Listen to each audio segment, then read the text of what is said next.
To wonder and she said she thought was right. Hold on. Manifesting. Deal Lenny. So first up, looks like the so. Tony knowing you. But you can't be. And Tamar Braxton, she is talking about how crazy it is outside. Dan, you're getting married. You should be happy that you don't have to be outside. Don't got to worry about any of this. You don't have to worry about any of these things. She said she's taking HIV prevention medication. She's taking PrEP. Here's what she said. All of y'all is dating the same dude, and I ain't sharing my man with the streets. Although I'm on PrEP, and I would tell everybody to get on PrEP because prepare yourself. All right. Hey, what's good? We talk real conversations. We talk community, and we don't sugarcoat what matters. This space is about honesty, clarity, and keeping things transparent. Period. And today's topic might be short, but it's heavy, so lock in. Now listen, Tamar Braxton has been all over the internet again. And before the eye rolling starts, just stay with me for a second. Hey, well, do what you got to do, girl. I'm not mad at it. Protect yourself at all costs. You don't think that's a little extreme? I mean, look, I will say that if you know that you are potentially could be exposed to something, you know, I can't tell you what to do and what not to do. I see people in the comments saying same. You just wrap it up. You can, but that is not foolproof. Listen, I've heard people say you'd rather be preventative than not worry about it at all. You know, sometimes we get vaccinated from things. We could say the same thing. So this is just something that's preventative. I'm not mad at it. For whatever reason she wants to do that. This isn't about drama for clicks. This is about context. She went viral after saying things are feeling unsafe out here and that she's now using PrEP. If you saw the clip, you already know the energy. And if you didn't, the moment spoke for itself. Now, I already hear the comments forming. Here she goes again. Because yes, Tamar has a reputation. She's loud, she's emotional, and she's often right in the middle of chaos. Her delivery can feel extra, no doubt. I ain't for the outside. And I know it.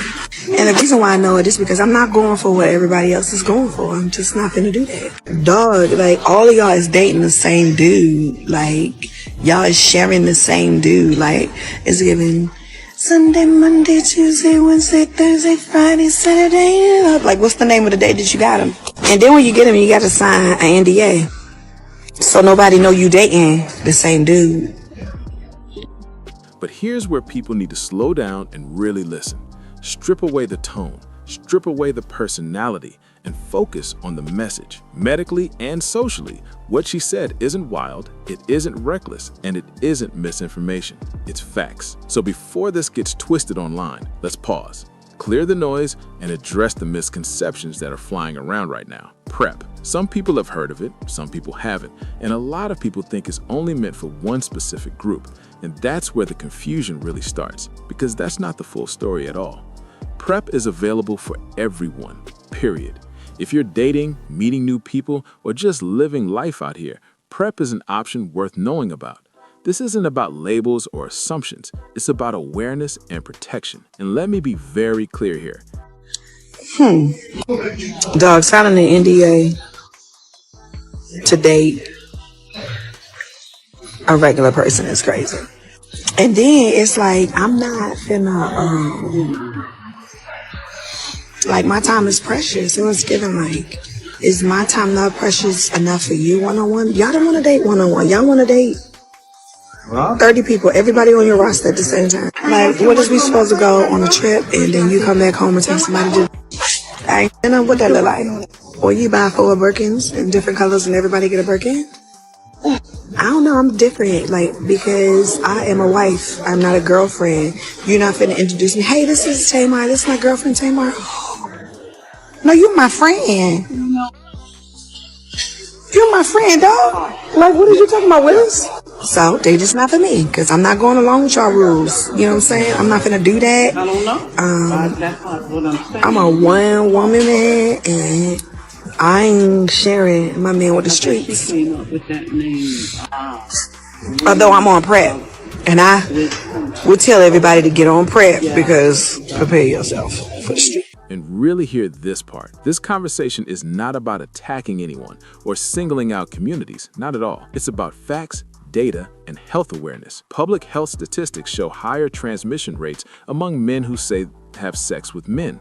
And that information comes from medical research, not opinions. A big factor comes down to biology and how the body works, not judgment or morality. Certain forms of exposure simply carry medical risk due to how delicate some tissues are. That's science, plain and simple. And this matters for women too. In many situations, women are biologically more vulnerable during intimate contact, regardless of orientation or relationship status. The risk doesn't disappear just because trust is involved. That's why protecting your health has to be a priority. People don't always tell the truth, and situations aren't always what they seem. Taking control of your own safety isn't paranoia, it's self-respect. Staying informed and proactive is how you stay ahead out here. If PrEP has even crossed your mind, now is the time to speak with a doctor while coverage still exists and programs are still active. This window is not guaranteed to stay open forever, and that part needs to be said loud. Healthcare budgets are getting trimmed, funding is getting cut, and prevention programs are slowly disappearing. And this isn't just a local issue either. It's happening worldwide. Communities across Africa are already feeling the impact, and places that rely on these resources are being left exposed. And here's the uncomfortable truth people avoid saying. In many leadership spaces, HIV is still viewed through an outdated lens, like it only affects certain groups. When that mindset shows up, support gets pulled, resources dry up, and access to care shrinks fast. And who ends up paying the price? Our communities. Black women, Black men, Black families, real people with real lives. So this is the moment to move smart, not scared. Protect yourself, protect your future, and take control of your health while the options are still there. This message is for everybody, no exceptions. And let's be honest for a second, because this part gets overlooked way too often. A lot of people assume protection only matters if something feels off, and that thinking is dangerous. Risk doesn't always come with warning signs. Someone can look healthy, sound convincing, and still not know their own status. That's not shade, that's reality. And that's exactly why prevention exists in the first place. Too many people wait until something happens to start asking questions. By then, the options feel limited and the stress is higher. Moving early gives you control, clarity, and peace of mind. This isn't about living scared or distrusting everyone around you. It's about understanding that responsibility starts with you. Being proactive is how you stay ahead instead of reacting later. And when access is available, that's the moment to use it. Waiting for the perfect time usually means waiting too long. Protecting yourself early isn't dramatic, it's smart. That's the mindset shift people need right now. Prevention isn't extreme, it's intentional. And intention is how you move safer in real life. And let's address the pushback because it always shows up right here. Anytime prevention gets mentioned, somebody gets defensive, somebody gets loud, and somebody misses the whole point. This conversation isn't saying anyone is doing something wrong. It's saying people deserve information before problems show up, not after. That's a big difference. Too many folks treat prevention like an accusation instead of a tool, and that mindset keeps people stuck, uninformed, and exposed. Knowledge isn't shade, it's protection. The truth is, health conversations don't go viral because they're comfortable. They go viral because they hit nerves that haven't been touched in a long time. And discomfort doesn't mean the message is wrong. Ignoring facts doesn't make them disappear. Avoiding the topic doesn't make risk go away. It just delays action. So if this feels heavy, that's because it matters. Growth doesn't come from pretending everything is fine. It comes from learning, adjusting, and moving smarter every step of the way. And that's why this conversation isn't optional anymore. It's necessary, it's overdue, and it's about time people stop confusing awareness with attack. And this is where perspective really matters. Too many people focus on how the message sounds instead of what the message actually is. Tone becomes the distraction while the reality gets ignored. It's easy to criticize delivery when the topic hits close to home. It's easier to call someone dramatic than to sit with uncomfortable facts. But avoiding the message doesn't make the issue disappear. Health conversations don't always come wrapped in pretty packaging. Sometimes they come loud, direct, and unfiltered because that's what cuts through denial. Comfort has never been the goal, awareness is. And let's be real. Waiting until something goes wrong is the most expensive way to learn. Prevention is about staying ahead, not cleaning up later. People deserve options, information, and access before problems show up. That's not fear-based thinking, that's strategy. So instead of arguing over personalities, the focus needs to stay on the bigger picture.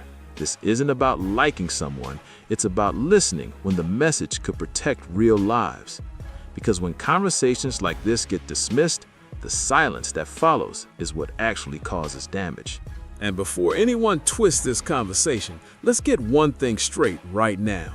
This is not about fear, and it's definitely not about shaming anyone. This is about information, access, and survival in real life. Taking preventative steps doesn't mean you're reckless. It doesn't mean you don't trust people. It means you understand that trust doesn't equal protection. People can love you, care about you, and still not know their own status. And that's the part nobody wants to sit with. Silence doesn't keep you safe. Avoiding the conversation doesn't protect your body. Staying informed does. Getting tested, learning your options, and talking to professionals is not weakness, it's power.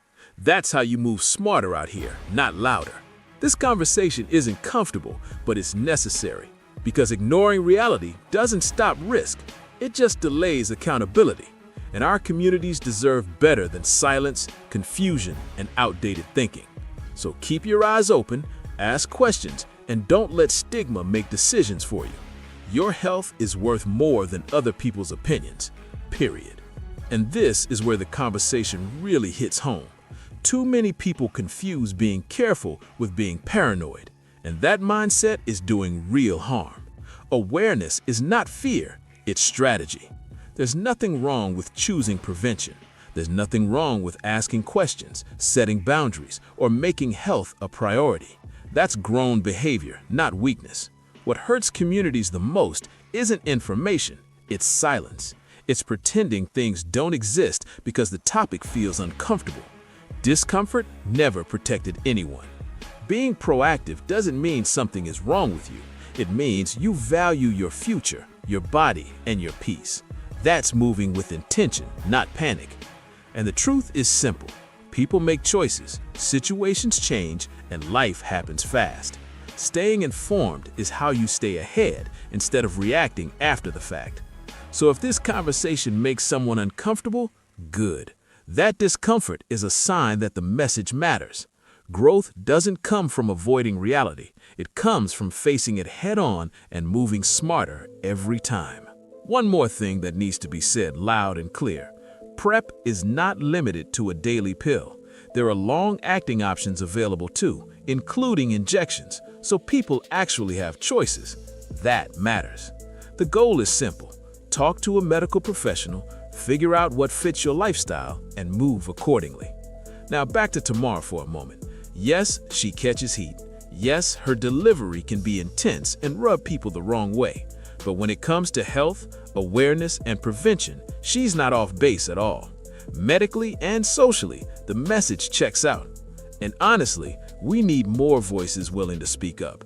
The stigma runs deep, especially in Black communities. Secrecy, fear of judgment, and unspoken realities all create situations where people don't protect themselves, don't get tested, and don't ask questions. That's how risk quietly grows.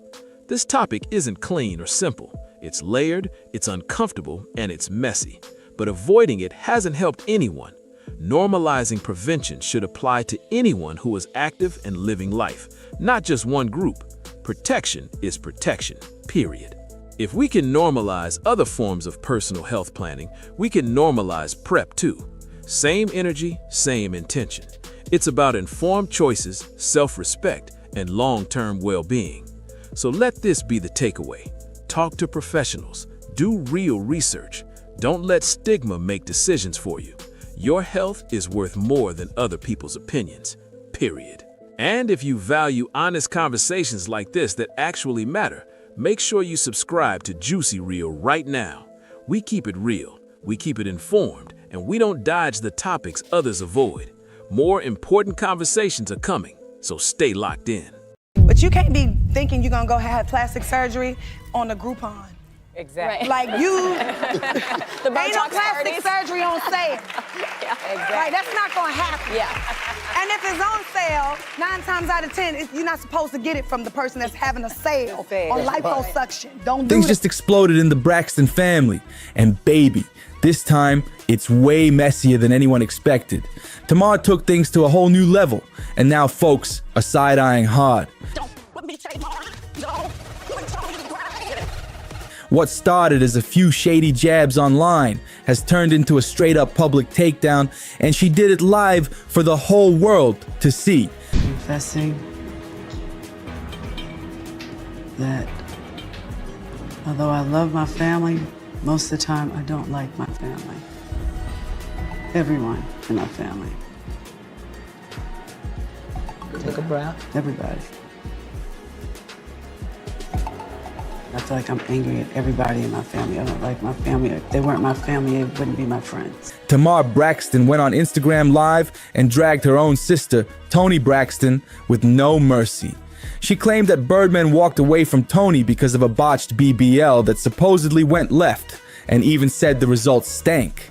Can you imagine that? For weeks, Tamar had been sliding little shots at Toni, clowning her love life, teasing her looks, and hinting that Birdman was getting distant for personal reasons. But when she dropped these BBL accusations, everything blew up. She didn't just say Toni got work done, she claimed the whole thing was a disaster that left Birdman ready to call it quits. Now social media is losing its mind trying to piece together what really happened behind those closed doors. Everybody's got opinions, and the Braxton drama just hit a level nobody was ready for. Toni ain't taking that shade quietly. Sources say she's furious and gearing up to clap back hard. If this fire keeps burning between the two sisters, we might be witnessing one of the wildest and most personal celebrity family feuds of all time. This isn't just drama. It's a full-on Braxton meltdown. Let's talk about it.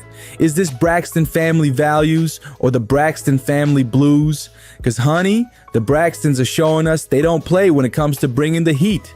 The Kardashians better take notes. The Braxton sisters are serving chaos, attitude, and tears all in one explosive season.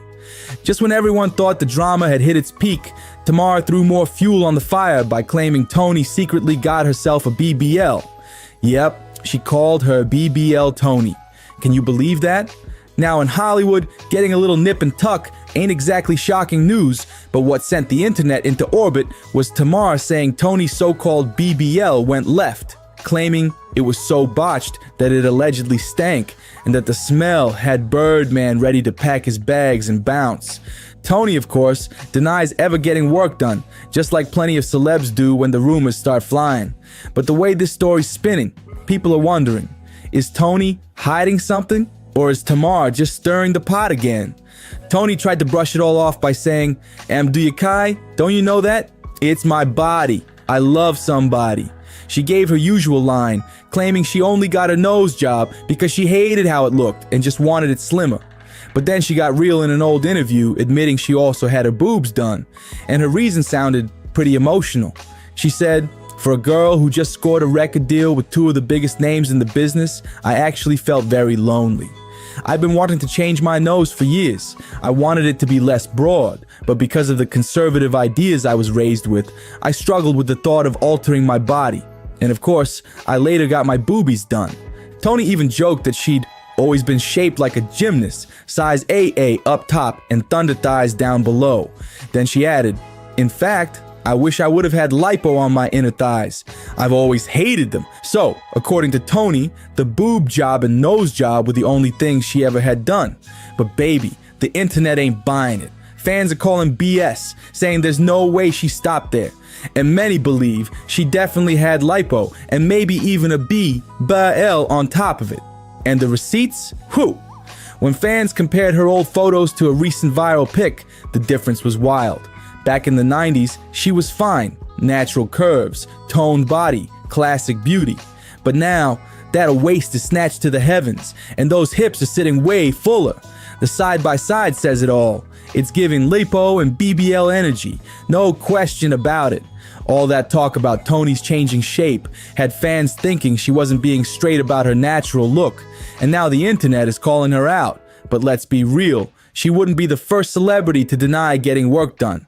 Once you start dipping into that cosmetic surgery life, it can get real addictive. You fix one thing, then suddenly there's always just one more tweak. Everyone thought the drama had peaked, but nope. It was only the calm before the storm. Out of nowhere, Tamar popped up and confirmed the rumors herself. Reports say Tamar's been going around telling folks about Tony's secret BBL, claiming Tony's been acting like it's all natural when it's allegedly far from it. Can you imagine your own sister spilling your surgery secrets like that? Now, if you're wondering why Tamar would go so hard on her sister, well, it's no secret the two ain't been cool lately. Their relationship's been rocky for a while, full of shade, side eyes, and low blows on both sides. This was just the latest bomb in a long line of Braxton blow-ups. But before Tamar could even start filming that episode where she planned to air everything out, Tony's team swooped in fast, sending her a cease and desist to shut it all down before she could say a word. Tamar was caught off guard, but she didn't back down completely. Then, people started saying the other sisters, Trina and Tawanda, turned against Tamar to protect Tony. But they quickly jumped online like, we didn't even know she got hit with no cease and desist. That made it crystal clear. Tony was handling this all by herself.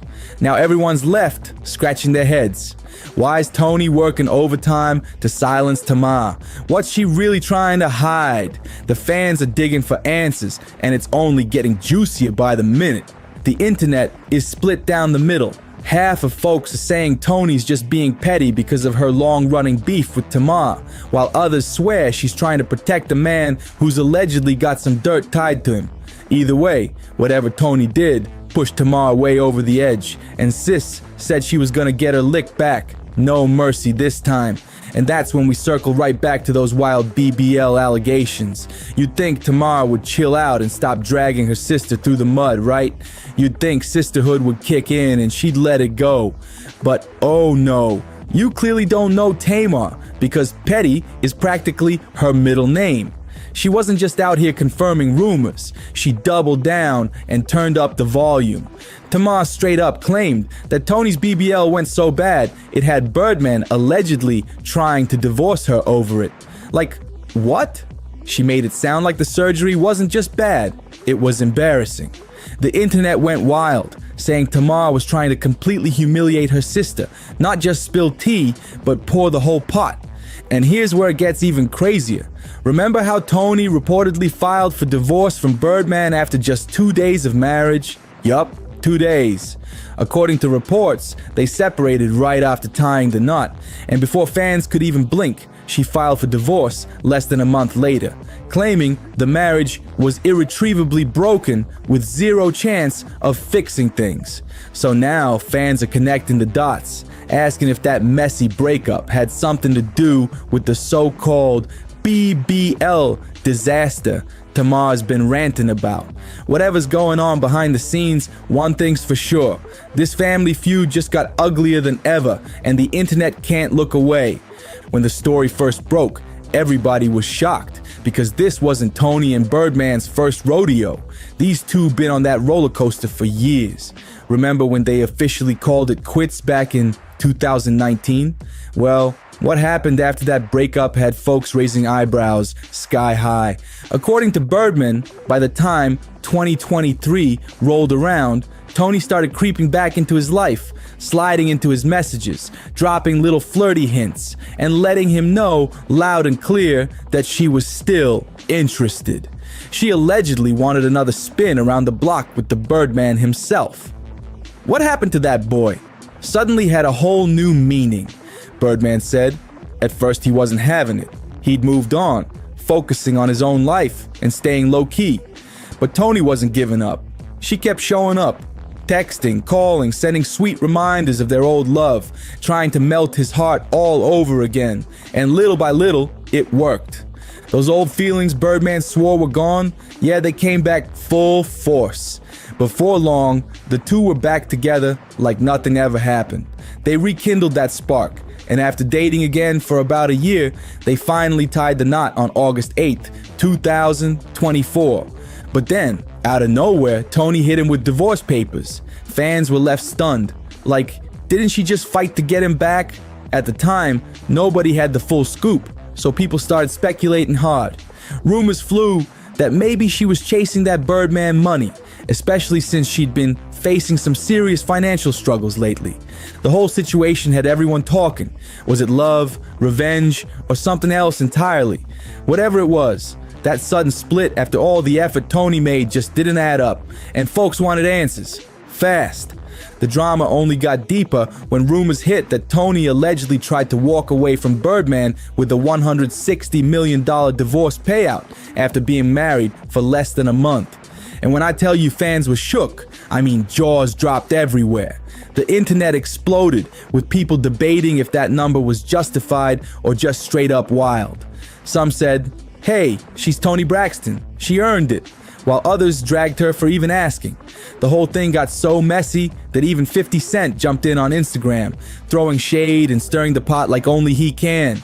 He posted, now watch, women are gonna say, well, if you stuck around for 16 years, you'd want to be paid for it too.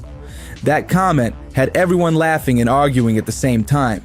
At that moment, people started labeling Toni a gold digger, saying she was trying to cash out big time. But now that more details have come out about Birdman supposedly wanting to walk away because of her so-called BBL gone wrong, it paints a whole different picture. Maybe that massive dollar demand wasn't greed, maybe it was pure hurt and humiliation. If there's any truth to it, Tony might have been lashing out from embarrassment, throwing out that wild number just to flip the script and save face. But once the storm settled and her emotions cooled down, she ended up calling off the divorce completely. An insider even spilled that Tony allegedly filed those papers first because she knew Birdman was planning to do it himself. She just wanted to make it look like it was her choice, not his. She didn't want to be the one left behind, especially not after a marriage that lasted only 2 days. I mean, that's not exactly a flex, right? Luckily, they reportedly worked things out, patched up the mess, and tried to move forward together. And rumor has it, she might have gotten some medical help to fix those issues Tamar kept blasting her for. So let's just say Tony's feeling fresh again and ready to reclaim her crown. Now, we probably never would have found out half this mess if Tamar and Tony hadn't gone at each other's throats like this. But wait a second, y'all thought the drama was done? Oh no, it's just getting started. Cause Tony ain't one to take hits without throwing a few of her own. According to insiders, Tony clapped back hard, and she did it by calling out Tamar's own messy love life with her ex-fiance, JR. And let me tell you, when Tony fired that shot, she hit dead center. Because not too long ago, Tamar herself spilled the tea, admitting that JR had been cheating on her and allegedly stole her jewelry to give to his side chick. Can you imagine? That's wild. And if that wasn't enough, rumors started flying that JR was out here doing the most with none other than Tommy Lee. Yes, Tommy Lee from Love and Hip Hop. Reports claimed that he even, ate the groceries while still with Tamar. And Tommy didn't even deny it. She was out here bragging about it. She said she didn't get rid of them hoes for Tamar, basically rubbing salt right in the wound. But here's the kicker. Tommy also revealed that JR had been out here spilling all of Tamar's business to her, like full-on gossip mode. How messy is that? The whole thing blew up online, and everyone was clowning Tamar, saying, "Girl, how did you let this man play you like that?" People were shocked that JR did all this just 1 week after meeting Tommy, knowing full well that she and Tamar had bad blood. He still went ahead and betrayed her like that, just to get petty revenge. Now, any sane person would have dropped him right then and there, but not Tamar. She stayed, arguing, crying, and defending him, even when everyone told her to walk away. And that's exactly what Tony used to clap back. She basically said, "Sis, don't come for my BBL when your man's out here eating somebody else's groceries." Whew. The shade was heavy, and the internet lost it. But baby, if you thought that was the end of it, buckle up. Cause the Braxton storm was just warming up. After Tony's savage clapback about JR and all that groceries drama, Tamar went off. She jumped online throwing subliminals, acting unbothered, but clearly heated. Fans could tell she was fuming behind that filter-perfect smile. And you know Tamar, she doesn't know how to keep quiet when she feels attacked. She started posting little quotes about fake sisters and snakes smiling in your face, and everybody instantly knew who she was talking about. It wasn't hard to connect the dots. It was Tony, all day long. Meanwhile, insiders were whispering that Tony was over it, like she'd reached her breaking point. Allegedly, she told close friends she was done protecting Tamar and was ready to let the world see who she really is. That alone sent fans into chaos, with people wondering what Tony's been holding back all these years. What else does she know? Then, to make it even juicier, one of Tamar's old live streams resurfaced, and in it, she was low-key shading Tony's voice, saying it ain't what it used to be, and that the real talent in the family is gone. Oof! Talk about low blows. Fans were like, Tamar, no you didn't. Now both fan bases, the Tamarites and the Tony lovers, are going at it online, defending their faves like it's a full-blown Braxton war. Some are calling Tamar a jealous little sister, while others claim Tony's the cold, calculated diver who's been playing victim for years. The whole internet split, and every day there's a new post, a new shade, a new rumor. At this point, people aren't even sure if this is real-life drama or the wildest PR move ever. Either way, it's working. The Braxtons got everybody talking, and no one's looking away. One thing's for sure, this sister feud has crossed every line, and it's only getting nastier from here. Stay tuned, cause you already know there's more tea brewing behind the scenes. So Tamar kept doing her own thing with her man, even though the internet was screaming that JR was everybody's man. And sure enough, karma came spinning right back around. JR ended up dumping her and had her out here crashing and crying all over Beyonce's internet, messy and heartbroken for the whole world to see. For a while, people moved on and forgot all about it, until Tony brought it right back with a slick, "Isn't this you?" moment. Whew, the shade. She used Tamar's own situation as ammo after Tamar tried to come for her marriage again. You could almost hear the mic drop through the screen. But here's the thing. This Braxton drama didn't cool down after that. Oh no, baby. Tamar just pulled the ultimate family sabotage, and Tony's not about to let that slide one bit. Insiders say the tension between them is boiling, with both sisters ready to throw the next punch. Verbally, of course. Now the real question everybody's asking is, how far are these sisters gonna go before somebody finally snaps? Because if the tea keeps spilling like this, it's not just gonna stay on TV, it's about to get real and personal. Like, family secrets hit the internet kind of messy. And honestly, nobody saw it spiraling this far. But at this point, the Braxton feud has turned into its own reality show without cameras. Every time you think it's over, one of them drops another bomb and the internet loses its mind all over again. Ain't no drama like family drama, and these Braxton sisters prove it every single time. Whatever happens next, you can bet it's gonna leave everybody shook, talking and waiting for the next explosion. Because the Braxtons, oh baby, they stay on. For all the latest twists, betrayals, and sister shade, make sure you subscribe to the JUicyReel channel. Cause when the Braxtons bring the chaos, you know we're spilling every last drop of tea.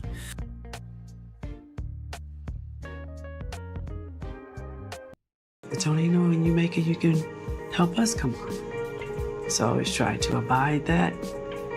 But the responsibility of it is so heavy for me. I feel I can never live my life, and I never used to say it. Like a lot of people don't understand, my second bankruptcy is because I was sick. I have lupus, and my show in Vegas got canceled. And the insurance wouldn't cover it. The insurance didn't cover it, so I had to pay myself. Yeah. Right. That's a lot. That was a lot of money. It was a lot of money to put up a show. People don't understand. If you see a concert, you see the lights, you see the band on stage, the artist pays for all that. The hotel rooms, the salary, so then you have nothing left over. Remember when Tamar went so far as to block her own sister Tony on social media?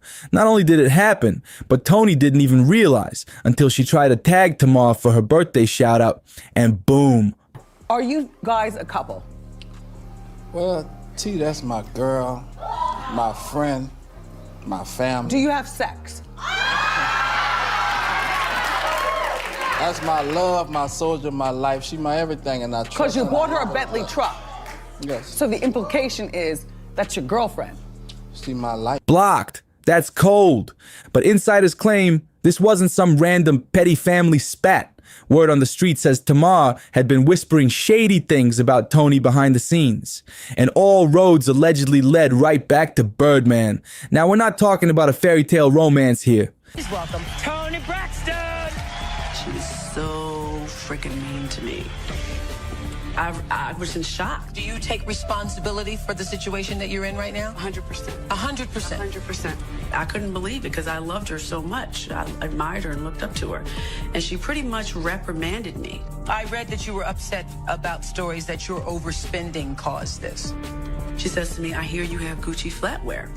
I'm Oprah Winfrey and I don't have Gucci flatware. First of all, I didn't know Gucci made silverware. You ain't got Gucci flatware because you didn't want to buy it. It's not because you couldn't afford it. What did you mean?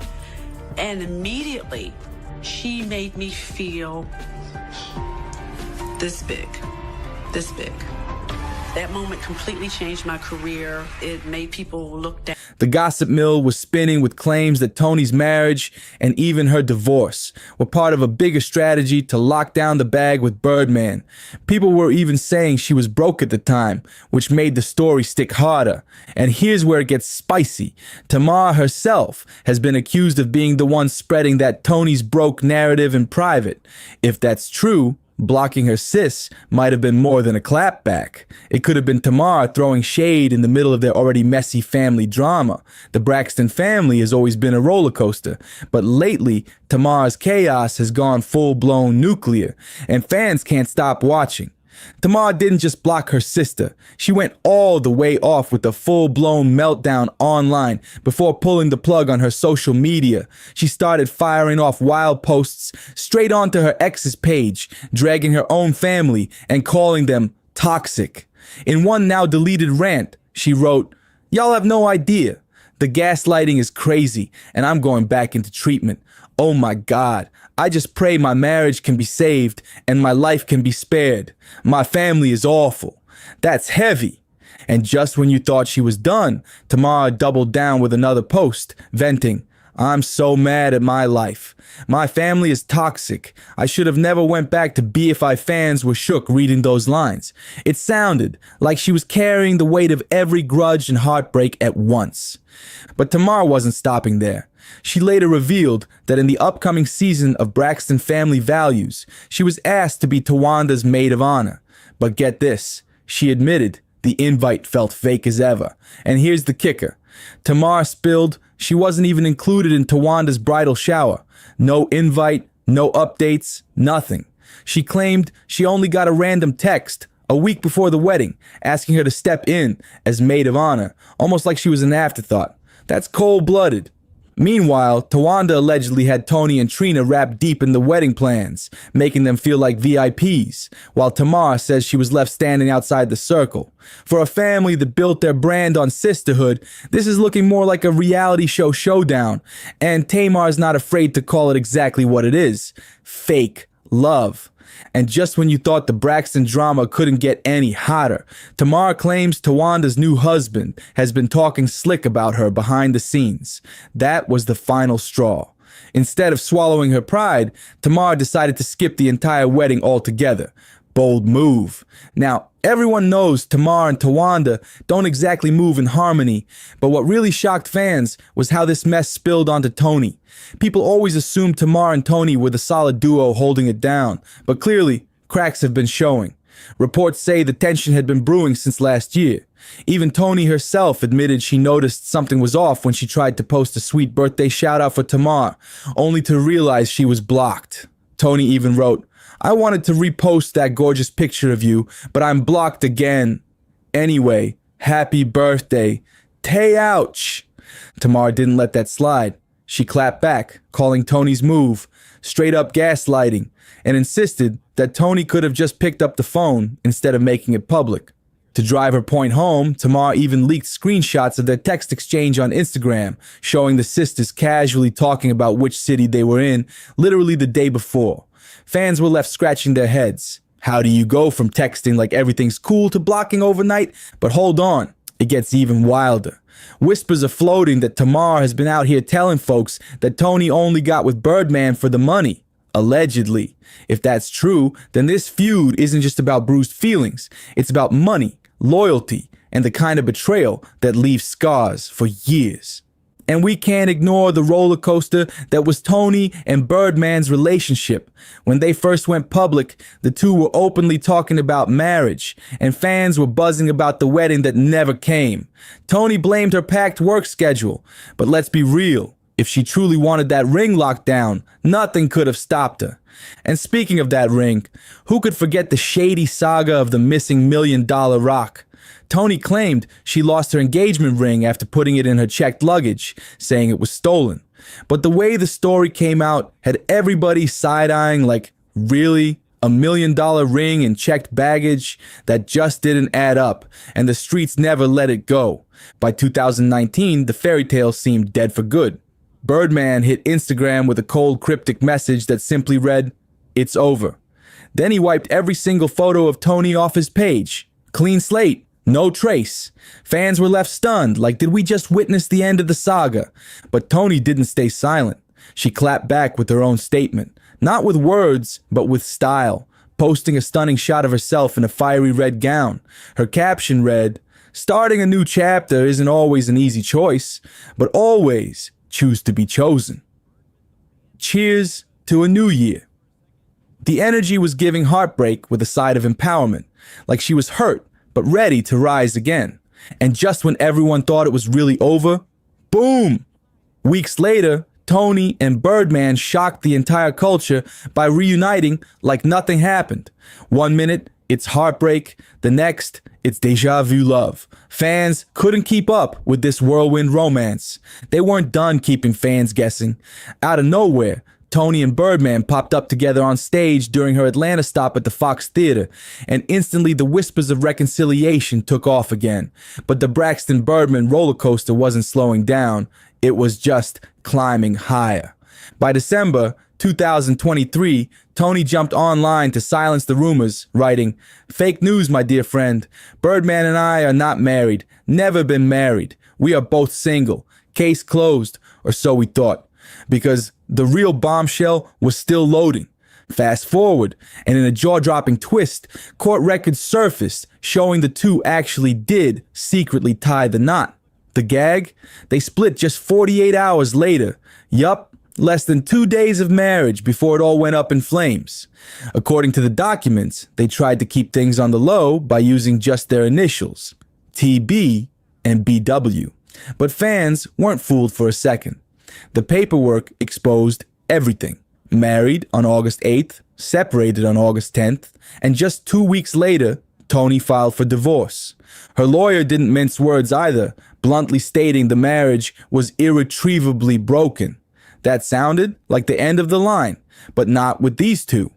In another twist, Tony dismissed the divorce in January 2025, and Birdman signed off too, which means, legally, these two are still husband and wife right now. But here's the kicker. Nobody's buying the fairy tale anymore. Behind the legal papers, the cryptic posts, and all the whispers, fans say this marriage looks more like a messy paper trail than real love. And with Tony and Birdman, every reunion feels like it's just one scandal away from collapse. Neither Tony nor Birdman has been caught wearing wedding rings. And if that wasn't telling enough, they both went as far as wiping each other completely off their Instagram feeds. Suspicious, right? That move only made the whispers louder. Fans started saying Tony only walked down the aisle for Birdman's money, and given her long documented financial troubles, a lot of people weren't exactly surprised by the theory. But let's set the record straight. Money or not, Toni Braxton is still one of the most legendary R&B voices to ever touch a mic. She's not just famous, she's iconic. Toni first broke out in the late 80s, performing with her sisters as the Braxtons, before launching her solo career in 1993 with her self-titled debut album. And when that record hit the streets, it didn't just sell, it exploded. It shot straight to #1 on the Billboard 200 and moved a jaw-dropping 10 million copies worldwide. The album gave us timeless hits like Breathe Again and Another Sad Love Song, with powerhouse producers Babyface and L.A. Reid behind her every note. Toni was unstoppable, instantly cementing her place as R&B royalty. And then came her follow-up, Secrets, which gave the world one of the most heartbreaking anthems ever recorded, Unbreak My Heart. That single alone sold 10 million copies globally and remains one of the most iconic ballads in music history. The power, the pain, the delivery, no one could touch Toni at her peak. And that's why, no matter how messy the Birdman saga gets, her legacy in music will always speak louder than the rumors. Over the years, Toni has dropped 9 studio albums, her latest arriving in 2020, and every single one proved she still had the kind of star power most artists only dream of. But here's where things take a shocking turn. Despite selling out arenas, moving millions of records, and generating more than $170 million in sales for her label, Toni's personal earnings were scraps. We're talking less than 35 cents per album in her pocket. Fans couldn't believe it. It got so bad that Toni eventually sued Arista/LaFace, demanding her fair share. But just 8 weeks after filing that lawsuit in 1998, she was forced to file for bankruptcy. And when she later spoke out, she revealed the ugly truth. Her contracts were set up so unfairly that she walked away with under $2,000 in royalties. Meanwhile, she was expected to pay the label back for everything. Clothes, travel, studio time, even her music videos. Imagine being a global superstar, your songs topping charts worldwide, and still going home with pocket change. It's mind-blowing. And that's exactly why so many people keep side-eyeing her relationship with Birdman, claiming it looked more like a business move than a love story. Because truth be told, her money struggles ran deep. At one point, Toni was even accused of secretly transferring $53,490 to her then husband, Carrie Lewis, to keep it hidden from creditors during her bankruptcy case. Whether true or not, it added another layer of suspicion to her financial roller coaster and made the whispers about Birdman's money hit even harder. All this financial drama came to a head when Toni sat down with Oprah, hoping the interview would paint her in a sympathetic light. But instead of compassion, the moment turned into pure humiliation. Toni later confessed she felt crushed, saying Oprah came across as judgmental, cold, and flat out unsympathetic. The interview that was supposed to save her image ended up wounding it even more.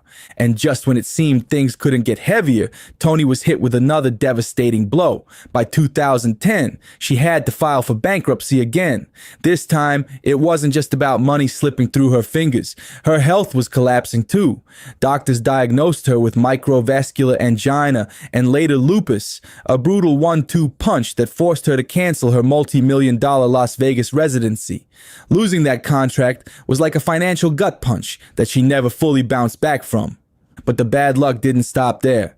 The IRS came knocking. By December 4th, 2019, Uncle Sam filed a lien against her, claiming she owed over $340,252.90 in back taxes from 2017. And just when you thought that number alone was staggering, the California Franchise Tax Board piled on days later, hitting her with another lien for $116,154.64. Add it all up, and that's nearly $500,000 in tax debt, weighing Toni down.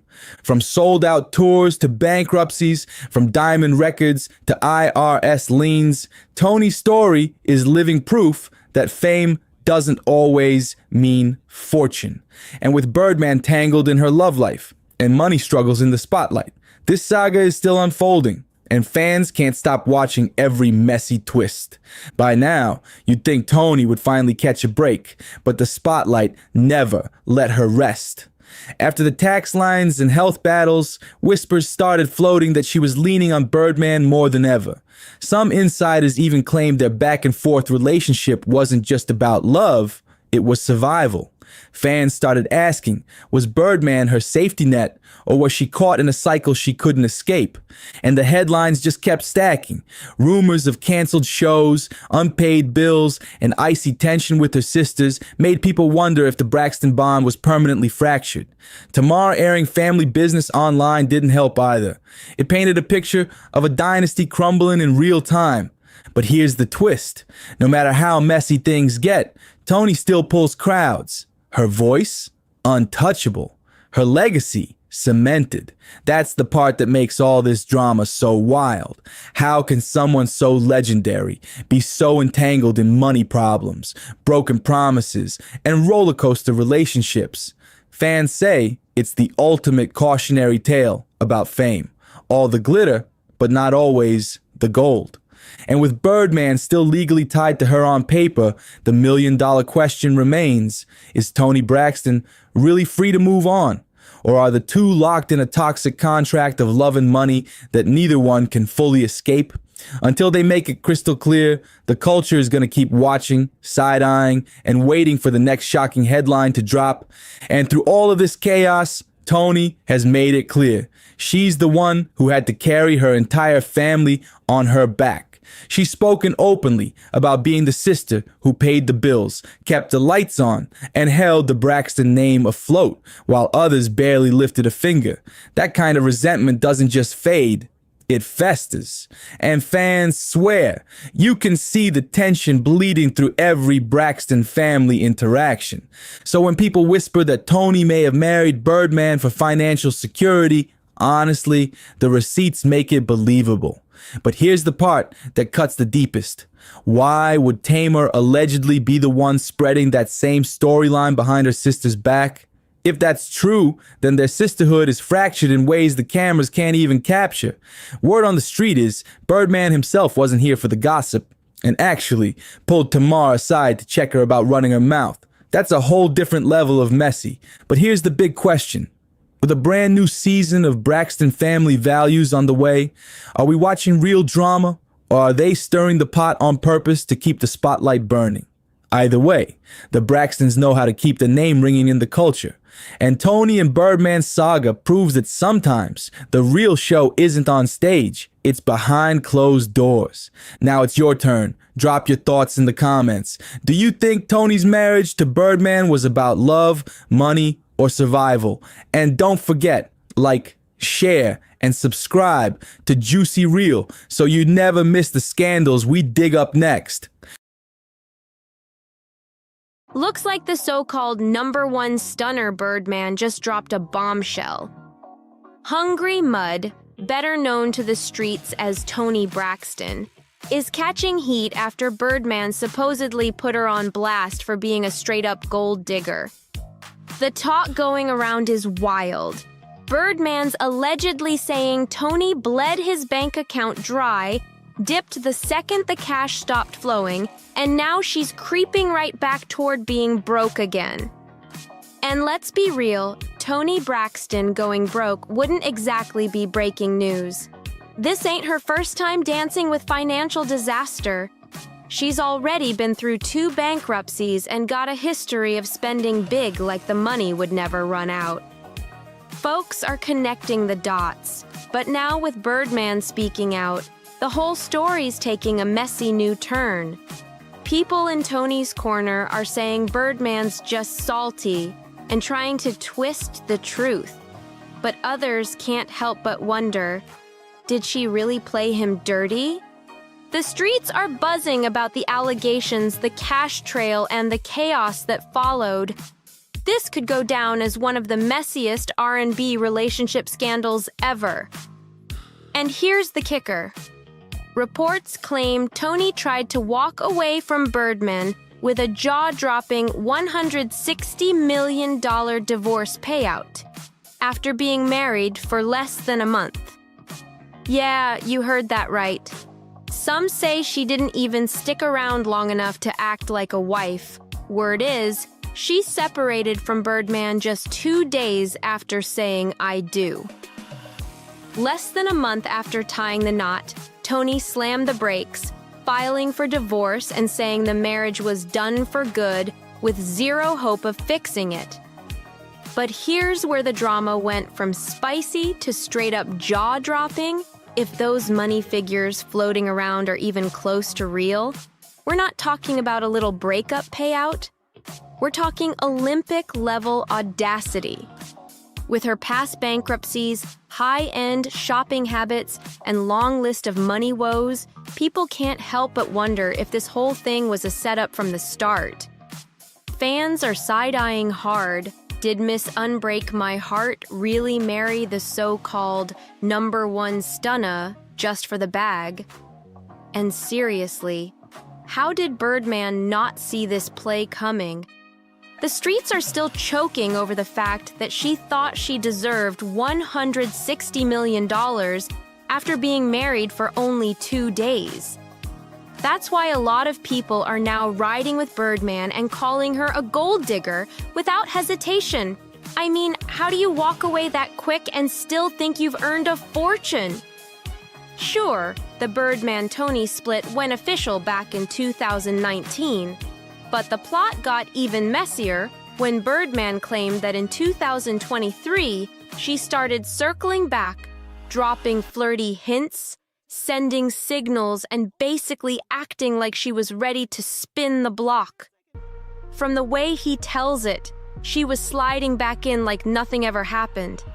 But Birdman says he wasn't biting, 'cause by then he'd already moved on with his life. According to Birdman, Tony just wouldn't quit. She kept pressing, kept popping up, and slowly but surely, those old sparks started flying again. One thing led to another, and before long, they were back together like nothing had ever gone down. They rode that wave for about a year, and then on August 8th, 2020, they finally said, "I do." But here's the wild twist. Just 2 days later, Tony hit him with divorce papers. In the court docs she filed that September, she even listed their separation date as August 10th, literally 48 hours after the wedding. Fans are still scratching their heads trying to figure out what could have possibly happened in that tiny window, but the whole thing smells shady from every angle. And the $160 million she's gunning for, fans are straight up shook. Even 50 Cent jumped into the mix on Instagram, clowning the situation, saying, "Now watch, women are gonna say, well, if you stuck around for 16 years, you'd want to be paid for it." Only, in this case, it wasn't 16 years, it was barely 2 days. Word on the street is Birdman now believes Tony was never about love. It was always about the money. And honestly, when you realize his net worth is sitting around $160 million, and she's allegedly trying to grab every last dime, it's not hard to see why he's heated. She didn't even make it a full week as Mrs. Birdman before calling it quits, and insiders say he's been fuming ever since, dragging her behind the scenes and telling anyone who'll listen that she's nothing but a gold digger. Birdman's not holding back. No filters, no sugarcoating. He's saying straight up that he got played, and some insiders are backing him up heavy. The whispers are that Tony didn't just try to hit him for his money through the courts. Oh no, she allegedly took it even further, trying to unload some of his jewelry when she couldn't get her hands on the cash directly. Messy? Absolutely. But should anyone really be shocked? Not if they know Tony's history with money. Back in the 90s, she was one of the biggest stars on the planet, raking in serious cash, yet somehow managed to lose it all. Not once, but twice. Her first bankruptcy in 1998 was a full-on industry bombshell. Fans couldn't wrap their heads around how someone who'd sold millions of records could suddenly be broke. But the drama didn't stop there. By 1999, the money troubles were still spiraling and the headlines were brutal. At one point, she even sat down with Oprah to set the record straight. But that move backfired big time.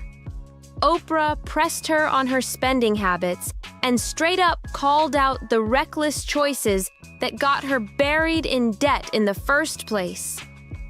Instead of taking accountability, Toni clapped back on live TV, accusing Oprah of being mean and painting herself as the victim, saying, "People look down on me." She did manage to bounce back after that first bankruptcy, and for a minute, it looked like she might have finally gotten her finances under control. That comeback? It didn't last. By 2010, Toni was back in the headlines, filing for bankruptcy again, and this time, the numbers were even uglier. Reports say she claimed her debts were somewhere between $10 million and $50 million. That's not just a money problem, that's a full-blown financial meltdown. Toni pointed the finger at the sudden collapse of her Las Vegas residency, which was canceled after she was diagnosed with a serious heart condition. But that wasn't the only storm she was facing. There were big insurance disputes, messy battles over coverage, and a mountain of unpaid taxes stacking up behind the scenes. Since then, insiders say she's been quietly fighting to keep her head above water, and the stats tell the story. The music just isn't moving like it used to. Her last album barely sold 7,000 copies and only climbed as high as number 163 on the Billboard 200. The one before that? Around 16,000 copies. For someone who once ruled the charts, those numbers scream trouble. With record sales flatlining, her main money stream shifted to the Braxton Family Values reality show. But even that fame glow has dimmed.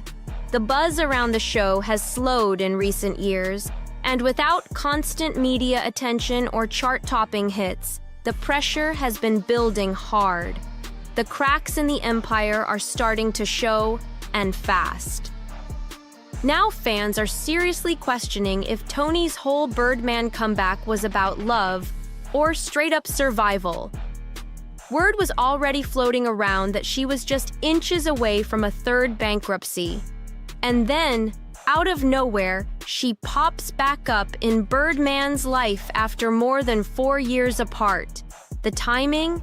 Way too perfect for some people's liking. It's got folks thinking she was chasing that bag, not the man. Because let's be real, when they suddenly reunited in 2023, nobody could make sense of it. Toni had spent years swearing they were over for good, even saying there was no chance of a reunion. She once snapped, "Who do you think I am? Don't you know that he was my man?" Making it crystal clear she was done. So when she pulled a complete U-turn and started cozying back up to him, fans instantly smelled something fishy. Now with Birdman publicly spilling tea and airing every bit of dirty laundry, people are starting to believe the whole reunion was just a calculated move for money from day one. And honestly, the clues were already there before this latest storm even hit. Remember that super awkward 2022 interview on Tamron Hall? Toni was there to open up about her lupus diagnosis. It was supposed to be raw, heartfelt, and personal. But the second Tamron brought up Birdman's name, the energy shifted. Toni went stiff, avoided eye contact, and the tension in the room was thick enough to cut with a knife. Fans watching could feel it. Something behind the scenes was off. And when she brushed it off with, "I'm just not feeling it anymore," it spoke volumes without saying much at all. And just like that, she came back again. Yeah, this Tony and Birdman saga has been nothing but a roller coaster since way back in 2016. On again, off again, and even when they were on, the whole relationship had people scratching their heads. Flashback to 2018, Birdman drops down on one knee with a massive $5 million yellow diamond ring. We're talking flashy, over the top, and blinding enough to have everybody talking. It looked like a straight-up fairy tale moment, until things got weird. Suddenly, radio silence. No wedding date, no real updates, just scattered rumors and an awkward vibe in the air. To a lot of fans, that engagement felt more like a publicity stunt than a love story. Then the wedding kept getting delayed, postponed, pushed further and further back. Tony blamed bad timing, but nobody was really buying it. And then came the red flag to end all red flags. Tony claimed she lost the $5 million engagement ring. Said she left it on a flight, the baggie it was in got returned, but the ring, gone, just vanished into thin air. Now how do you accidentally misplace a diamond like that? The streets are whispering that she didn't lose it at all. She allegedly pawned it to cover some serious debt. And honestly, with her track record, it wouldn't exactly shock anyone. Word is, she's been desperate for cash, and that ring might have been her quickest ticket to a payday. So, according to the whispers, Tony did what some in her position might do. She sold the most valuable thing she had at the time, that $5 million engagement ring. At first, Birdman didn't trip. He really believed her story about losing it and even played it cool in an interview, brushing it off like it was nothing. But if these rumors are true, that laid-back attitude didn't last. Birdman eventually found out the real deal. The ring wasn't lost at all. She had allegedly sold it behind his back. Once the truth hit, they tried to patch things up, but the damage was done. The engagement was dead, and before long, the whole relationship came crashing down.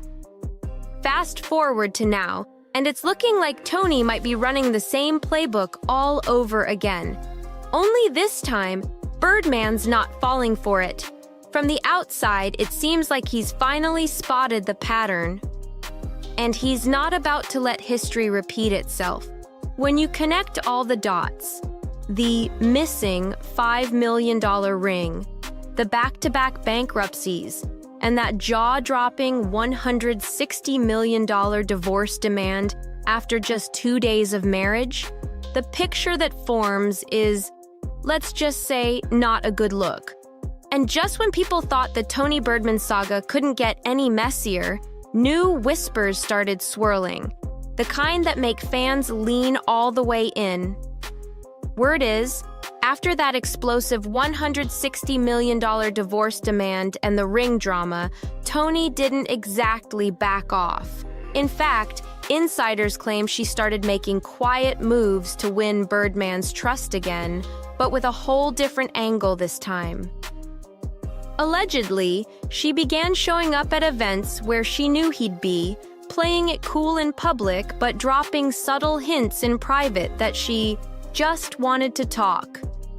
Some even say she floated the idea of collaborating on music again, knowing full well Birdman's business connections could open the door to quick cash. But here's where it gets even wilder. Sources close to Birdman say he's been keeping receipts this time. Literal receipts. Word is, he's got text messages, photos, and maybe even recorded calls that paint a very different picture of Tony's motives. And if those ever hit the public, whew, it could blow the lid off the whole thing. Now, with Birdman standing firm and refusing to play into what he sees as the same old game. The tension is at an all-time high. Fans are split down the middle, some calling Toni a hustler just trying to survive, others calling her out as a master manipulator who plays long-term for the payday. Either way, if these rumors keep coming, this might end up being one of the messiest celebrity relationship sagas of the decade. And it's not over yet, vicious. Birdman might have been blinded by love in the beginning, but now? He's calling it exactly how he sees it, and he's not sugarcoating a single word. If these latest whispers are true, Toni may have just fumbled the bag for good, though some say she was chasing it from the jump. Now that the truth is starting to unravel, the real question is, how deep does this rabbit hole go? Is Birdman just bitter, or is he about to be a man about it and expose the side of Toni that's been hiding in plain sight all along? One thing's for sure, two things for certain. This saga is far from over. If you want all the latest tea as it spills, make sure you hit that subscribe button on JUicyReel, where the drama never sleeps.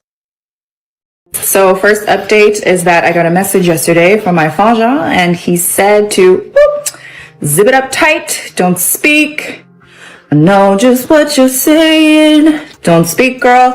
And that he lawyered up, and that I shan't speak of his name or the household and other things, etc., etc. You told them, like, I got a cease and desist who, and nobody said anything. Because it was never a fact of a cease and desist. It was the fact of who gave out my personal information. Yeah. My home. All right, let's get straight into the chaos, because this whole situation with Tamar Braxton had people talking loud in 2025. Tamar stepped out and made it crystal clear that something shady went down, and she wasn't about to stay quiet about it. She said her own family ended up leaking her personal address through a cease and desist letter, and that's wild on every level. Like, seriously, who does something so reckless? It had people confused, shocked, and whispering the moment it hit social media. Tamar wasn't sugarcoating anything either. She flat out said this whole situation put her safety on the line, and honestly, anyone would be heated if something like that happened to them. She basically told her family to stop pretending they don't know what happened and just admit it already.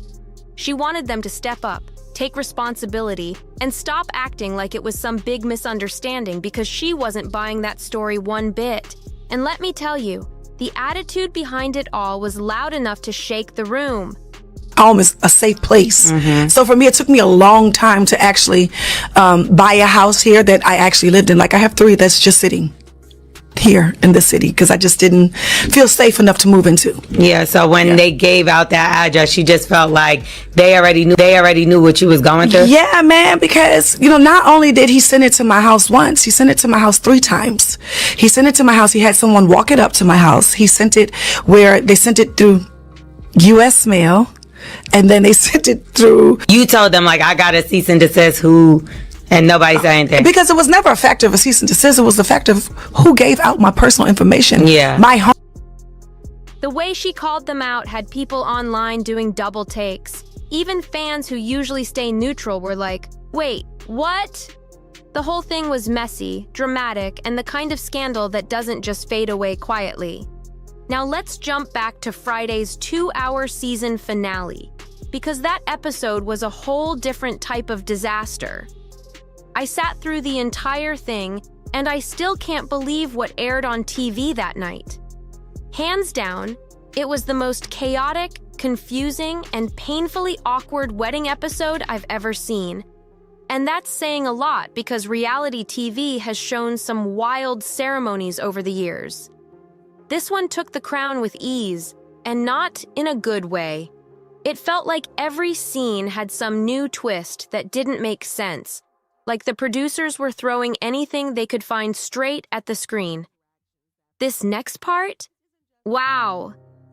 It really took the whole cake and threw it on the floor, because nothing about that wedding was hitting the way people expected. First off, where were the celebrity friends? Folks were low-key expecting at least one powerhouse to pop up. Beyoncé, Lady Gaga, somebody who screams superstar energy. But nope, none of them were anywhere in sight, and the whole vibe instantly dropped. I'm back. You know what? I didn't tell you that Tiffany and Kizzy did my beautiful face, my hair. Don't be jealous, boys and girls. There's times when I will walk away, but there are times when I will defend my kid. They're my kid. What's wrong with you? You know, I mean, no more than what you would do, okay? I say this. You're jealous. You wish it was you. Okay? You need to stop. S-T-O-P. You need to good eat it.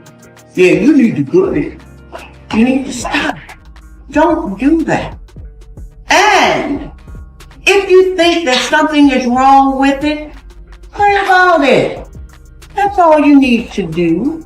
If they're doing something that you don't like, pray about it. Well, and what do you have to do with it? Instead of a star-studded Braxton celebration, the wedding felt more like a regular neighborhood cookout, the kind where someone pulls up with potato salad in a plastic bowl and everybody's eating off paper plates. It had no sparkle, no shine, just basic backyard energy. And Tamar's purple dress. Listen, Tamar is loved, respected, and known for coming through with a look. But that dress was not delivering the magic she usually brings. It had people watching like, wait, what is happening right now? Then Sean's hair situation rolled onto the screen and wow, that wig had its own storyline. It just wasn't giving polished. It wasn't giving sharp. It wasn't giving anything except confusion. The whole presentation felt flat, like everyone showed up but left their style at home. And then there was Sister Trina. She popped in, smiled, posed, and bounced early like she had somewhere way more interesting to be. Honestly, I can't even be mad at her. If I had to sit through that wedding, I might have slipped out the side door too. The energy just wasn't there, and the awkward tension was practically dancing in the air. Now let's shift over to Tawanda and this whole situation involving Tracy, because this is the moment where the story starts heating up fast.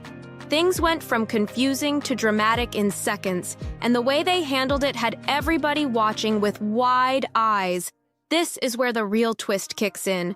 So Tawanda was out here getting emotional over Tracy's signature, and I'm sitting there staring at the screen like, a signature? What is really happening right now? It had people wondering if she was truly in her feelings or if this was another moment where she wanted the spotlight on her. And let's be honest, Tawanda has a long track record of bringing Tracy's name into situations whenever it fits the moment.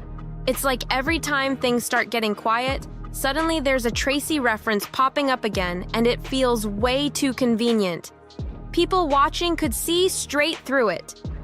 Tawanda was acting like this tiny thing was a massive emotional event, and folks were side-eyeing the whole thing. It came off like she was trying to pull sympathy from the audience, leaning on Tracy's memory in a way that didn't feel natural. It's getting tired, and viewers weren't holding back their reactions on social media. Now, let's slide right into this situation with Vaughn, because that part had everyone confused too. The storyline said Vaughn had to leave early because his potassium levels were dangerously low, which sounds extremely serious. And yes, he does have cardiovascular disease, clogged arteries, and real health issues that can't be ignored. So of course people were concerned at first. But the way the scene played out on camera, something felt off. The whole moment looked dramatic in a way that didn't feel completely genuine. Almost like the show wanted to crank the tension up for the cameras. It made folks wonder if this was a real medical scare or a situation that got stretched for dramatic effect. Because if you've watched enough reality TV, especially anything tied to the Braxtons, you know they're not afraid to add an extra layer of drama when the cameras are rolling.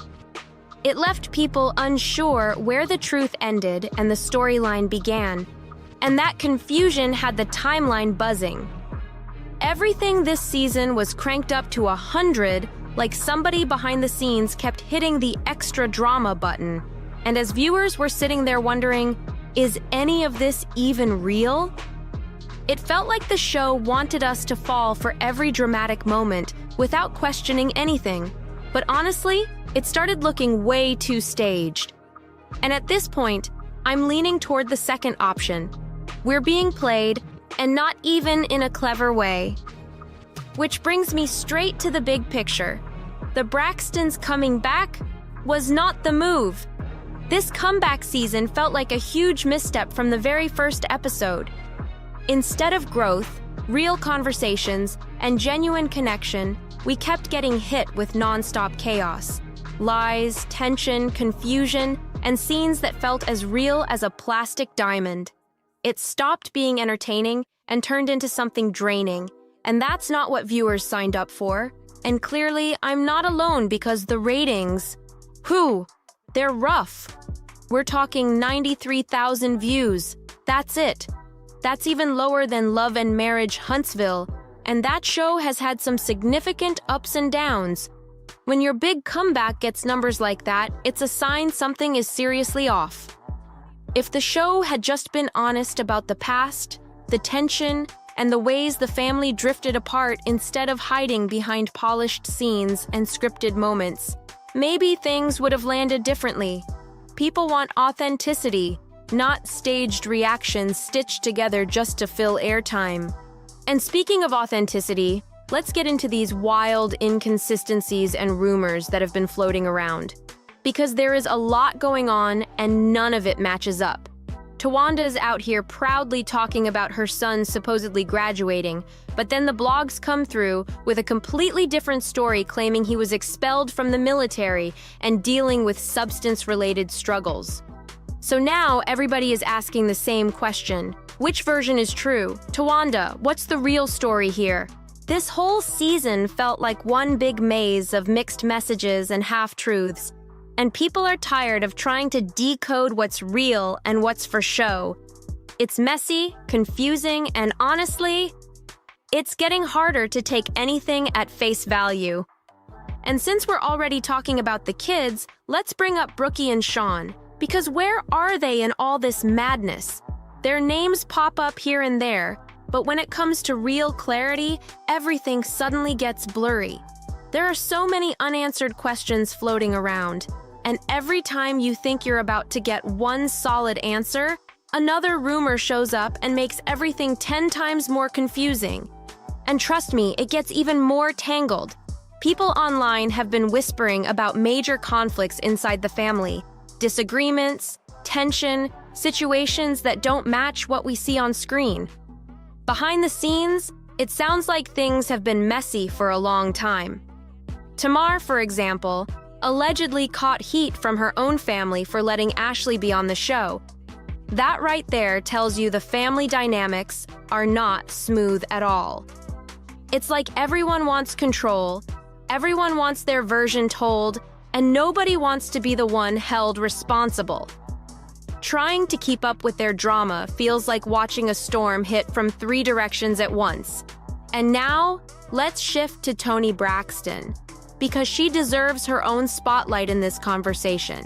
And not just because she's a legend, but because there's a lot to unpack. Toni has found herself wrapped in some alleged financial contradictions, and people have been side-eyeing the situation heavy. She's talked about being broke before, but then suddenly she's out here leasing a whole Maybach just to slide into somebody's DMs? Like, Toni, come on!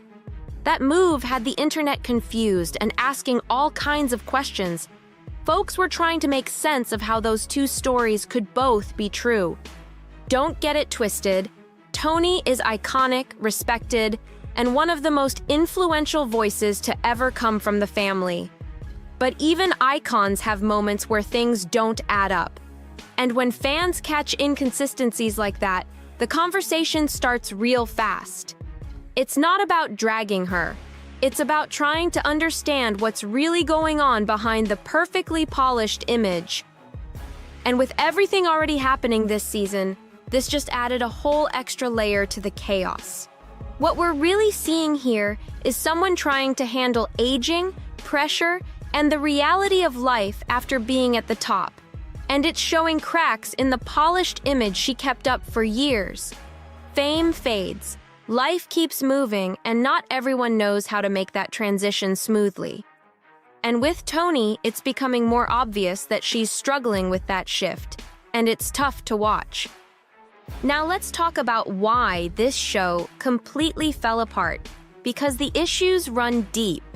The Braxtons ended up looking like folks who'd twist stories, dodge accountability, and protect people whose actions should have been addressed a long time ago. Instead of using this comeback to heal old wounds, clear up past conflicts, and finally face the heavy family issues that fans have been aware of for years, we got overly polished scenes and storylines that didn't feel real at all. It was fluff, staged tension, and fake harmony that didn't match what everyone already knew was happening off camera. And the audience wasn't fooled, not even a little. The ratings crashed, the interest dropped, and the buzz disappeared almost immediately. When a show pulls 93,000 viewers after years of name recognition, that's the audience speaking loud and clear. People don't want watered-down drama or half-truths anymore. They want something real or nothing at all. Viewers will always support honesty over pre-planned scenes that feel disconnected from actual life. Circling back to Toni, because her situation honestly stands out the most, this whole thing feels sad in a different way.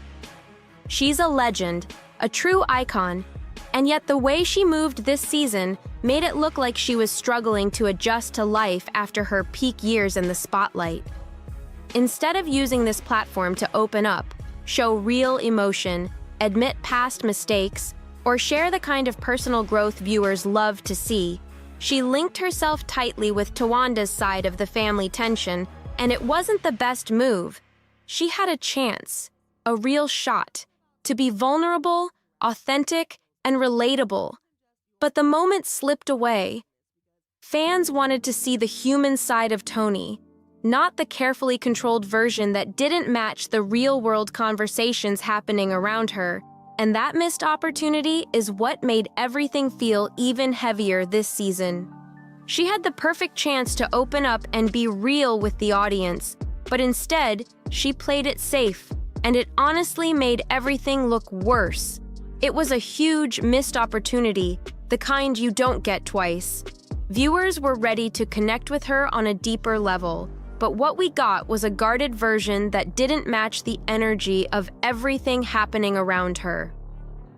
Now let's loop back to that Tamar interview, because this is where she basically confirmed the whole situation with zero hesitation.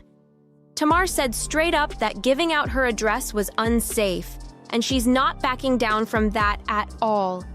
She made her stance loud and clear, and it tied the entire storyline together in a way that left everybody staring at each other like, so, this is what we're doing now? And honestly, that pretty much brings this whole season's conversation full circle. The season ended, the damage is already stamped into reality TV history, and we're all sitting here wondering what the point of any of this even was. Every episode felt like a build-up to nothing, and now we're left with confusion, tired energy, and a bunch of questions that still don't have real answers. So here are my straight-up closing thoughts. I'm done breaking down the Braxtons for now. Unless something massive drops, like a real revelation or a genuine bombshell, I can't keep sitting through another round of this chaos. It's draining, it's messy, and at this point, it's not even entertaining anymore. It's just sad and frustrating. The spark is gone, the storyline feels thin, and the whole franchise is limping instead of leveling up. But I still want to hear from you because your take always adds another layer to the conversation. What did you think of this season? Did anything actually stand out to you, or did it all feel flat from start to finish? Drop your thoughts, your theories, and everything in between. And before you dip, hit that subscribe button for JUicyReel so you don't miss the next deep dive, the next scandal, or the next wild plot twist. More drama breakdowns are coming, and trust me, you'll want to be here for every drop. Before we close this chapter for real, let's be honest. This whole season felt like watching a family try to glue together a broken mirror, and every time they touched it, another crack showed up. It was messy, confusing, and had people squinting at their screens like, they really thought we wouldn't notice this. The energy never matched the hype, and every storyline felt stitched together just to fill time instead of telling something meaningful. The truth is, the Braxton name still carries weight, but the way this season played out showed how shaky things are behind the scenes. Fans expected honesty, growth, and maybe even some healing, but instead we got smoke, mirrors, and scenes that felt more acted than lived. And the wild part is, the audience wasn't mad. They were just disappointed because everybody wanted better from a family with this much history. Even the conflicts didn't hit the way they used to. Back in the day, when the Braxtons argued, cried, or clashed, you could feel the real emotion behind it. But this time, it felt like folks were checking the camera before checking their feelings. Every reaction seemed too polished, too rehearsed, too safe. And that's why viewers checked out early. And look, maybe one day they'll come back with something real, something that actually feels like the Braxton story, instead of a recycled script with new lighting. Maybe they'll sit down, be open, be honest, and finally give the audience the truth behind all the whispers and tension. But until that day comes, this chapter is closed for me, and I'm stepping away from this storyline with zero regrets. But hey, the drama world never sleeps, and you know I'm always watching for the next wild twist, the next shocking moment, or the next celebrity saga waiting to drop. So if you're into deep dives, breakdowns, scandals, and real talk, make sure you hit that subscribe button for JUicyReel, because the next story might be even crazier than this one. Steal anything. You don't. You stole men. Who's the man that I stole? Tony's. You slept with them a few times. Who? What man? Do not get the link. Oh, bitch. Dirty, low-down ass bitch. Oh, you're such a liar. Such a liar. Some things out her mouth that are really cutting. But your daughters are being held emotionally hostage to your ex-wife's bitterness towards you. You and her need to get on the same side of the table and free those girls. Because the elephant in the room that nobody will talk about is Evelyn Braxton's attitude. I don't even think they look at me as a sister. They don't like me. We were very close as kids, very close as young adults, and now where we are in our lives, that relationship no longer serves us. And I would hate to keep arguing with them and keep building negative memories instead of building and relying and thinking of the good memories. Okay, listen up, because we're diving straight into some wild family drama, and this one has been sitting heavy on my mind for way too long. The Braxtons always bring the heat, but this time, the spotlight might be landing on someone nobody expected. Everyone's always pointing fingers at Tamar, like she's the one stirring every pot, causing every storm, crashing every conversation with some dramatic moment. But what if the whole story has been flipped on us from the beginning? What if the real trouble didn't start with Tamar at all, and she's been carrying weight that was handed to her way before she even had a chance? This situation is way deeper than just a couple viral arguments or messy headlines, so hear this loud and clear. Because the question we need to ask is not, what's wrong with Tamar? But who shaped the world Tamar had to grow up in? And when you look at it from that angle, suddenly, Miss Evelyn Braxton starts stepping into the spotlight in a whole different way. Yes, we're talking Mama Evelyn herself, strong, fierce, respected, but also possibly the person who set the tone for all this chaos without ever admitting her part in it. Can I ask you something, Miss Evelyn? Do you know what her pain is? Because the only reason a person would behave in this manner. We're not going to throw this behavior word around again. We're not going to do that. She does not have a behavior problem, and that's not fair. First of all, your finger in my face is not going to work for me. But the name calling is not going to work for me. Because I don't appreciate you keep throwing out these names. What about my disrespect? All I have been is disrespectful. I've been called. Wait a minute! Think about it. Tamar has been dragged online for years. Every week, it feels like somebody new jumps into her comments calling her chaotic, too much, dramatic, attention-chasing, all that noise. Every little thing she does becomes a trending topic, like people are waiting for her to slip, just so they can talk. It's wild out here. But here's where things flip. Tamar has actually talked about this herself. Straight up front, no filter. She came right out and said, "Y'all want to know why I act the way I act?" And when someone asks a question that bold, that raw, you already know there's a whole story behind it waiting to be told. And that story might reach way further back than people realize. Because what if Tamar isn't the wild, unpredictable storm people say she is? Your mother run your life. How dare he try to tell me how to raise my kids after he have abandoned us? He has some nerve. Y'all have lives to live yourself, and she can't run her life, her home, and your home.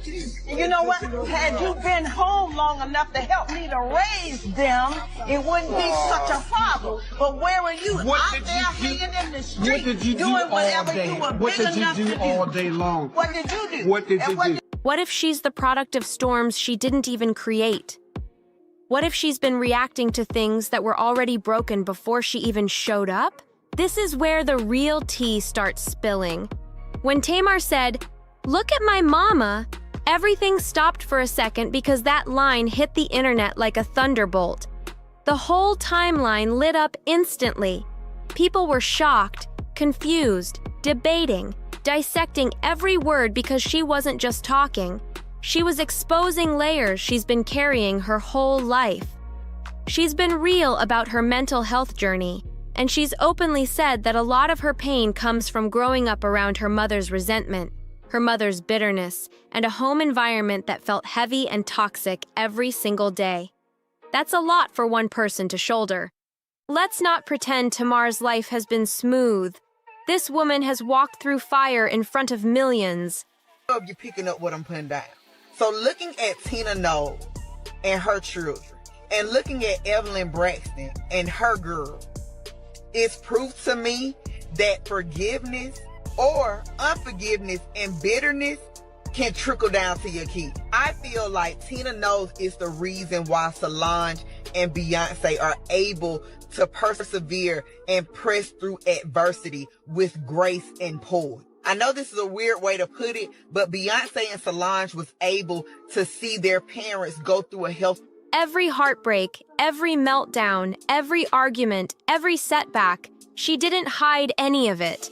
She brought the world into her messes, her wins, her breakdowns, her glow-ups, everything.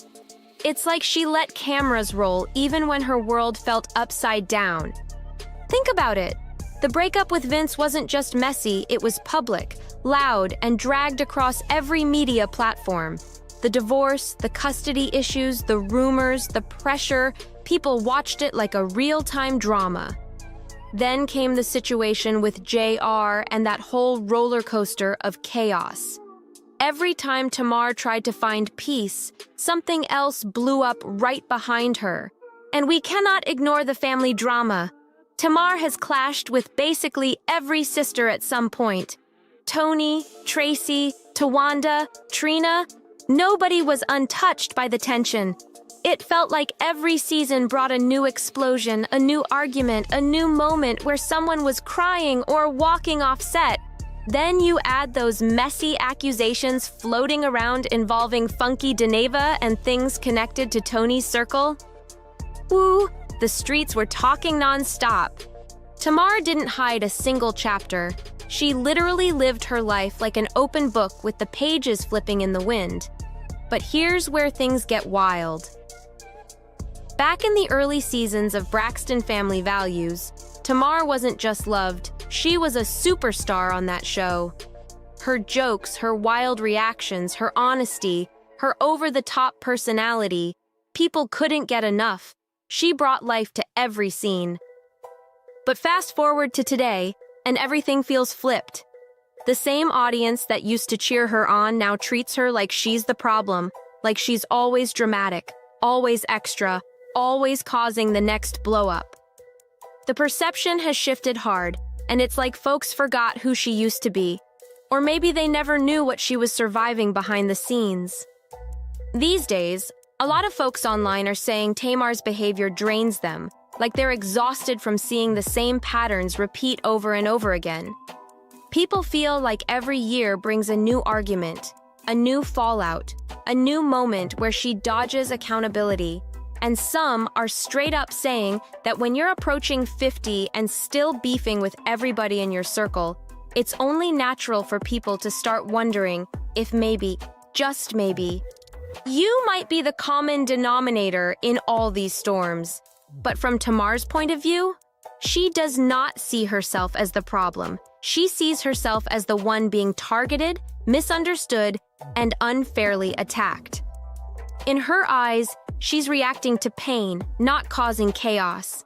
And one thing about Tamar, she rarely steps up and says, "Yeah, I played a part in this," even when people are begging her to acknowledge her own part. She stands firm in her truth, and she's loud with it. So, what does Tamar have to say when folks come at her with criticism? Oh, she's not rolling over for anybody. She's made it crystal clear that if people want to point fingers, they better turn those fingers toward Miss Evelyn, because Tamar believes her mother is the root of all this dysfunction. She's said it straight. Her mother's bitterness, her mother's resentment, her mother's energy shaped the entire Braxton household. And she claims every sister carries that weight deep down, even if they never talk about it out loud. But Tamar? She says she's the only one bold enough to speak up publicly.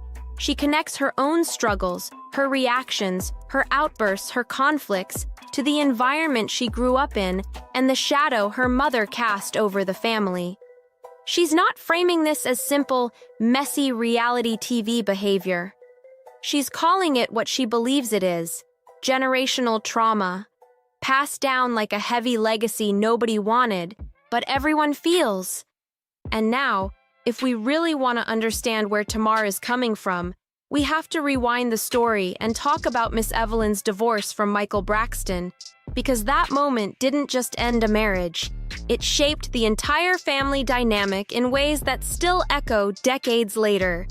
That divorce might have happened more than 20 years ago, but the fallout is still shaking that family today like it never truly ended. Miss Evelyn didn't just walk away from that marriage. She held on tight to every bit of anger, every piece of resentment, every wound that never fully healed, and that energy didn't stay inside her. It spilled straight into her household. Her daughters grew up soaking in that hurt, learning how to carry grudges like armor, how to internalize resentment, and how to drag that same heavy energy into their own adult lives without even realizing it. Now let's get into the dynamic between the Braxton sisters, because the internet loves making Tamar the face of all the chaos. But let's keep it real. Every sister has her own flaws, her own moments, her own storms. Take Tony, for example. She's always giving elegance, giving calm, giving "I'm above the drama." But if you really watch closely, Tony can stir things up just like Tamar. She just knows how to make it look polished and subtle, wrapping her mess in a bow so folks miss the sharp edges behind it. But no matter how you slice it, a lot of the tension didn't start with the sisters. It came from Evelyn's influence. When Evelyn and Michael split, things didn't fall into a healthy co-parenting rhythm. Far from it. Miss Evelyn wasn't interested in neutrality or balance. She wanted loyalty, and she wanted it locked down with no questions asked. Those kids weren't just encouraged to stand with their mother, they were pushed to choose sides, and that kind of pressure can shape how a family functions for generations. One of the biggest examples was the situation with Tracy, who still wanted to maintain a relationship with their father. But Evelyn wasn't feeling that at all, and it created tension that never really went away. And then there's Tamar. Being the mama's girl she always was, she naturally aligned with Evelyn, absorbed her mother's pain, and carried that energy into adulthood like it was part of her identity. That loyalty shaped how she moved, how she reacted, and who she protected even when it caused new conflicts along the way.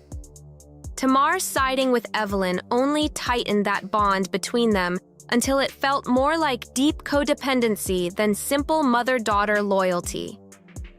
Miss Evelyn has always moved like a woman who must be right at all times. She speaks with force, she expects agreement, and the moment someone pushes back, she shuts it down fast. If your opinion doesn't match hers, she's not trying to hear it, and she'll make sure you know she's not trying to hear it. Tamar and her sisters have talked openly about growing up in a home where their mother's voice was the loudest one in the room, literally and emotionally. If they didn't line up with her perspective, their thoughts were dismissed, brushed off, or ignored completely. And yes, raising 6 children mostly on her own is an enormous task. No doubt about that. But the emotional weight she carried didn't just stick to her. It spilled into every corner of that household. Evelyn's bitterness toward her ex-husband didn't fade. It spread. And instead of dealing with all that hurt in a healthy way, she passed pieces of it down to her daughters, sometimes without even realizing it. They became the ones absorbing that unhealed pain, taking on emotional loads they never asked for, learning behaviors they didn't choose, and repeating patterns they didn't understand. And now, here's where things get real interesting, because the public has started shifting their perspective. More people are speaking up and saying, you know what? Tamar might actually have a point. Folks are looking back at old interviews, old episodes, old arguments, and suddenly they're connecting the dots. They're questioning how much of the family dysfunction actually started with Evelyn's influence, and how much of Tamar's behavior is just a reaction to years of emotional pressure she never got to escape. Now here's where everything starts getting even messier, because once people began calling out Evelyn's role in all this, the whole narrative around the Braxton family started shifting fast. Fans who used to drag Tamar every week suddenly started rewatching old interviews, old episodes, old behind-the-scenes clips, and the pattern became way too clear. Miss Evelyn wasn't just the strict parent. She was the emotional center of that whole house, and everything rotated around her feelings like she was the sun and everyone else had to orbit her. Folks began pointing out how any time one of the sisters tried to speak up for themselves, Evelyn would cut them off or guilt-trip them right back into silence. And you can see it plain as day. Every daughter learned a different survival tactic just to navigate her moods. Some stayed quiet, some stayed loyal, some tried to keep the peace. And then you had Tamar, who fought back because she didn't know how to swallow all that emotion without exploding later. And let's be real, Evelyn's influence didn't just stop when her kids became adults. You could see it follow them right into their marriages, their friendships, their business deals. Everything. They carried that pressure into every room they stepped into, like they were still trying to earn approval they were never really going to get. It's heartbreaking, but it also explains why the sisters have struggled with each other for so long. Even the tension with Tracy starts making more sense now. People used to think Tracy was just the left-out sister, but looking back, she was really the one who didn't fall in line the way Evelyn wanted. Tracy loved her father out loud, and that alone created a whole silent war inside the family. And the saddest part is, Tracy never stopped trying to be included, even when the door kept getting pushed half shut on her. So, when Tamar says she grew up in a space where resentment was taught, learned, and repeated, people are finally listening. They're seeing the cracks behind the polished TV moments, and they're realizing the Braxton drama didn't start with a sister argument. It started with a mother who never healed, and daughters who learned to survive in the chaos she couldn't let go of. And now we gotta talk about something people have whispered about for years, but never really said out loud. The way Evelyn used emotional pressure like it was her personal toolkit. Because once you start paying attention, you see the pattern everywhere. Miss Evelyn didn't just want loyalty. She wanted control, and she expected her daughters to move exactly how she wanted. No questions asked. And if they didn't, oh, she knew how to make them feel it. There were moments where you could literally watch the sisters shrink back the second Evelyn walked into a room. They'd be laughing, talking, disagreeing. Then boom! One look from Mama and the whole vibe shifted. It's like they were trained to keep the peace even when it cost them their own voices. And viewers thought it was just family respect. But now everyone's realizing that wasn't respect. That was conditioning. Tamar especially caught the brunt of this. People used to clown her for being loud and emotional, but if you really look at it, half the time she was reacting to things that were never talked about, never healed, never even acknowledged. She wasn't just being dramatic. She was carrying years of suppressed pain that didn't even start with her. And let's be honest, none of the sisters ever got the space to process their own emotions because they were always too busy tending to Evelyn's. If she was upset, they had to be upset with her. If she had a problem with someone, they had to fall in line like soldiers. And that's exactly how a whole family ends up stuck in one long cycle of resentment and silence. People online are now saying, wait a minute, this didn't start with Tamar versus the sisters. This started with Evelyn versus everybody who didn't follow her rules. And once you see it, you can't unsee it.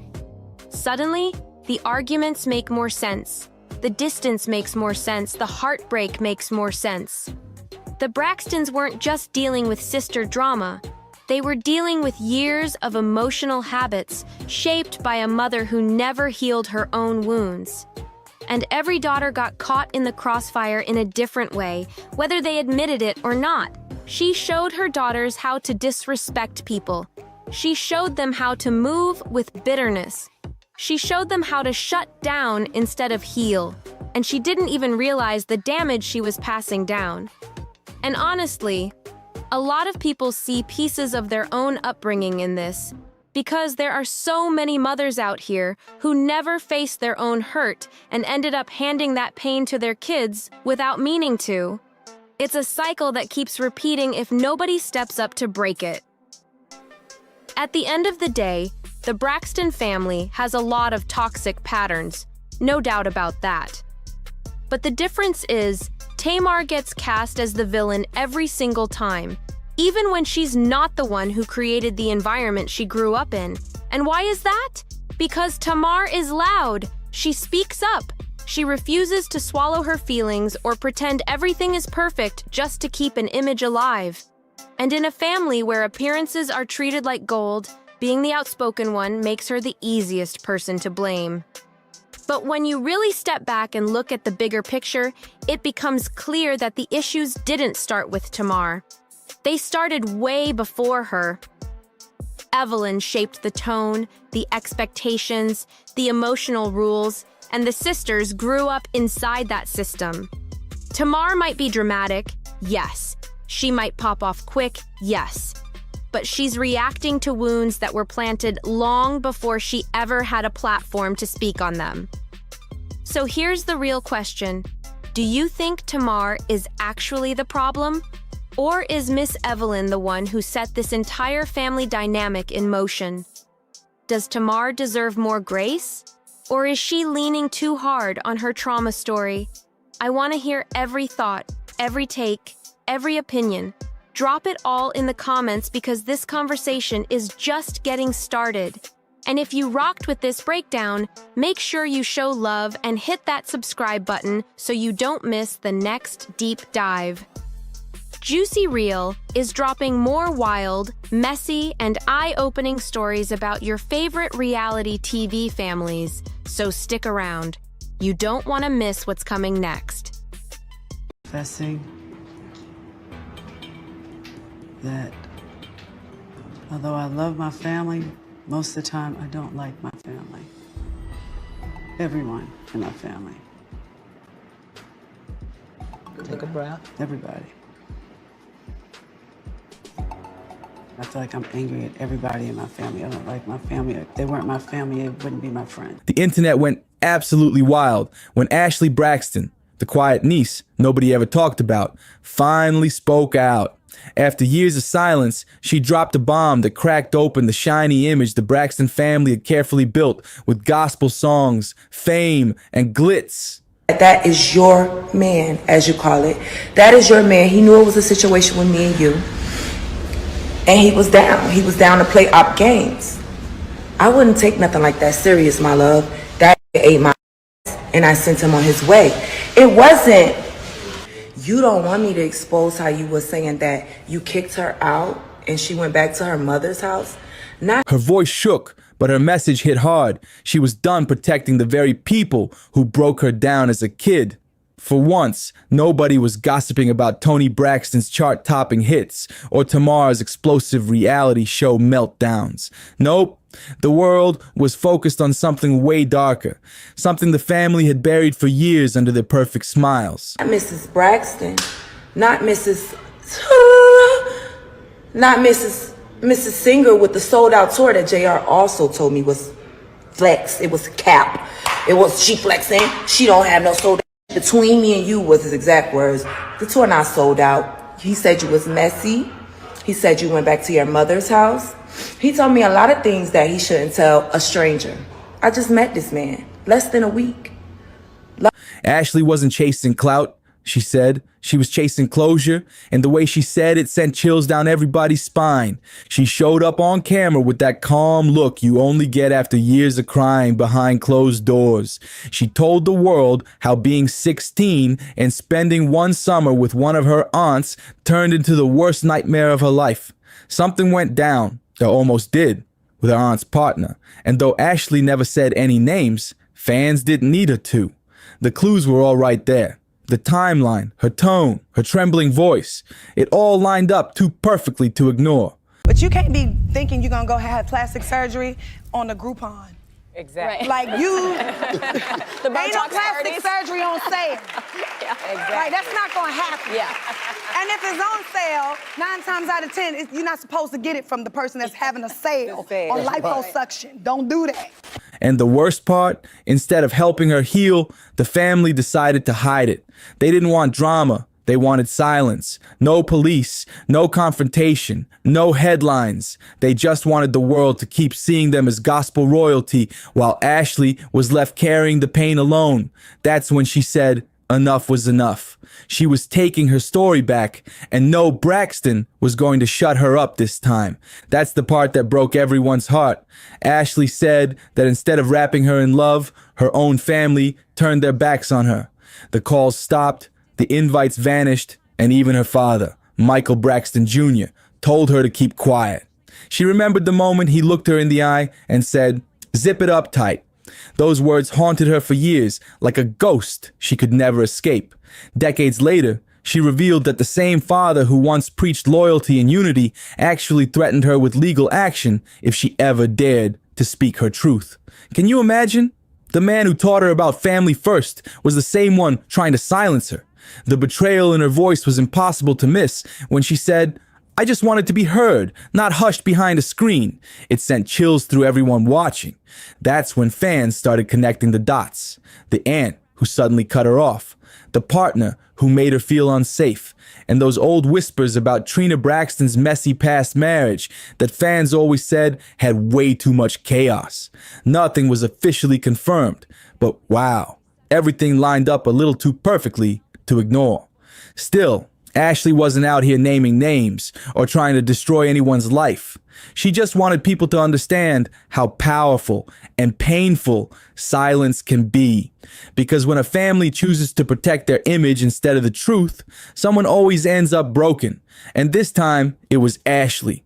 Ashley said the worst part wasn't what happened. It was being blamed for surviving it. That line alone broke the internet's heart. Then came the twist nobody saw coming. Tamar Braxton saw the video, and everything flipped upside down. Tamar, the sister known for speaking her mind, loud and proud, couldn't stay silent this time. She reached out to Ashley in private, and before anyone could blink, she invited her niece to appear on her live podcast. It was the first time in decades that any Braxton had publicly given Ashley a voice, and that move sent shockwaves through the family. Fans were stunned, insiders were buzzing, and according to those close to the situation, Toni Braxton was furious. To Toni, family business was supposed to stay behind closed doors. No social media, no public talk, no exposure. But Tamar had a different mindset. She believed that healing needed sunlight, not shadows. The moment Ashley showed up on Tamar's podcast, the energy shifted. It wasn't about fame, music, or TV drama this time. It was about truth. Ashley opened up like never before, talking about what it was like growing up in a home where love always came with conditions. She revealed how her mother once removed her name from her birth certificate, how her father stayed distant, and how her stepmother turned their home into a battlefield of emotional pain. Every adult who should have protected her ended up teaching her one painful lesson: to stay silent. I learned that being quiet kept the peace, she whispered, but it also killed me inside. Those words hit like a punch to the gut, especially for fans who still remember Tracy Braxton's lonely final years before she passed, another woman in the family silenced by the same cycle.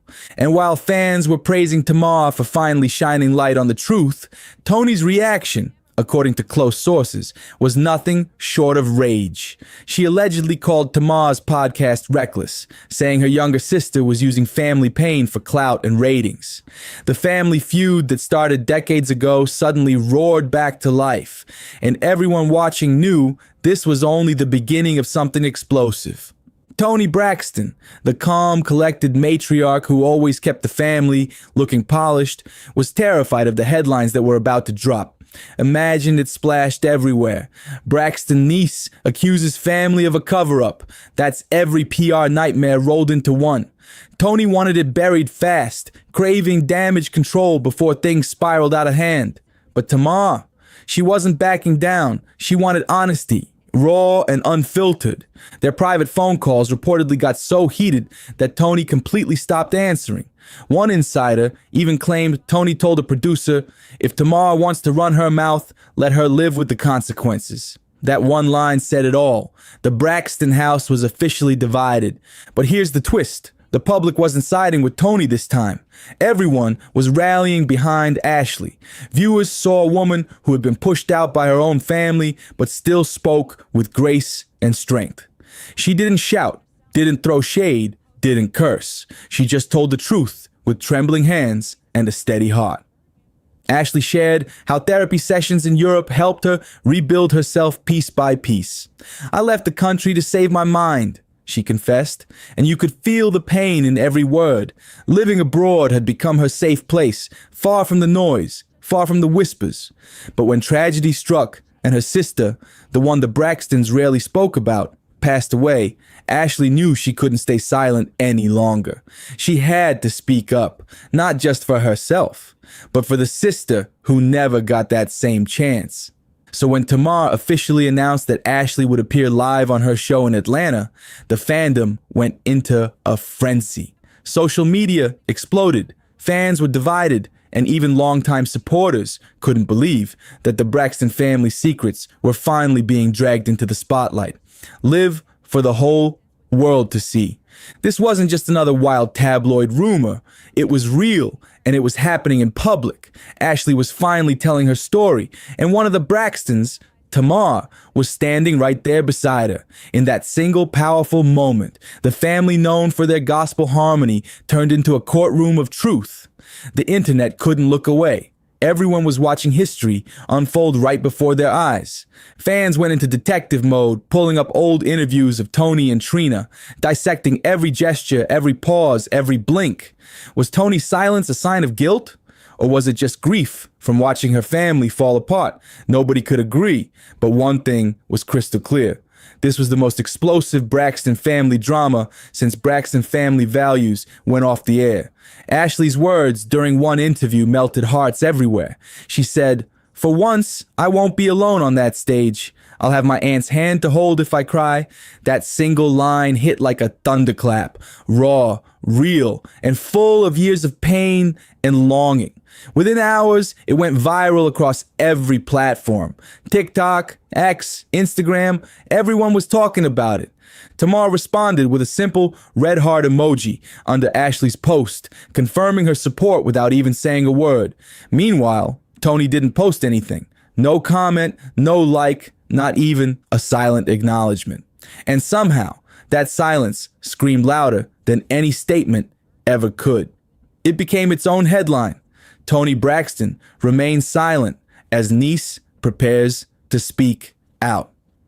Behind the scenes, things were getting messy. Michael Braxton reportedly warned his daughter again to stay quiet and avoid dropping names, while Trina completely disappeared from social media.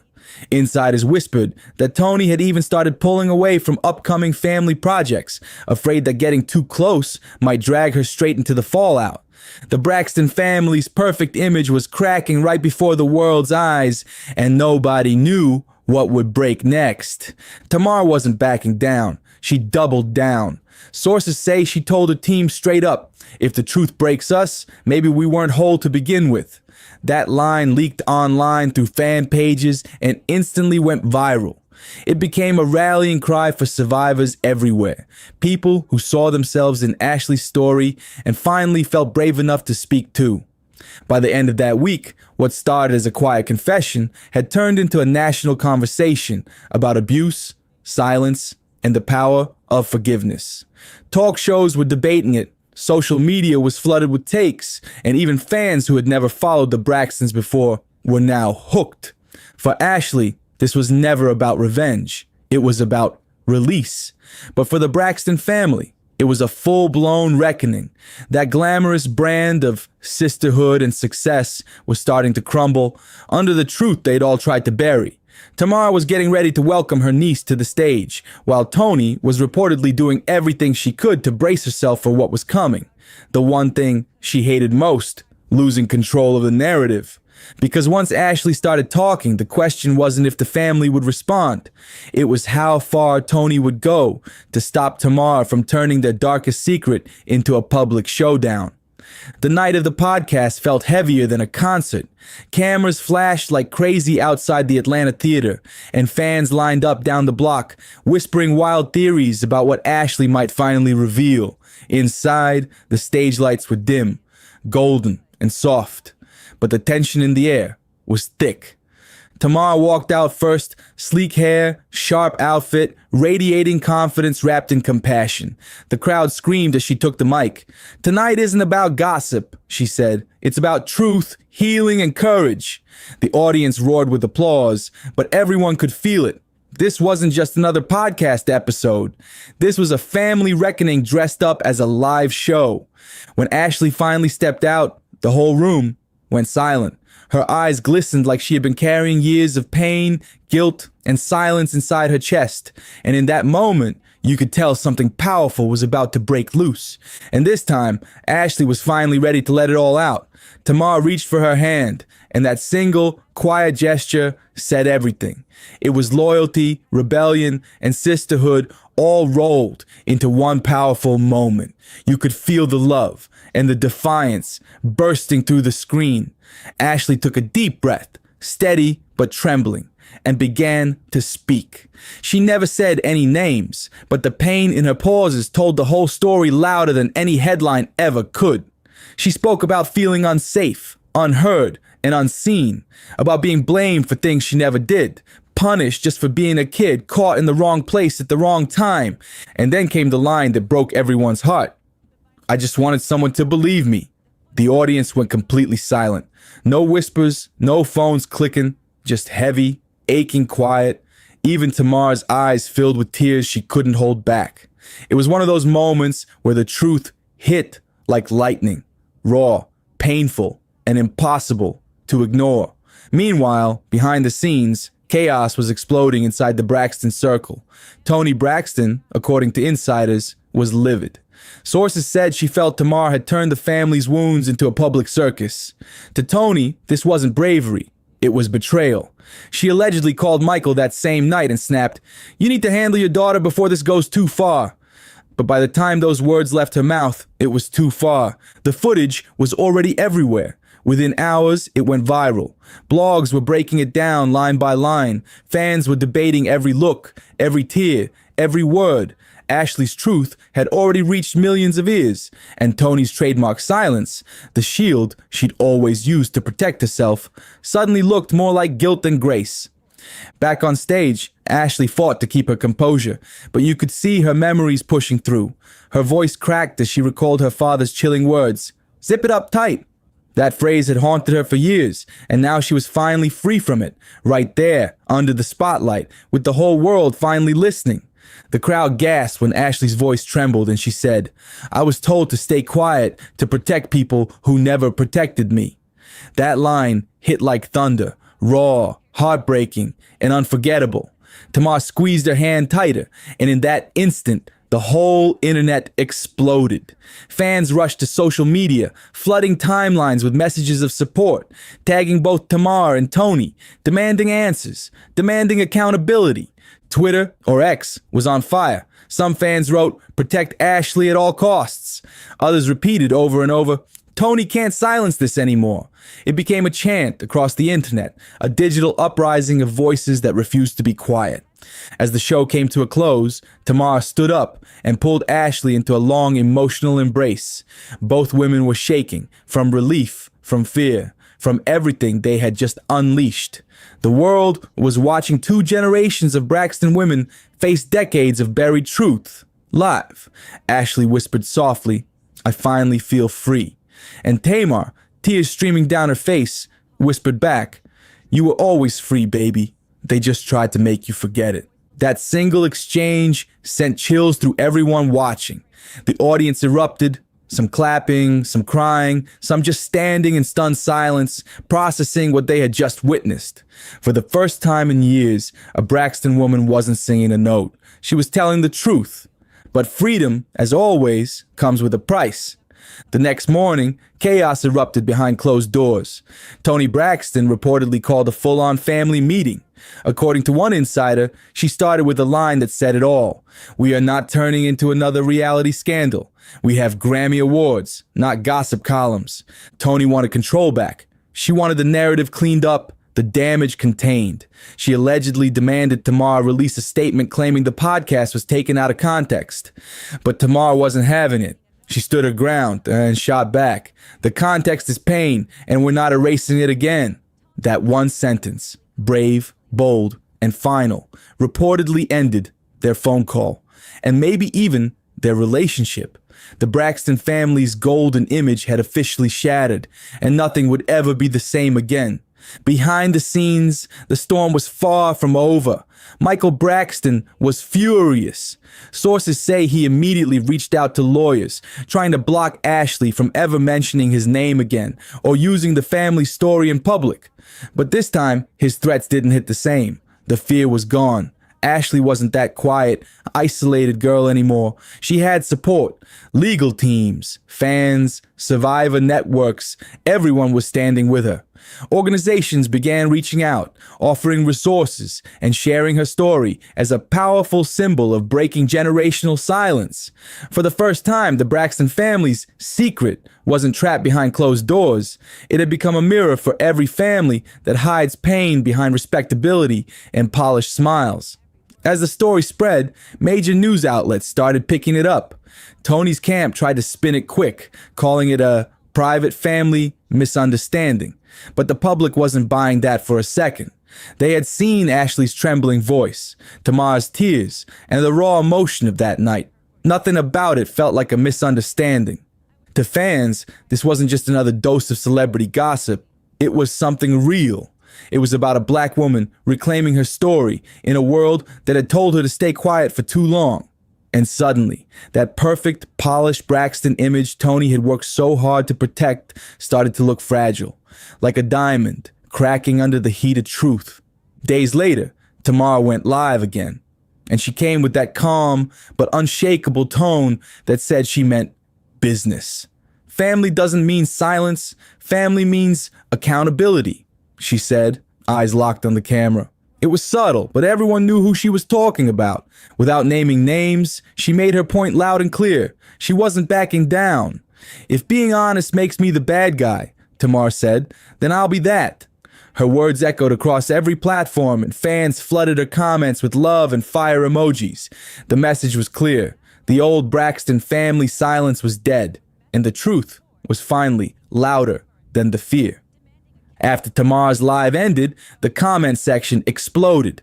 Thousands of people flooded in, some cheering her on, calling her brave and fearless, while others begged her to make peace with Tony. But Tamar stayed unmoved. Her loyalty wasn't to the Braxton brand anymore. It was to the truth. No filters, no fake smiles, just raw honesty from a woman who had seen enough. Meanwhile, across the ocean, Ashley quietly returned to Spain. She didn't post any long explanations, no interviews, no drama. Just one simple message on Instagram. You can heal and still hurt. You can forgive and still speak. That line hit everyone straight in the heart. It was powerful, poetic, and final.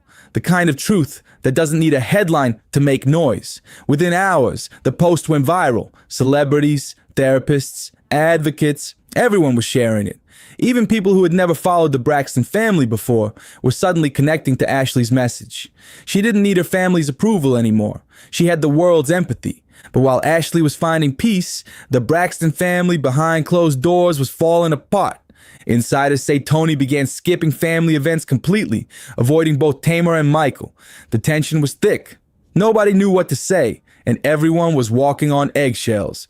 Even Trina, who had stayed completely quiet through all of this, reportedly broke down during a family dinner, slamming her fork down and saying, "I'm tired of protecting ghosts." That moment, insiders say, left the whole table frozen. The sisters' bond, once their greatest strength, was now crumbling in private. Years of silence, pride, and pain had finally caught up to them. And while Ashley's courage brought her the peace she had fought for her whole life, the rest of the Braxtons were left staring at the wreckage of a truth they'd spent decades trying to hide. And for the first time in years, the Braxtons weren't the picture-perfect image of gospel and glamour. They were human, flawed, fractured, and finally exposed. The masks were off, and what was left wasn't fame or sparkle. It was truth, raw and unfiltered. By the end of the month, tabloids had a name for it: the Braxton Civil War. Headlines were everywhere, talk shows were dissecting every clip, and social media couldn't stop buzzing. Yet somewhere in all that chaos, there was something beautiful. Because for the first time ever, someone from that powerful family had turned deep pain into purpose. Ashley Braxton wasn't the scandal. She was the silence, finally breaking. She wasn't chasing clout or trying to drag anyone down. She was fighting to breathe after a lifetime of being told to hush. And though Tony Braxton may never forgive Tamar for dragging their truth into the light, the world had already made its choice. They chose honesty over image. They chose Ashley. In her final statement before stepping away from the spotlight, Ashley said words that left everyone speechless. If telling the truth cost me my family, then I guess love was never really there. Her voice cracked, but her eyes stayed steady, clear, brave, and free. With that final sentence, she ended the story not as a victim, but as a survivor who refused to be erased, because no matter how famous the family or how polished the image, the truth always finds a voice. And this time, that voice belonged to Ashley Braxton, the quiet niece who finally said what everyone else was too scared to say. Her courage made the world stop and listen, made people realize that even the most glamorous families can carry the deepest wounds. Behind every perfect photo and award-winning smile, there's a story, and Ashley's story proved that silence doesn't protect anyone. It only hides the pain until someone brave enough decides to speak. So if you've been hooked on this wild Braxton saga, hit that like, drop your thoughts in the comments, and make sure to subscribe to JUicyReel for more untold truths and explosive celebrity breakdowns. You won't want to miss what's coming next. Hold on. My niece Ashley, who very much posted her videos on social media with some accusations about her family. My family was a little surprised. Well, there was a lot going on the internet. Tamar announced that she would be interviewing our niece Ashley on Tamar's podcast. I didn't think it was a good idea. I am getting Ashley. You're not going to make me feel bad about that.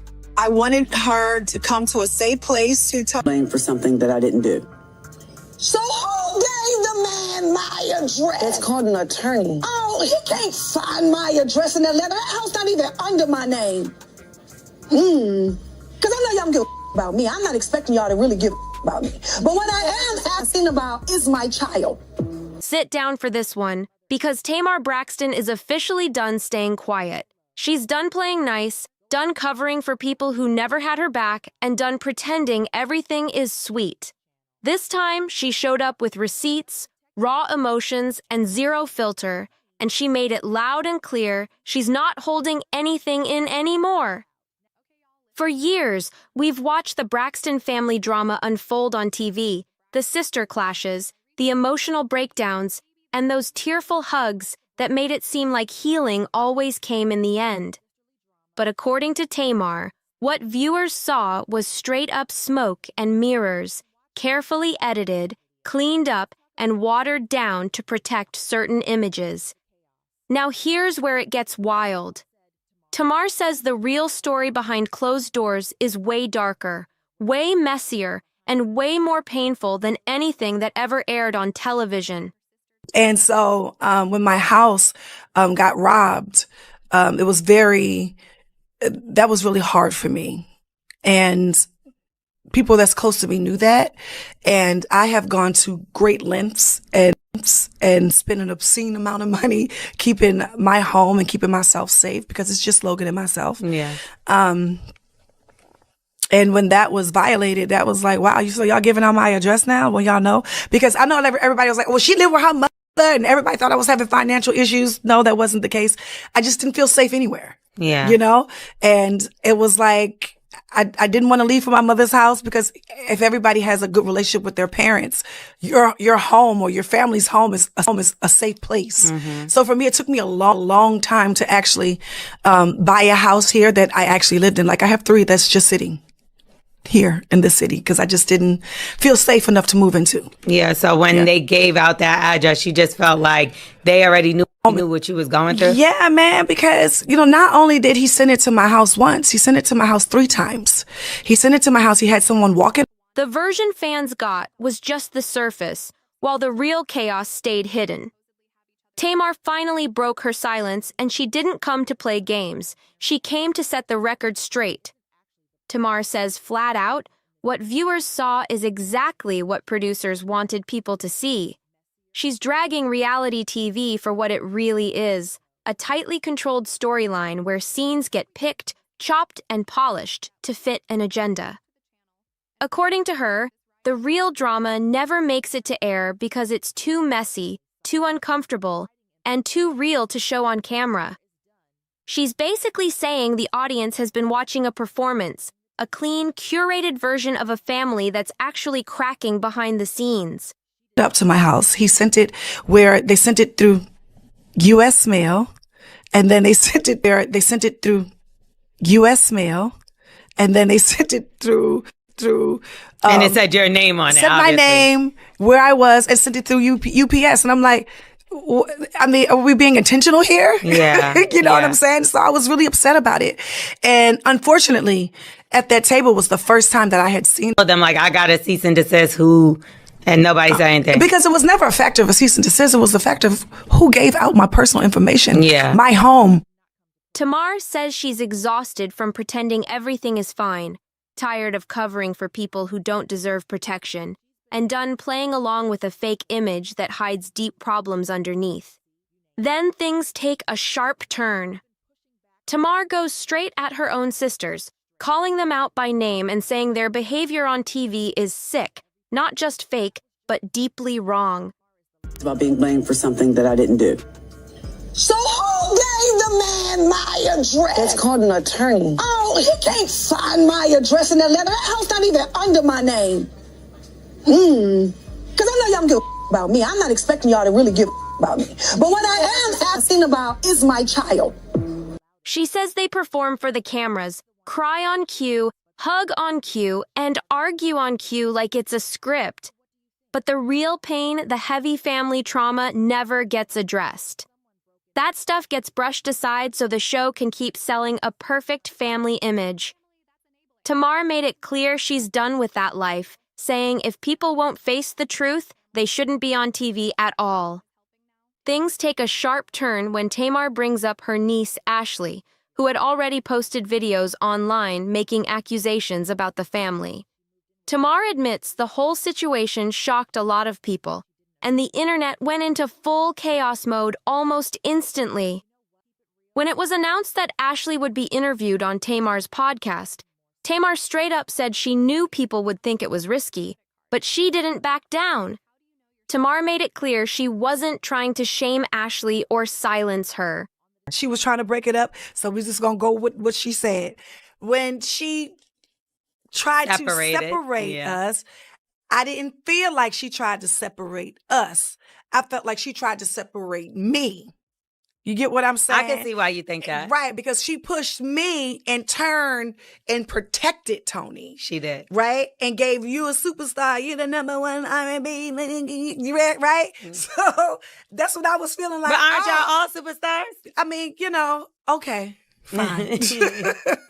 I don't have to be, and I definitely don't have to be in my family dynamic. I'm okay with being the youngest sister of amazing siblings that I grew up with that are beautiful and talented and Black. Yeah. Okay? I don't have to be a superstar in that situation. When I'm at work, you will give me my flowers. You will respect me. But when I'm in that situation with my family, we don't even have to bring up our occupation. Right. You know? And the status of our life. Yeah, you shouldn't. Yeah, right? I don't think so. But I just felt like I was pushed in the corner at that table. Like, I really came to discuss my niece, where's everybody head at in this, and who gave out my address.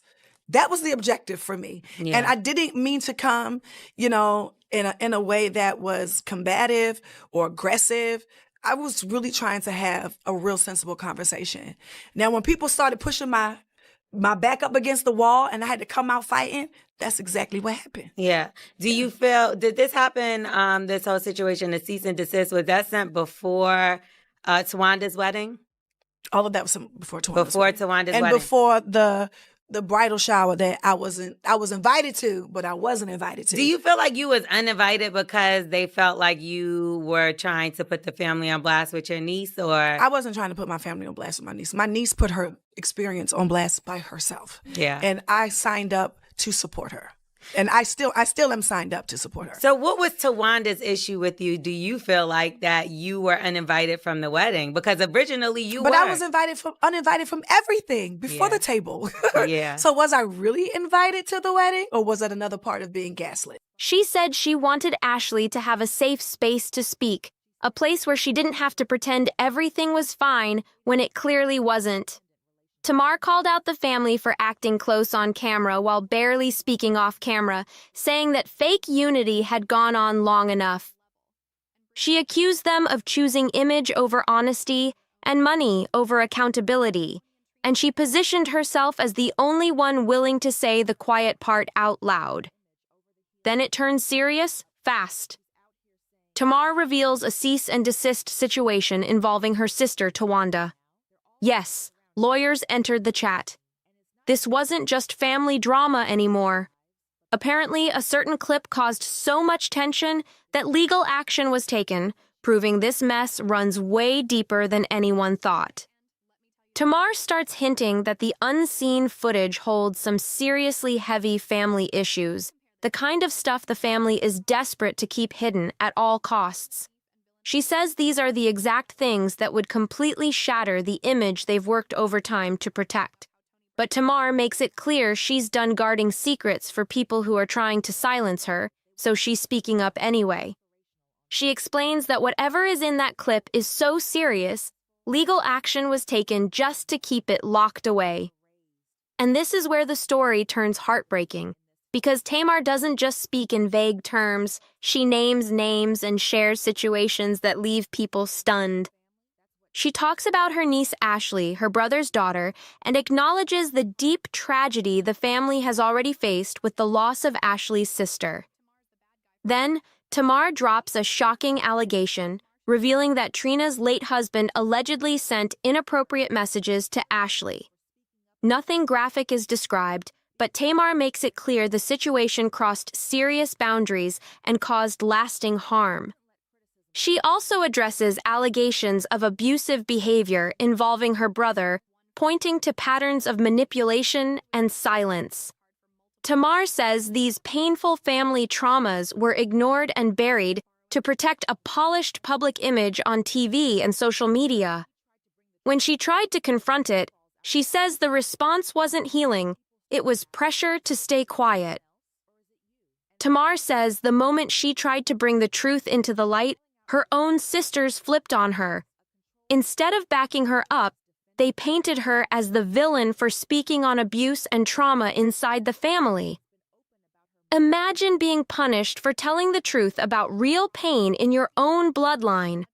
Tamar says that's exactly what happened to her, and she's done being used as the family scapegoat. This is the core of Tamar's message, and it cuts deep. She says the Braxton family cares more about looking good than actually being good. They want to sell that perfect aspirational image on TV, the successful, beautiful, talented Black family that everyone is supposed to admire. But behind the scenes, Tamar says it's manipulation, dishonesty, and deep dysfunction running the show. When she tried to hold people accountable, when she said the family needed to face the truth and heal, she says she was shut down fast. Image was chosen over healing, every single time. Tamar makes it clear she refuses to carry blame for things she didn't do. She even brings up legal pressure, saying an attorney was contacted over misinformation, pointing out how messy and calculated things got. She says she's not asking for sympathy, but she is standing up for what really matters, especially her child.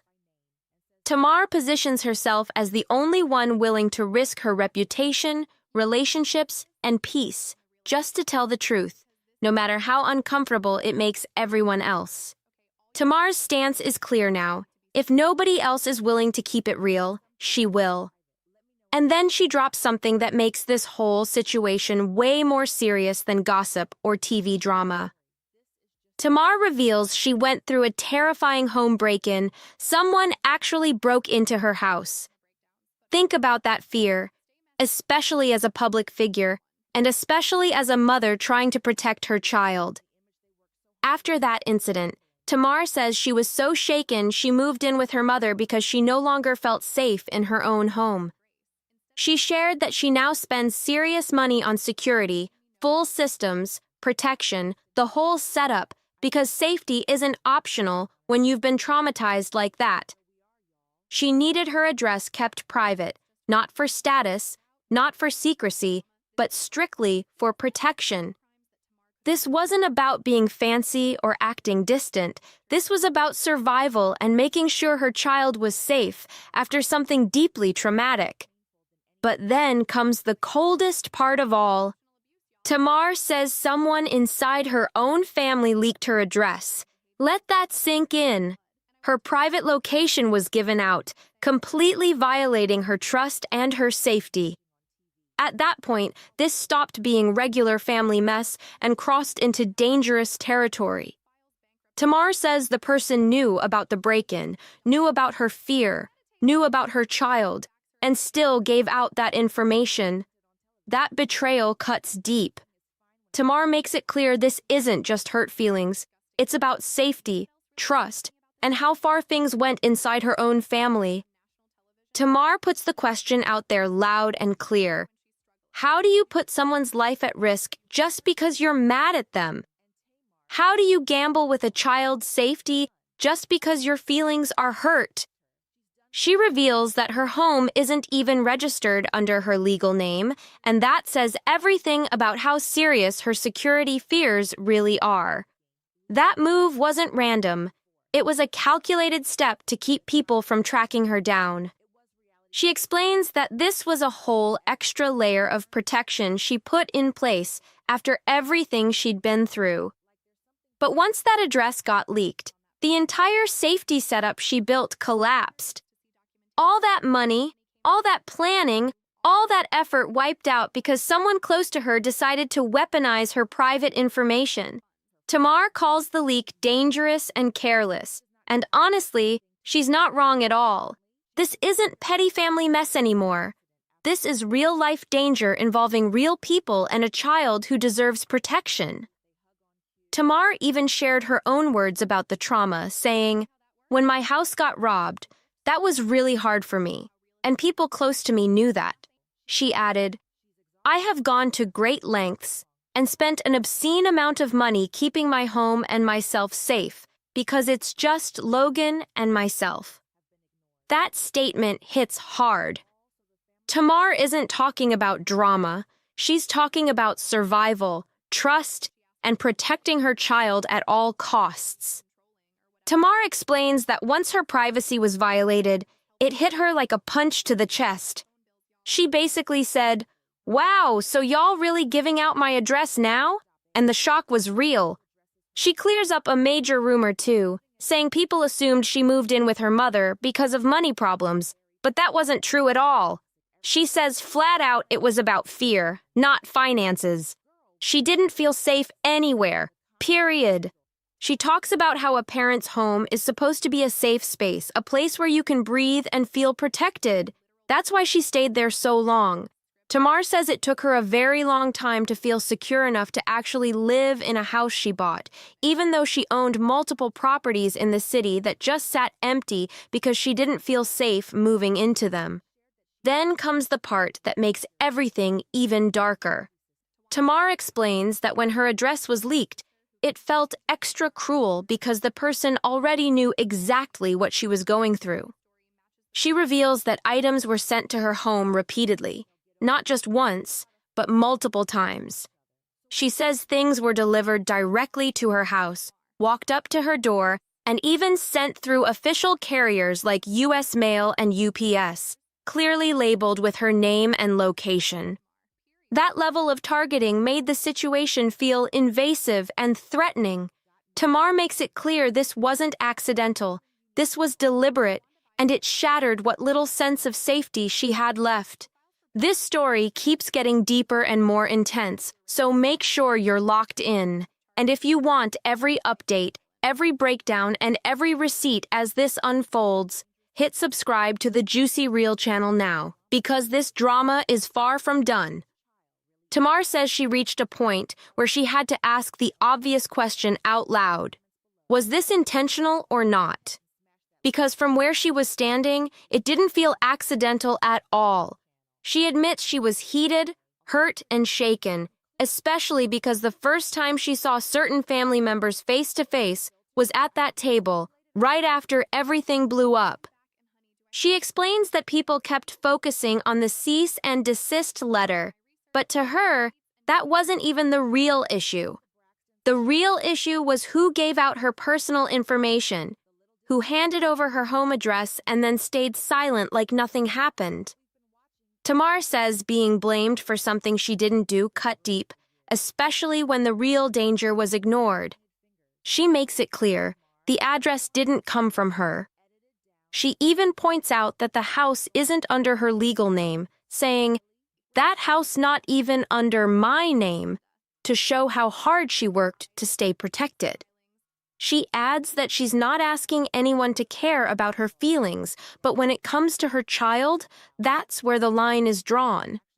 And just to show how broken this family dynamic really is, Tamar reveals she wasn't even invited to her sister Tawanda's wedding. Her own sister got married and left her out completely. That speaks volumes about how deep the fractures run. Tamar says this wasn't about drama. It was about truth, safety, and being pushed out for speaking up. Tamar explains that she never felt like anyone was trying to split the whole family. She felt like the move was aimed directly at her. She says it felt personal, like she was the one being pushed aside while others were protected. She even admits she can see why people viewed it differently, but from her seat, the energy was clear and it stung. She talks about how certain family members were defended and elevated while she felt shoved into the corner. And when the topic of superstar status came up, Tamar made something very clear. She said she doesn't need to be the biggest star in her own family. She's perfectly fine being the youngest sister of talented, successful, beautiful Black siblings, and she meant that with her whole chest. Tamar draws a hard line between work and family. At work, she expects respect and recognition, period. But inside her family, titles and fame shouldn't even matter. She says family is supposed to be about love and basic respect, not rankings or careers. Then she circles back to why she even showed up to that table in the first place. Tamar says her goal was simple: to talk about her niece's situation and to find out who gave out her address. That was it. She says she wasn't trying to be aggressive or start a fight. She was aiming for a calm, real conversation. But once people started pushing her, she says the tone shifted fast. And that's when things went left. Tamar says once her back was against the wall, she had no choice but to come out fighting. That's how she describes the moment everything fully exploded. She confirms that the cease and desist situation happened before Tawanda's wedding, before the bridal shower, and before that tense table conversation ever took place. She points out something wild, too. She was technically invited, then quietly uninvited, and then iced out completely. When asked if she was cut off because people felt she was putting the family on blast with her niece, Tamar shuts that down fast. She makes it clear, "I wasn't trying to put my family on blast with my niece." She explains that her niece shared her own experience publicly, and Tamar simply chose to stand by her. She says she supported her then, and she's still supporting her now, no switching sides. That's when Tamar questions everything. Was she ever truly invited to the wedding? Or was it another case of being gaslit? She says she was uninvited from everything before that table meeting, which made it clear the decision had already been made behind her back. And let's be real, this isn't about sisters having a small argument and moving on. This is a full family breakdown. Sisters not speaking, legal threats flying, painful secrets coming to the surface, and Tamar standing in the middle saying she's done playing along. She makes it clear she's choosing truth, even if it costs her everything. She's officially done protecting people who refuse to protect her, done pushing a fake family storyline on television, done pretending everything is okay when it's clearly falling apart behind closed doors. Tamar wants people to understand that the real Braxton drama is way worse than anything viewers ever saw on TV.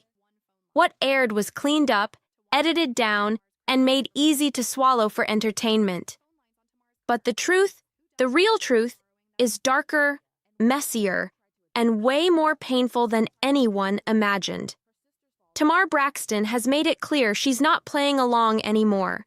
She's stepping out of the illusion and saying enough is enough. And honestly, after everything she's shared, it's hard not to see why she reached this point.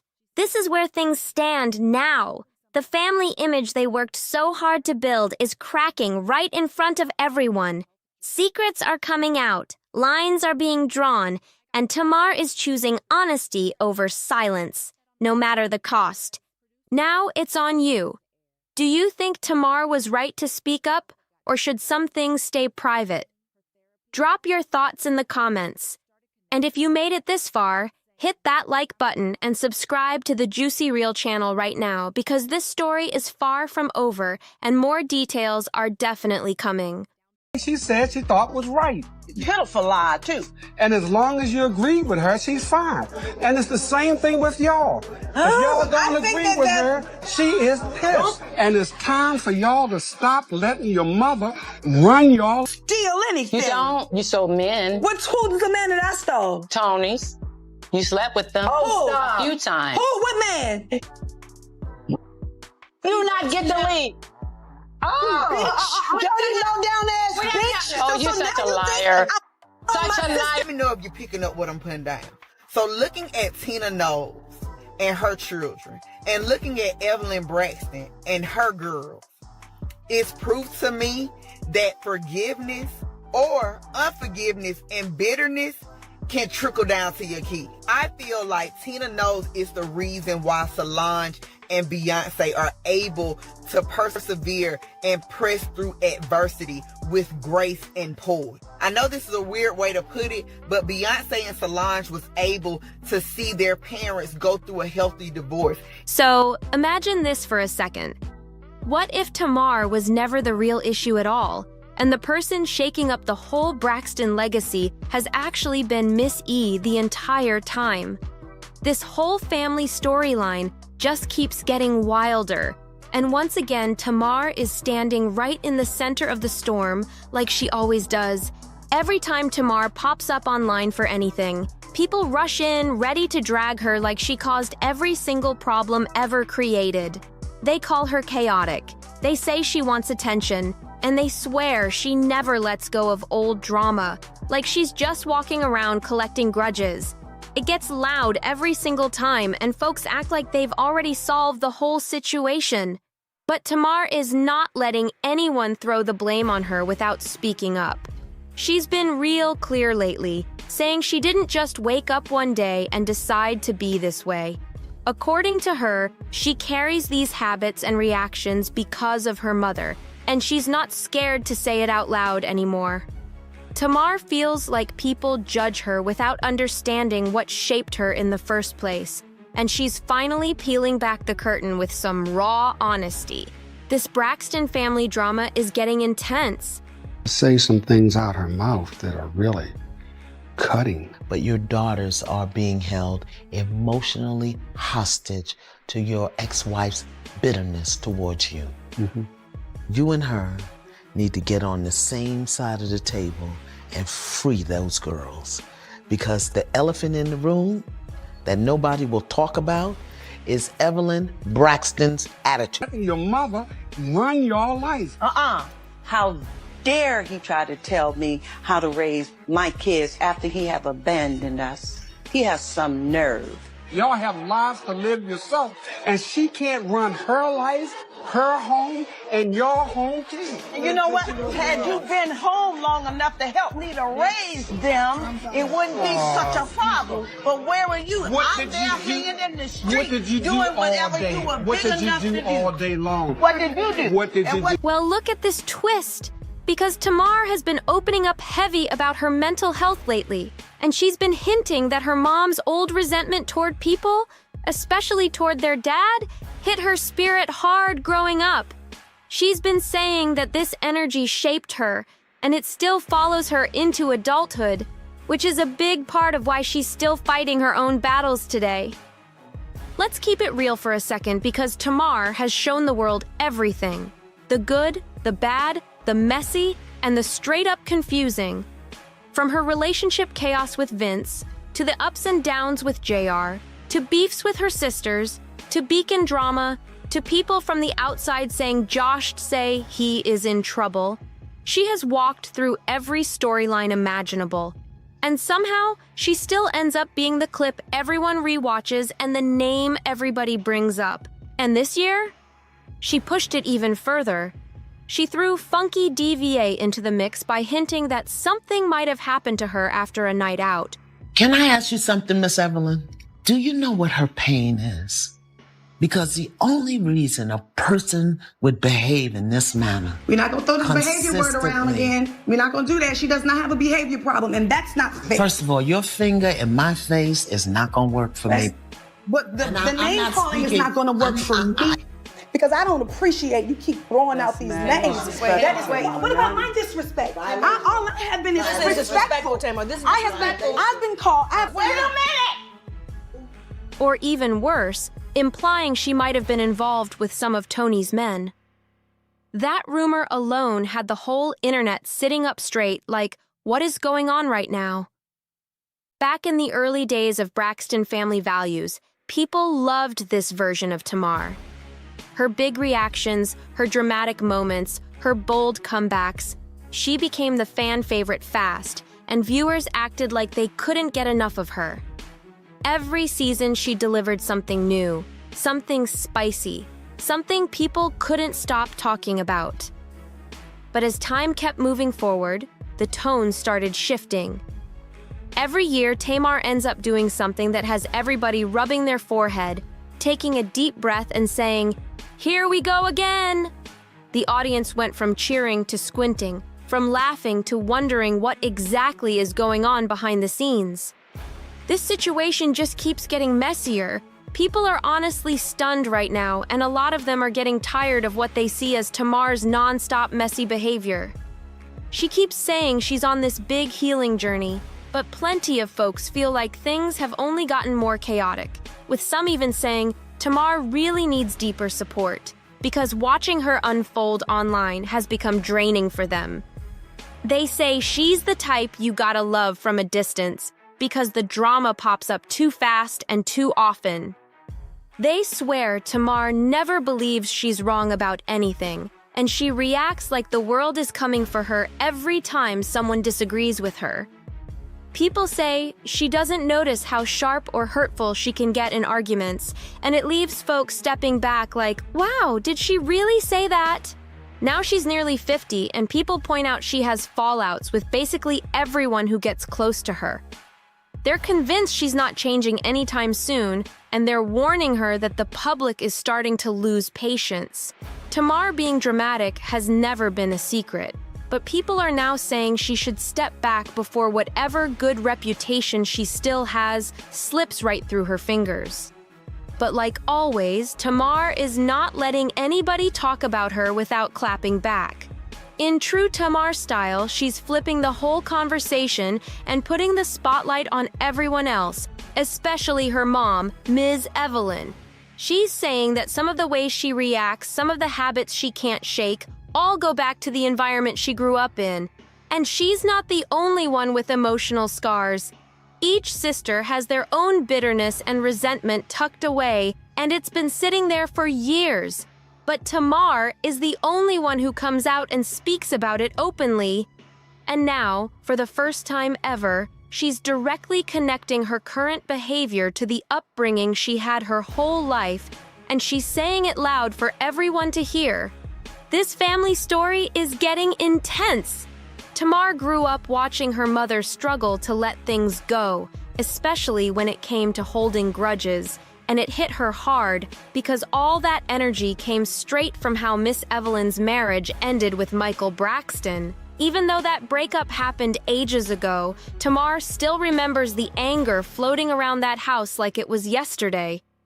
It's been more than 20 years since Evelyn and Michael divorced after she found out he wasn't being loyal, but the level of resentment she still carries toward him is unbelievable. People close to the family say that this bitterness didn't just sit with Evelyn. It shaped the entire way Tamar and her sisters learned to deal with pain, rejection, and disappointment. They didn't just watch their mom get hurt. They soaked up every emotion like sponges, and it followed them into every relationship and sister argument they've ever had. And let's not pretend only Tamar was affected. Even Tony, the oldest, the calmest, the one everybody calls the classy one, has her own version of messy behavior. She just hides hers a little better and keeps it tucked behind a polished smile, but it's still there, simmering underneath. That alone shows how deep the family patterns run. And here's where it gets real messy.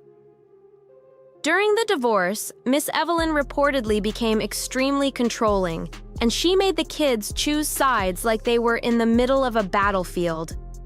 Anyone who even tried to stand beside their father ended up catching the coldest treatment from her. It wasn't just sadness, it turned into pressure, confusion, and emotional weight that the girls had to carry way too young.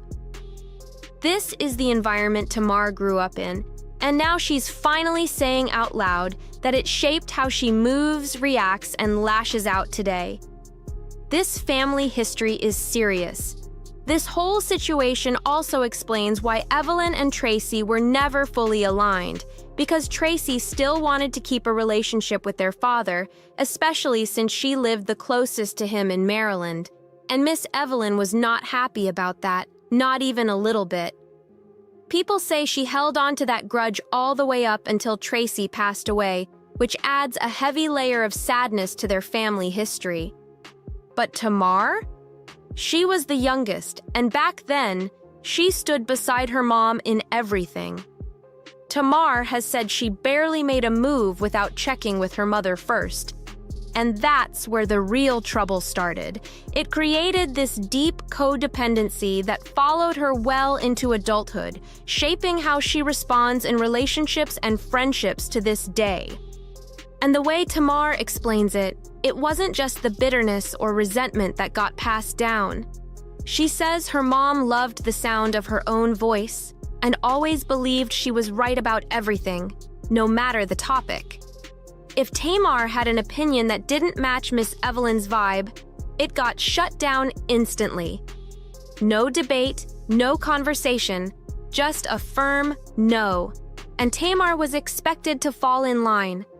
Miss Evelyn reportedly expected all her daughters to follow her direction without question, and going against her felt almost impossible. Tamar says the guilt was strong, because their mom constantly reminded them how she raised all 6 kids on her own after leaving their father, Michael Sr. That reminder wasn't said lightly. It was used like a weight that kept the girls in check. For Tamar especially, it created this emotional trap where she felt like she owed her mom loyalty in every situation, even when the choices didn't feel right. She grew up believing she couldn't challenge her mother without being seen as ungrateful, and that mindset has followed her for years. And now Tamar is finally unpacking all of this, saying out loud how much her upbringing shaped her reactions, her outbursts, her loyalty struggles, and the way she deals with conflict today. This story just keeps going deeper. This is the exact kind of environment Tamar grew up in. And even after more than 20 years, it feels like nothing changed at all.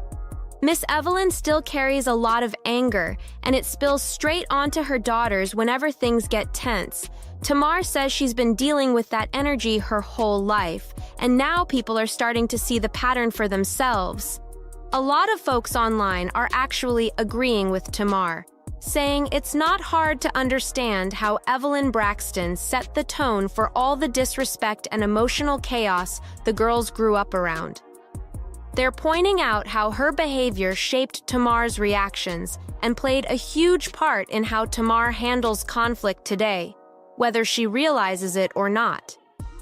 People have even started making lists of villains who don't look like villains, and Miss Evelyn's name is right at the top. Comment after comment says Evelyn reminds them of the type of toxic moms who put on a polished front but leave emotional damage behind closed doors. Women who act like they have everything under control while their children quietly absorb all the pain. The Braxton family has always had a lot of tension, and more people are admitting that Evelyn might have been the root of most of it. They say she kept her kids tied together with guilt, pressure, and emotional expectations, making them feel like they had to stick together no matter how deep the issues ran.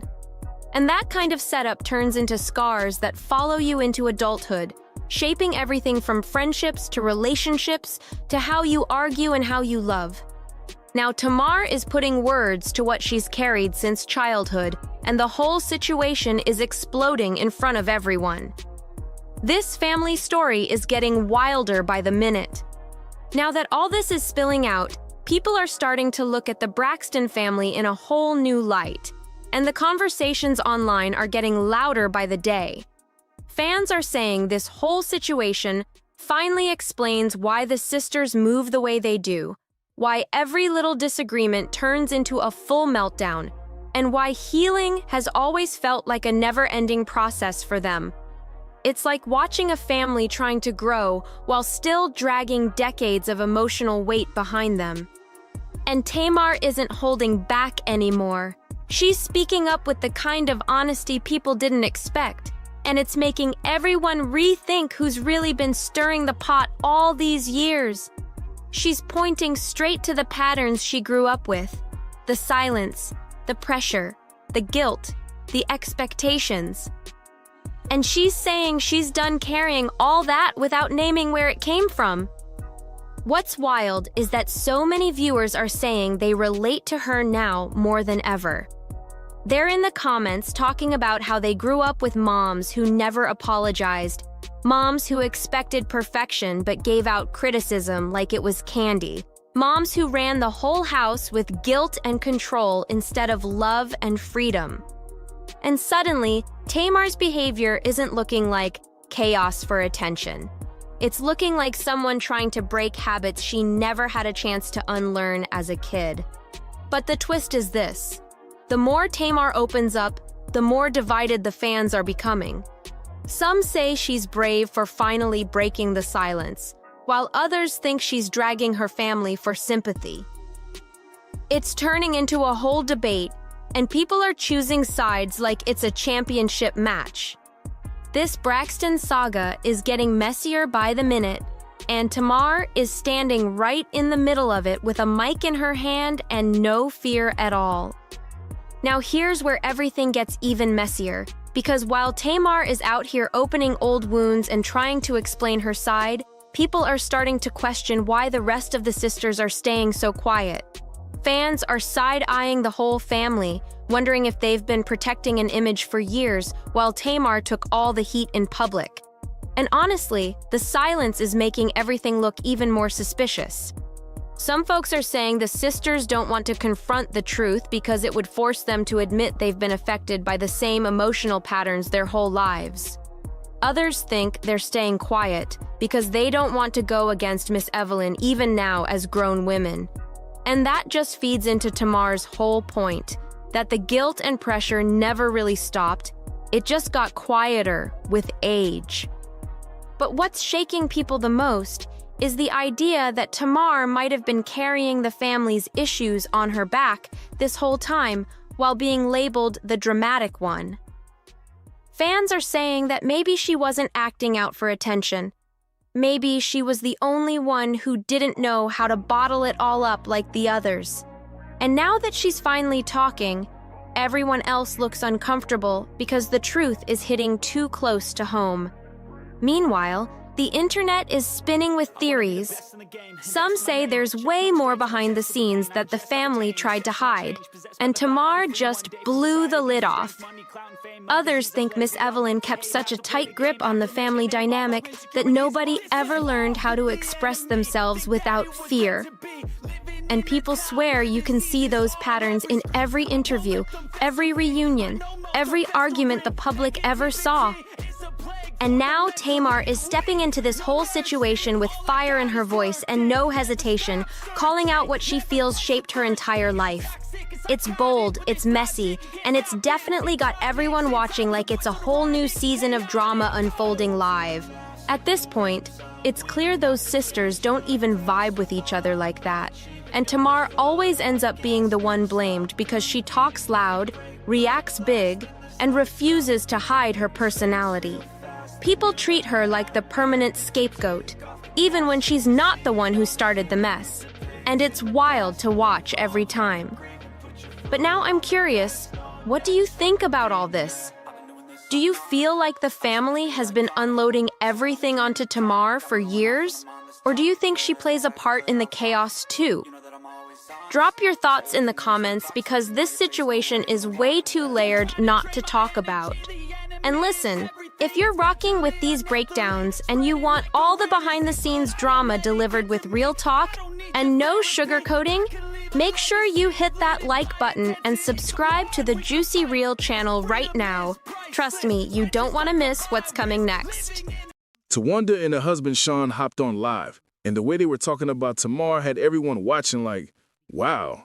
They were really out here calling her a wicked spirit and acting like they don't mess with anyone who moves like that. This wasn't just shade. This was full-on drama exploding right on camera. So let's break this down, because we all know what they were really hinting at. Tamar didn't get invited to that wedding, even though Tawanda originally tried to act like Tamar was supposed to be involved in everything. She pushed this whole story about Tamar dropping the ball, but later the truth slid out, and it was messy. I really want to give it no energy like that, but I'm going to speak for myself, me. This is not her speaking. This is me speaking. I've gotten to a place in my life where things start to transform from face to frequency. Mm-hmm. Mm-hmm. That's it. And I love. Tamar wasn't welcome from the start, and that changes the whole vibe of this situation. But here's where it gets even more wild. Sean is in the middle of this like he's on the front line of a family feud. Why is he even chiming in this hard? This is between sisters, and suddenly he's all loud in the mix like he's the spokesperson for the whole situation. It's giving unnecessary energy, and honestly, someone should have tapped him on the shoulder and said, relax, this ain't your lane. This whole thing could have stayed peaceful, but nope, they took it straight to the internet and let it blow up for everyone to see. The tension, the secrets, the fakery, everything is spilling out now. If you want the tea to keep pouring, stick around because this story is just getting started. This whole situation was supposed to stay between sisters, but they're the ones dragging it onto the internet like it's a public event. They're out here saying Tamar is some wicked, wicked spirit and acting like she's walking around full of the devil, which is wild to throw around so casually. Meanwhile, people got stories about credit cards being used, the money being borrowed without ever being paid back, but somehow that gets no energy at all. The double standard is loud. Love people, and I love them with as much as I have to give. So if my cup is empty, I'm not going to be pouring to you. I have to go put more in my cup. And what I mean by changing from face to frequency is that you might know somebody, you might grow up with somebody, you might be family members with somebody, you might be friends, you might, whatever it looked like. Cantor Simmons, shout out to Cantor Simmons. He's one of my best men. The faces of who and the realities of relationships fade away, and then you start to be more attracted to the frequency that you are on. And I'm not out here looking for what looks nice. I'm not out here looking for what smells nice or what feels nice. I'm looking for what is frequency nice. So I don't care about none of that anything. If you're not matching that, I will pour into you my extra, but I'm not putting myself at a deficit or letting you like sap all my good energy, make me sad, make me upset, have me engaging in triggers and all of that and talking down about people or talking gossiping or calling people like they name or fighting or any of that. I ain't doing it, bruh. Nope. I ain't doing it. Myself. Yep. I don't care who you are. Yep. I don't care if you my mama, my sister, my twin, Jesus. It don't matter. Yeah. I ain't spent. So in that live session they tried to explain why Tamar wasn't around. But instead of just saying the truth, they spun the whole thing like she's the problem every time.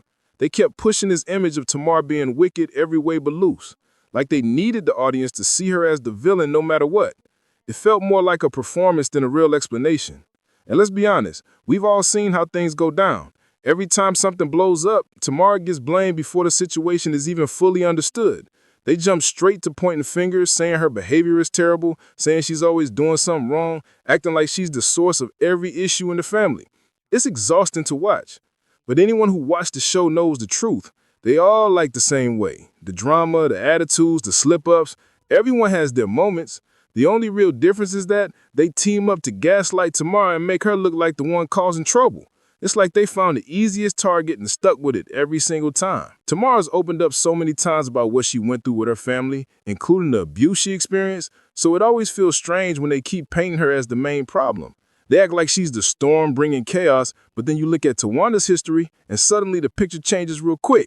I'm talking to the third person. You talk crazy to me, and I'm like, at what point do I defend myself? You could just get exhausted with the same behavior over and over and over again. I know I was exhausted, and it wasn't warranted, and I'm not excusing it, and I'm not willing to accept that behavior anymore in my life.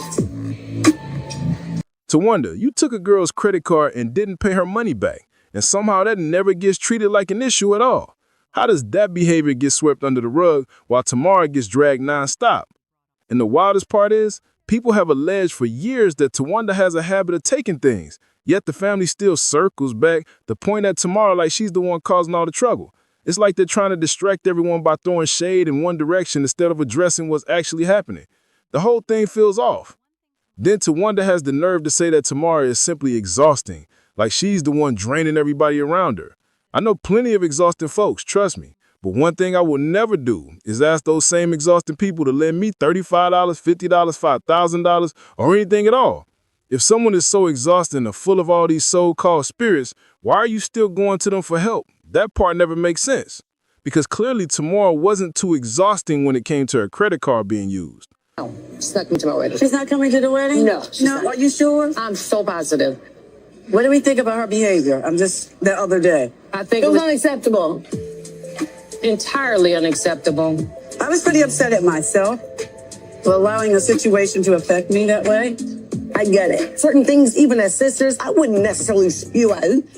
People have been saying that Tawanda was allegedly using Tamar's credit card to pay her phone bill. 6 phone lines for 4 years.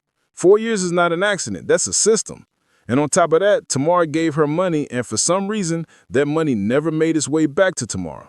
How is Tamar the villain when she's the one getting drained financially? And the story doesn't stop there, because the debts were allegedly thrown into a bankruptcy, which is a serious thing. And yes, that bankruptcy is real, it's public record, and anyone can look it up. I even checked it myself before talking about it. If you want the receipts, go watch that breakdown, because the information is all there. If you're ready for more of this messy saga, stay locked in. It only gets crazier from here. They keep claiming Tamar's some nasty spirit, but somehow Tawanda still hasn't paid that lady her money back. How does that work? You can't call someone negative while still holding on to the cash they fronted you. Tamar literally put down your down payment, Tawanda. Yes, she sure did. And all you had to say was thank you, like that was the end of the story. The math is not mathing. And in 2 seconds on that jump. And I love you and I mean it. I wish the best for you. I hope you find all the happiness in your life. But everybody at this house, them 2 kids and that woman upstairs that I'm responsible for, we not plugging into that. I don't care what it is. Nope. We're not plugging, we're not pouring, we're not entertaining, we're not doing any of that. And what people need to understand is it's not our responsibility to nurture your triggers. That's no one's responsibility but yours. Period. Yep. We're not coddling anything other than peace, happiness, and joy. That's it. That's it. That's it. And if you can't vibrate up, then you have to vibrate out. That's it. And here's the thing. This is not coming from a place of hate, meanness. I will speak for myself. I sincerely, from the core of who I am, hope that every spirit, soul on this earth finds their purpose, finds their passion, finds the people that support them, finds the people that encourages them, that cheerleads for them, and that they can do that for everyone else in their circle and be led by their source. Right. That's Right. what I want for everybody. Right. I just do. And ain't nothing you gonna change that. Mm-mm. But what I have control over, me, and what I will allow in my space, in my home, on my phone, in my car, like I have a choice to make there. Yeah. And that choice is love. Love. That choice is peace. I've tried before. I've tried to pull people. I've tried to be like, hey, let me show you.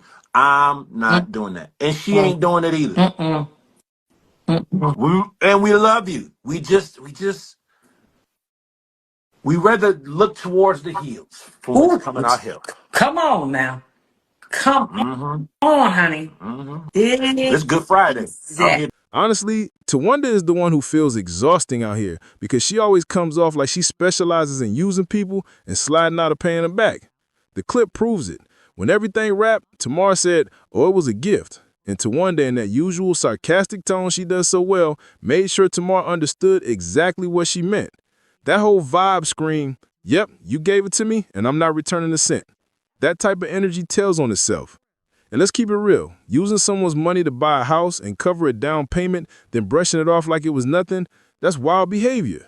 Tamar reminded her she was supposed to get that money back, and instead of repayment, the next thing she gets is paperwork from the bankruptcy court. That's respectful on a different level. And yes, that bankruptcy was real and on record. It's not a rumor. Tawanda actually included Tamar in that mess. But then they went live and started calling Tamar negative energy, saying she's carrying spirits and all types of dramatic things. They tried to make it sound like Tamar's this reckless storm blowing through their lives. Yet when you look at the facts, the only real storm is the one around the money and the way everything got handled. The narrative doesn't match the reality at all. This family definitely has issues, no one's denying that, but putting all the blame on Tamar just because it's easy is wrong. You can't twist the whole situation to make her the villain every single time, especially when she's the one who keeps getting taken advantage of. Things are messy, but they're not messy just because of her. On your down payment. You sure did. Thank you so much for And that. now that Thank you you got so this much for little the gift. accident, give me my money back. That was not a gift. Promise to God. Yes, it was. But it's no, okay. you didn't. Tawanda told me her lender needed to see the money in her account and that she was waiting on a check and she would be giving me my money back. I was reluctant, but I said, okay. Thank you so much. Then you said I will pay you back the next day, and then you listed me as a creditor. Oh my God, thank you so much. So now Now here's where things get even wilder. Because in this same live, they tried to flip the script again and make Tamar look like she's the one carrying all this chaos. They kept tossing around those negative energy labels like it was nothing, acting like she's the root of every problem in the whole family. But anytime real situations come up, money not paid back, credit lines stretched, shady decisions, suddenly it gets quiet. And somehow Tamar becomes the distraction instead of the victim. It's unbelievable.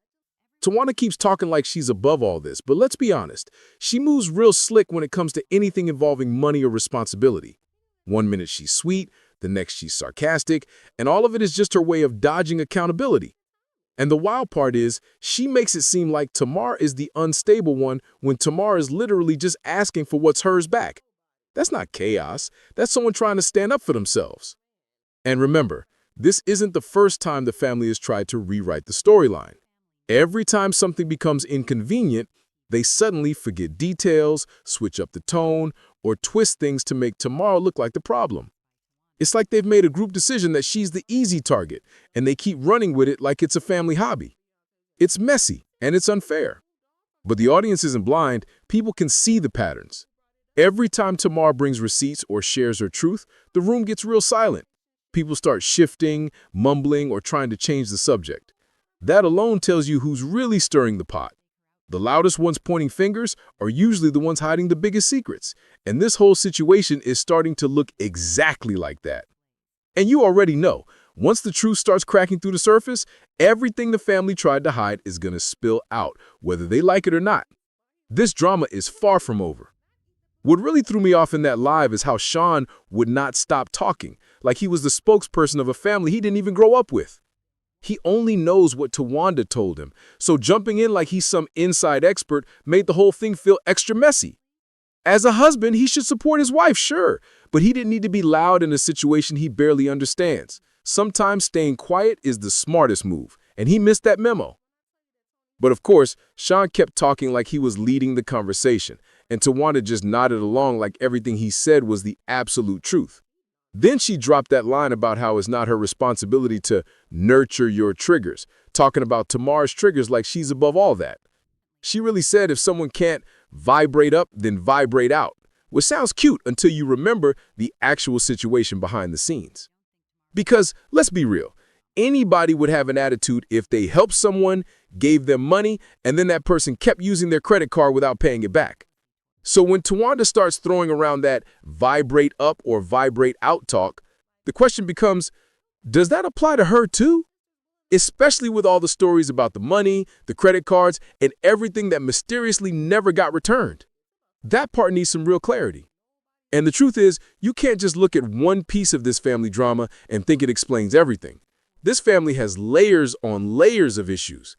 Every single person has their own mess, their own stories, their own hurt, and their own responsibility in how things fell apart. It's deeper than one argument or one disagreement. This stuff has been building for years. People honestly believe Tawanda is mad and maybe even jealous because Tamar is who she is, loud, successful, recognized, and unapologetic. And you would think Tawanda would have moved past that by now, but somehow she still seems comfortable asking for Tamar's low-energy money. The contradiction is wild, and the public is definitely paying attention. Drop your thoughts in the comments because this situation just keeps getting messier. And if you want more breakdowns, more drama, and more tea, make sure you hit that subscribe button on JUicyReel. You don't want to miss what's coming next. What I am asking about is my child. Do I know where you live? Well, of course you don't come. So Exactly. my So thing, how would I I know give where it you to live because I put down your down payment. Beautiful. And you've been stealing from me for the past couple years on my credit. Toni Braxton has been losing it ever since she found out that Tamar was allegedly getting too close with her man. And not just rumors close, but crossing the line close. But what you steal? I don't steal anything. You don't? You sold men. Who's the man that I stole? Tony's. You slept with them a few times. Who? What man? You not get the link. Oh, bitch. Dirty low down ass bitch. Oh, you're such a liar. Such a liar.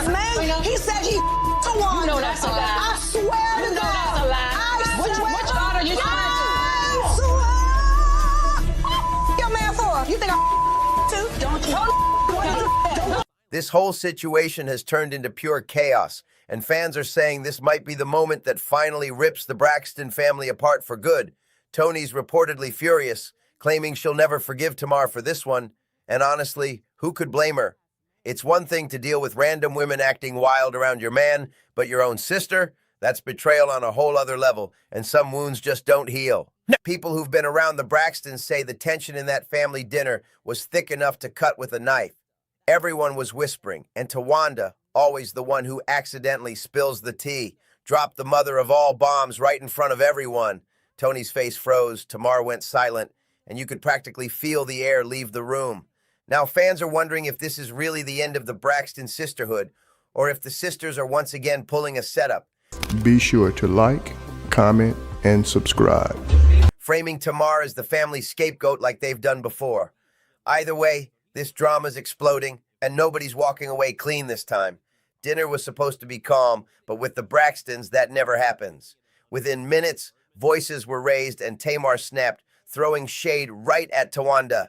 She reminded her that the only reason Tawanda even has a house is because she was the one who put down the payment. Don't forget who made that happen, Tamar allegedly shouted, and the table went silent. But she didn't stop there. She hit her sister with another bomb, accusing Tawanda of secretly using her credit card for years without permission. Right. Hey, you killed it, man. Babe, I was trying to go crazy. I wanted to call him. Tony, the was the #1 trending topic. I tried to tell him, I showed him. Now, according to the bankruptcy papers floating around, Tawanda is drowning in debt. We're talking $500,000 deep. The same paperwork shows Tamar had lent her around $35,000 for that home down payment, which makes the whole situation even messier. Tamar straight up called Tawanda a thief, and honestly, fans say she might not be lying. People still remember when Tawanda made headlines for allegedly stealing their mom's Social Security checks, and even Tony has accused her of taking money behind her back. Tawanda clearly doesn't mind helping herself to other people's stuff, so when Tamar threw shade saying the T in her name stands for thief, it sent everyone over the edge. But here's where things flipped fast. Tawanda didn't even let Tamar finish before she came for blood. She clapped back and started dragging out Tamar's own dirty secrets for everyone to hear. So I'm 16, I'm at my aunt's house, and when I leave, I'm there for the summer, her husband at the time decides to start sexting me. So sexting in a sexual manner, okay? There was nothing physical that happened, absolutely nothing physical. What came out of her mouth had Tamar spiraling, and it only got uglier from there. Tawanda didn't hold back. She hit Tamar with the lowest blow imaginable. In front of everyone, she accused Tamar of being a thief too, claiming she stole Tony's man. The name of the guy was censored out in the footage for legal reasons, but fans say you could feel the tension explode through the screen. As the years have evolved, that has turned into, it's your fault. It's turned into, you were old enough to know right from wrong. And it's turned into something physical happened and you did it. And for me, that's mind-boggling to me, because if there was something that was physical that happened, and I'm 16 years old, this makes this person right. You know the word, and I can't. Whatever Tawanda said, it struck deep, because Tamar's reaction was instant. Her face dropped, her eyes went wide, and then she snapped. The next few seconds were pure chaos. Tamar started screaming, knocking over drinks, and swearing up and down that Tawanda was lying through her teeth. The table turned into a war zone, and everyone was frozen, trying to figure out if Tawanda had just exposed the biggest Braxton family scandal ever. But in the middle of all that madness, Tony's reaction said everything. She didn't yell, she didn't move. She just sat there, completely stunned. You could see the heartbreak written all over her face after all those years of having Tamar's back, of defending her when everyone else turned away. This was the ultimate betrayal. And to make things worse, Tony realized Tawanda had been sitting on that secret for years, just waiting for the perfect moment to drop it. The real twist, the other sisters apparently knew too. And none of them warned Tony. That realization broke her completely. At that dinner table, you could tell. The trust was gone. The bond was shattered. And Tony looked like she'd just lost her entire family in one night. The moment that clip hit the internet, it exploded. Within minutes, it was everywhere. TikTok, X, Instagram, you name it. People couldn't believe what they were hearing, and it instantly became the Braxtons' biggest scandal yet. Just when everyone thought this family couldn't possibly get messier, they went and outdid themselves again. The drama was hotter than ever, and the internet detectives went straight to work trying to uncover who the mystery man was that Tamar allegedly stole from Tony. Now that bleeped out name during the episode, yeah, that only made things worse. Fans were way too nosy to let that slide, and it didn't take long before people started connecting the dots, and all arrows pointed straight at Birdman. Within hours, Birdman's name was trending, and the theories were wild. Apparently, Birdman and his Cash Money crew had just done a Versus battle against No Limit, and Tony couldn't make it to support her man that night. But guess who did show up? Tamar, and she was doing the absolute most. According to clips fans posted, Tamar was running around backstage acting like Birdman's first lady, laughing, flirting, and even wiping sweat off his forehead like she was his woman. The crowd noticed, the cameras noticed, and fans online, they lost it. If you didn't know the backstory, you'd definitely think they were a couple by the way she was acting. The internet started calling her out left and right, accusing her of crossing the line, but Tamar fired back immediately, trying to clear the air. She said she was only there to hold it down for her sister Tony, saying, "'Cause she couldn't be here and she loves her husband, so I'ma hold it down for her and my brother." To make things even more confusing, Tamar later posted a video of her and Birdman on a video call with Tony, smiling, laughing, like everything was totally normal. But by then, fans weren't buying it anymore. They'd already made up their minds, and the scandal was out of control. That little video call Tamar posted didn't help her case one bit. If anything, it made people even more suspicious. But just as the Birdman drama started cooling down, a new bomb dropped that flipped everything upside down again. Turns out Birdman might not have even been the man Tawanda was talking about at that chaotic dinner. Sources started whispering that the real name bleeped out wasn't Birdman at all. It was Carrie Lewis, Tony Braxton's ex-husband. And when that detail leaked, fans went crazy. What's even messier is that this rumor didn't come out of nowhere. People had been side-eyeing Tamar over Carrie for years. As far back as 2011, blogs were already spilling tea about Tamar supposedly having an affair with Carrie to get a boost in her music career. One blogger back then even claimed Tamar was doing whatever it takes to reach fame and fortune, and that included getting close to her sister's man. But the wildest part? That same blog claimed it wasn't just Tamar playing games. It said Tony had also allegedly been involved with Vince, the man Tamar later married, before handing him off to her sister. Fans have always brushed that off as gossip, but when you look at the timeline, it's a little too convenient, right? And this isn't Tamar's first time being accused of crossing boundaries. Remember the scandal with Michael Malden, Jermaine Dupri's father? Yeah, fans still talk about that. Word was, Tamar got close to him because of his strong Hollywood connections, and that rumor alone had people dragging her online for months. So now, when folks hear that she might have gone after Carrie Lewis, they're not even shocked anymore, just disappointed. People say Tamar's always been bold, but doing something like that to her own sister, that's a whole new level of messy. And honestly, if the rumors are true, this might explain why Tony's trust in her family has been completely shattered. Tamar's always been unpredictable. She does things just because she feels like it, no filter, no warning. And honestly, if you've been following the Braxton sisters over the years, you know their family dynamic is straight up chaotic. They act more like frenemies than blood. The tension, the shade, the secrets, it's all boiling over. There's so much bad blood between them it could sink the Titanic. Fans have even started asking if they genuinely like each other anymore, or if it's all just for the cameras. After the latest scandal blew up, the internet went wild, dragging Tamar through the dirt. People were calling her every name under the sun, saying, "Tamar, you've always been shady," and the audacity of doing this to your oldest sister. Some even said she had to be jealous of Tony's success. The comments were ruthless. It was like the whole internet turned against her overnight. But not everyone bought into the story. A bunch of fans came to Tamar's defense, swearing she'd never crossed that kind of line, especially with family. They said the whole situation smelled like a setup, that the sisters purposely dropped that bomb on Tamar to gaslight her and make her look like the villain again.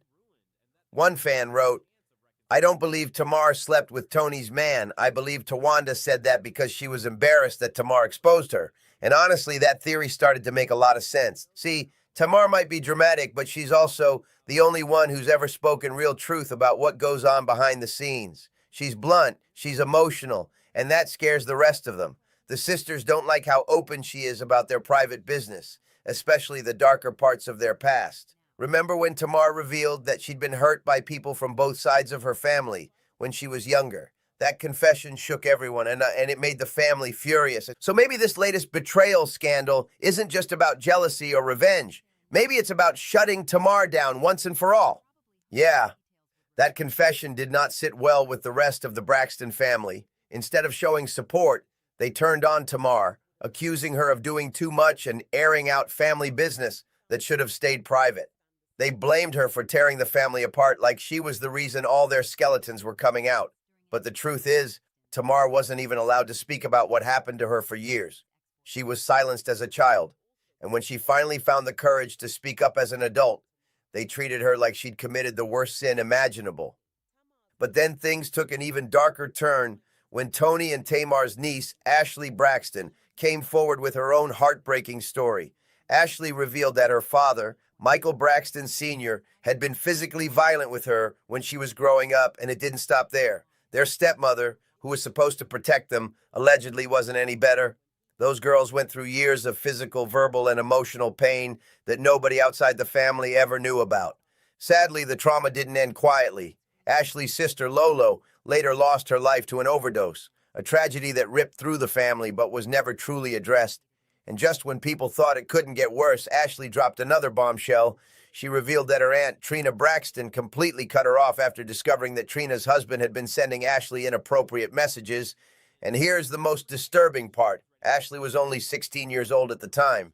Instead of comforting her or standing by her side, the family allegedly chose to protect the man, not the child. It was shocking, heartbreaking, and it left fans furious, wondering how much pain had been buried under the Braxton name all these years. But none of that mattered to Trina. She acted like Ashley was just making noise for attention. Instead of showing empathy, Trina accused her niece of stirring the pot for clout, completely dismissing the trauma Ashley went through.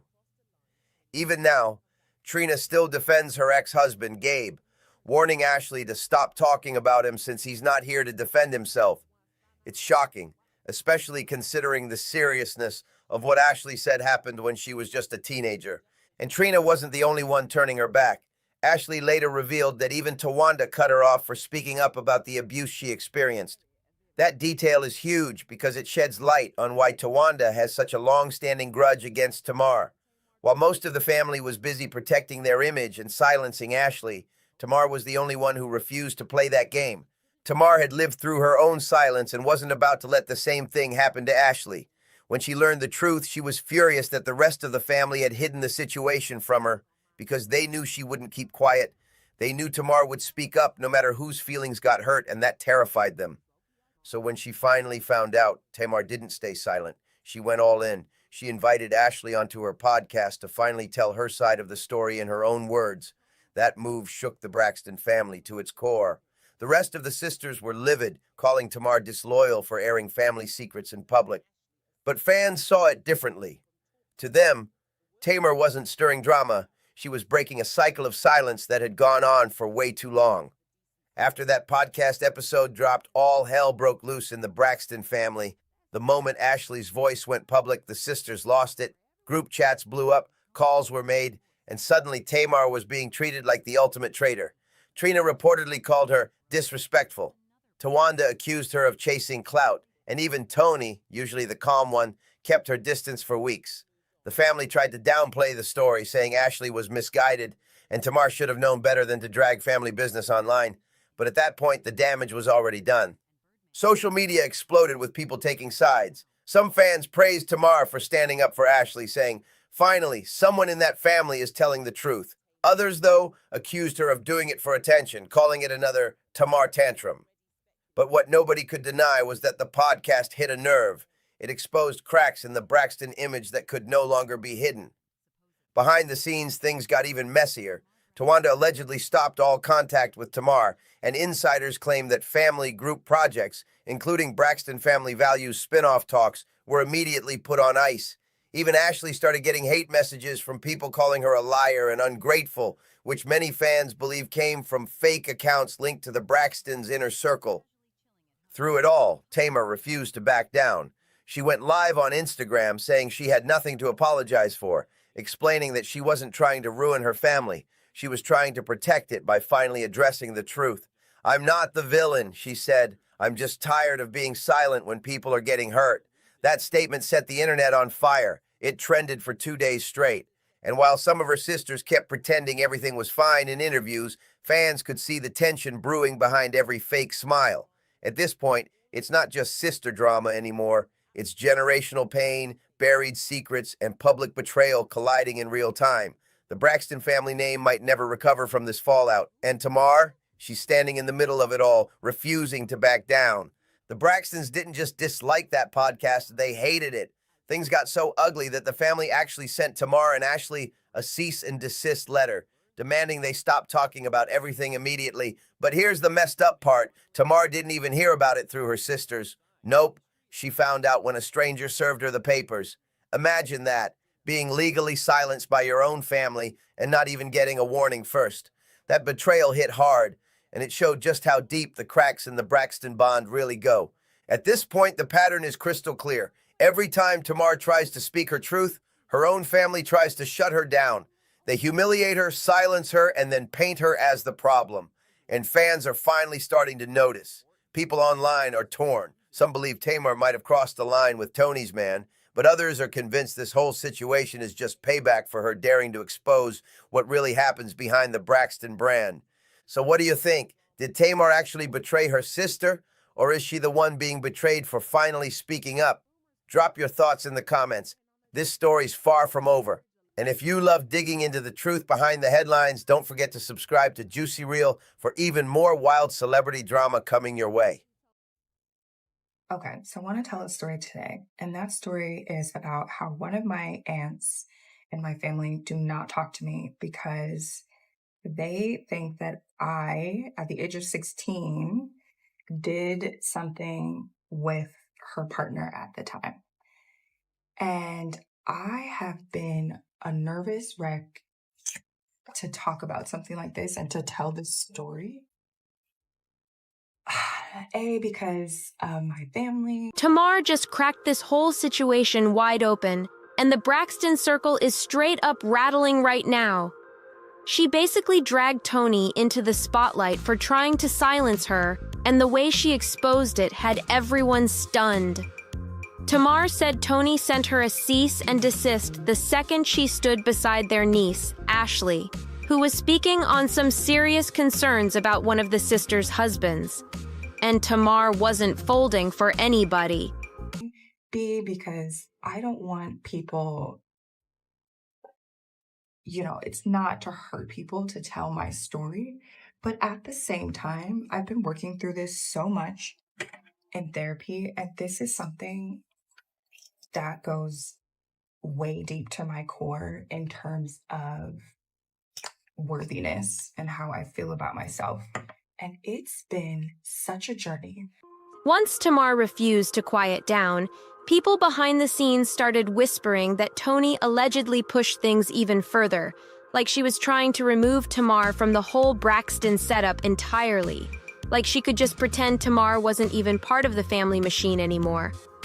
Folks forget Tamar is not the one to cross because she came swinging with the truth, saying Tony was out here protecting a PDF file. And that phrase alone had social media spinning. Insiders are saying production turned real tense after that. Rooms felt colder, conversations got shorter, and every move started feeling suspicious. Sisters bumping heads behind closed doors, producers stressing in corners, and people on set whispering that Tony might be putting her whole career on the line just to shield someone else. And if that's true, that raises a whole new set of questions, because nobody understands why Tony is standing so firm for this man everyone keeps asking about.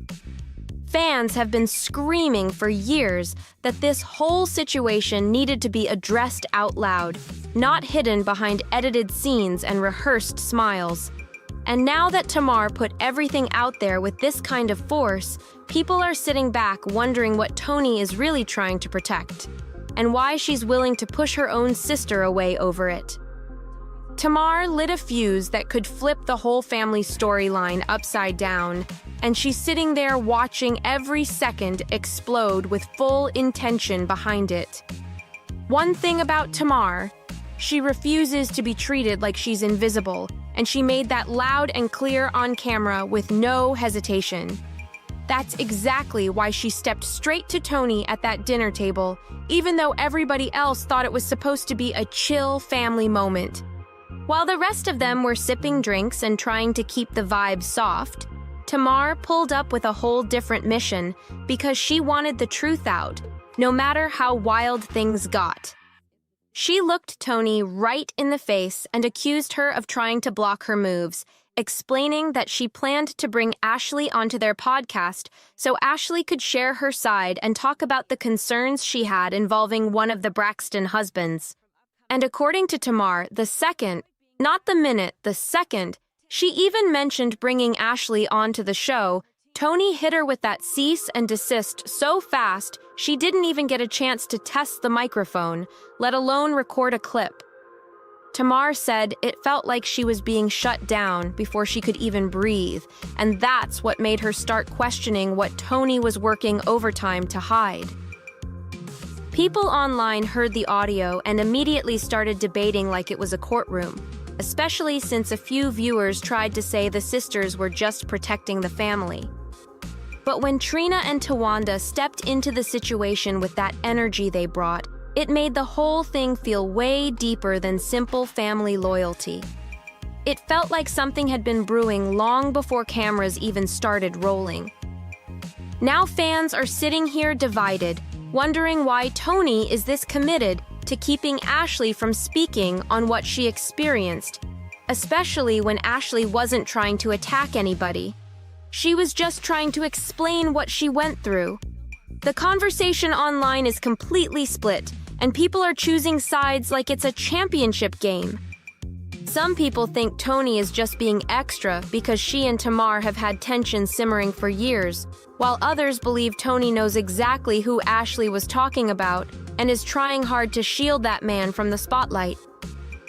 Social media blew up with comments like, "Toni's anger is suspicious," and others saying Libras get loud when they're trying to distract from the truth. And that had folks side-eyeing everything with serious suspicion, especially since Toni shut down the podcast idea before Ashley even had a chance to say a single word on record.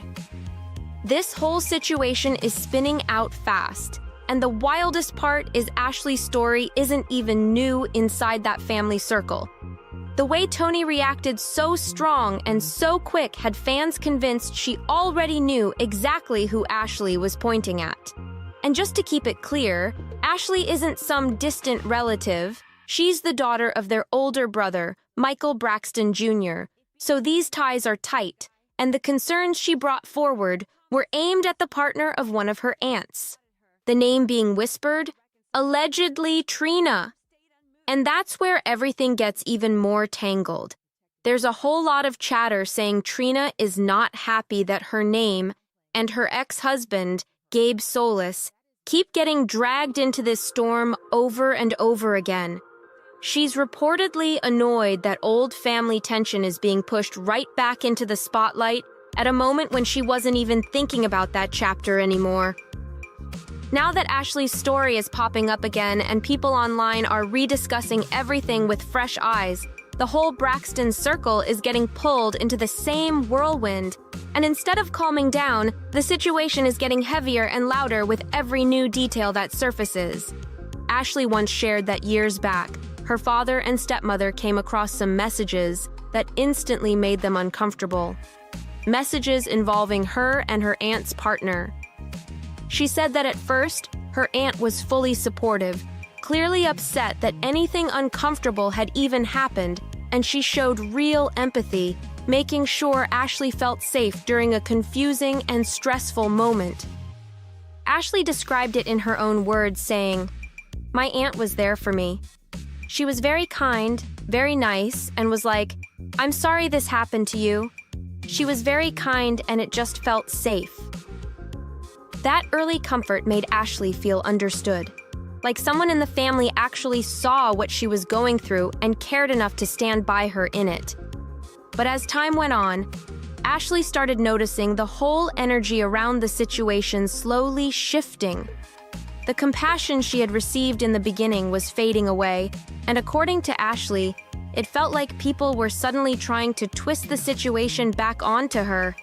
She said it was like the blame was sliding in her direction, even though she never sought out anything inappropriate, never encouraged anything, and never created any kind of situation that would put her in the wrong. Ashley said the change didn't happen overnight. It was gradual, a small switch here, a different tone there, a new distance showing up where warmth used to be.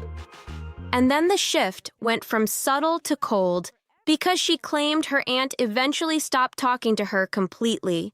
No explanation, no conversation, no closure, just a sudden wall where there was once safety. That silence left Ashley feeling hurt and confused because she truly believed she hadn't done anything wrong. She was a young person placed in an uncomfortable situation, and instead of being supported like she was at first, she said she felt pushed out and blamed for something she didn't start, didn't continue, and didn't understand at the time. Ashley also shared that things started feeling strange with other relatives too, saying they acted extra friendly with the man involved, like none of those uncomfortable moments had ever happened. She said it felt surreal, like everyone else was moving around normally while she was carrying the weight of something heavy on her spirit. It left her feeling isolated, punished, and misunderstood at a time when she was just trying to make sense of everything that had happened around her. And when Ashley finally opened up publicly, Some people online immediately tried to label her as someone chasing attention, which only made things messier. But plenty of others pushed back, saying she was simply speaking her truth after staying silent for so long, and she had every right to tell her side openly without being attacked for it. Once people started believing Ashley's story, a bunch of viewers instantly jumped to assuming she was talking about Tamar, just throwing guesses without knowing the facts.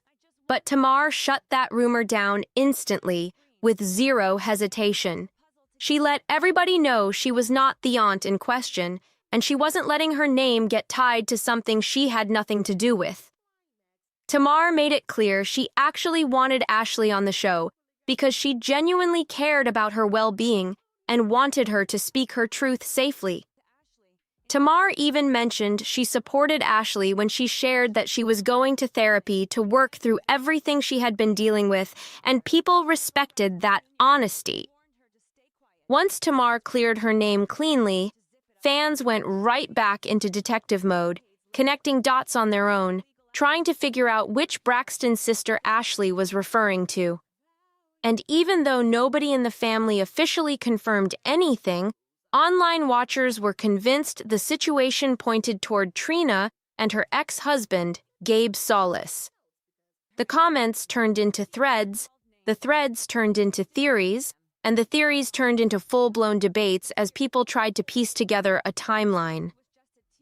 Now the whole conversation has shifted into something way bigger, with folks revisiting old scenes, old interviews, and old family dynamics like they're reviewing evidence in a case. And with Ashley's story resurfacing again, everyone is looking at the family in a new light. Not because they want drama, but because they want clarity on something that clearly left deep emotional scars for her. A lot of people weren't shocked when Ashley spoke up, because there had already been years of rumors floating around about Gabe having unusual behavior and interests that never sat right with viewers. Folks who watched the show from the early seasons remembered all the chaos Trina went through with Gabe, the ups, the downs, the breakups, the makeups, and yet she stayed in that marriage for a long time. So fans felt like there was a real chance she might have known more than she ever shared in public. And when Ashley said she eventually got cut off by her aunt, people felt like that detail made the whole picture even messier, like there was way more going on behind the scenes than anyone wanted to admit. Then Ashley added fuel without saying a single word. On TikTok, someone commented that she must have been talking about Trina and Gabe, and Ashley didn't respond, but she liked the comment. That one little tap sent the internet spinning into a whole new theory spiral, but it didn't stop there. Things got even wilder when someone on Instagram commented on a now-deleted post claiming they knew it was Trina and Gabe, and they even included an unverified story about Gabe allegedly trying to connect with a younger family member of theirs online.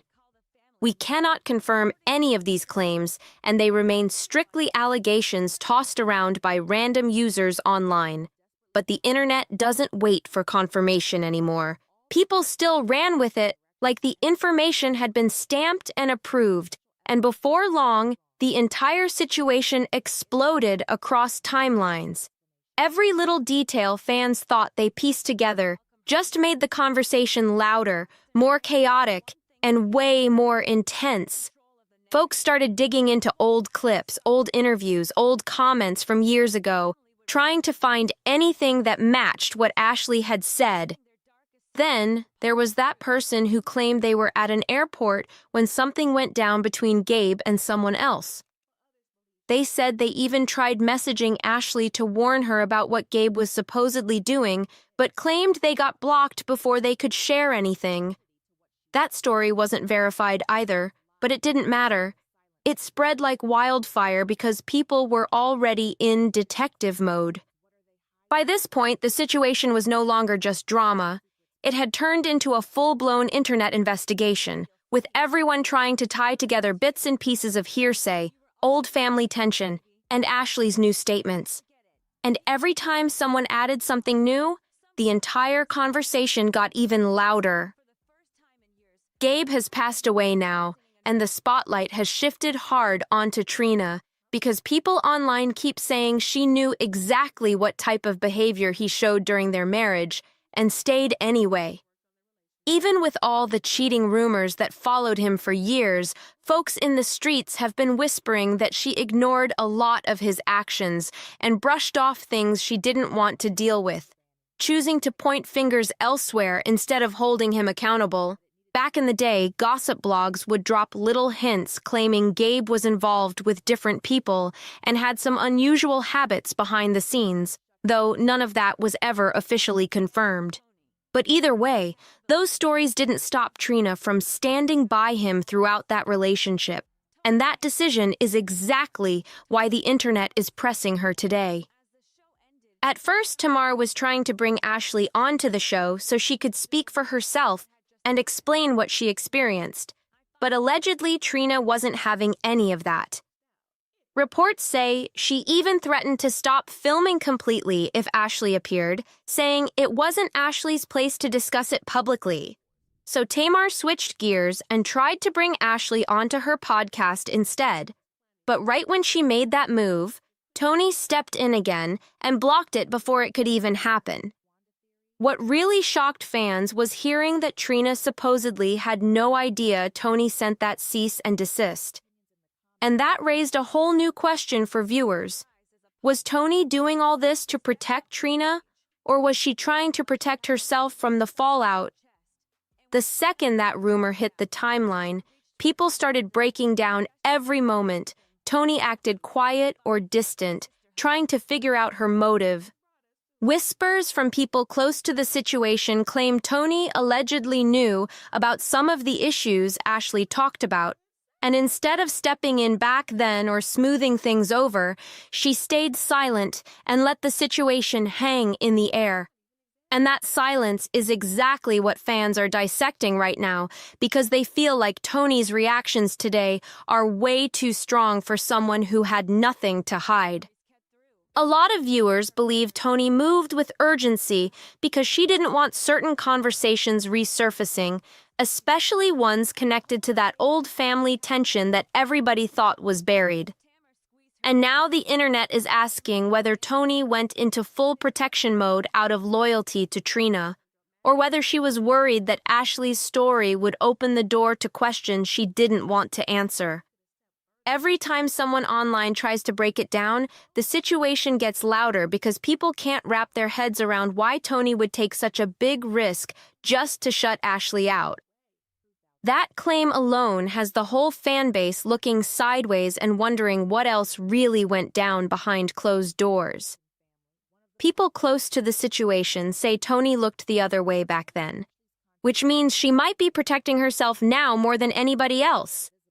The last thing she wants is Ashley calling her out for supposedly being an enabler, and that would explain why she threw that cease and desist at Tamar with no hesitation. Everybody already knows Tony and Tamar have been clashing for years, and folks say their arguments behind the scenes have gotten seriously intense. So when Tamar started pushing hard for Ashley to come on the show and speak her truth, Tony got so heated she reportedly walked straight off set without looking back. One insider even claimed producers had to shut the whole filming day down after a heated fight broke out between Tamar and her sisters. They were supposed to be gearing up for season 2 this summer, but the drama spiraled so wildly that nothing stayed on schedule anymore, allegedly. Crew members were stressed, cast members were picking sides, and the energy on set was getting heavier every week. What was supposed to be a smooth rollout turned into a storm nobody could calm. Then Tony tried to flip the narrative by saying she wanted to honor their late sister Tracy and didn't want Ashley on the show out of respect for her memory. But according to one report, Tony stormed off the set during taping because she's exhausted with the constant arguing, constant rumors, and constant pressure the situation brought to the table. People online didn't buy the honoring Tracy spin at all because the timelines weren't adding up. They felt like Toni was reaching for any explanation she could use to cover up the real reason she didn't want Ashley speaking on anything. Fans started saying it looked more like Toni was trying to keep certain conversations from resurfacing. Conversations that could drag the whole family back into a spotlight they never wanted again. And now the fan base is louder than ever, watching every move and waiting to see who's telling the truth. Because the way Toni reacted this time felt way too personal, way too urgent, and way too emotional for something she claims is just about respect. The sister conflict got so deep that Toni supposedly told people the family made a promise when Tracy passed. They said they'd stick together no matter what. But instead of getting closer, things have gotten worse than ever, and everybody can see it.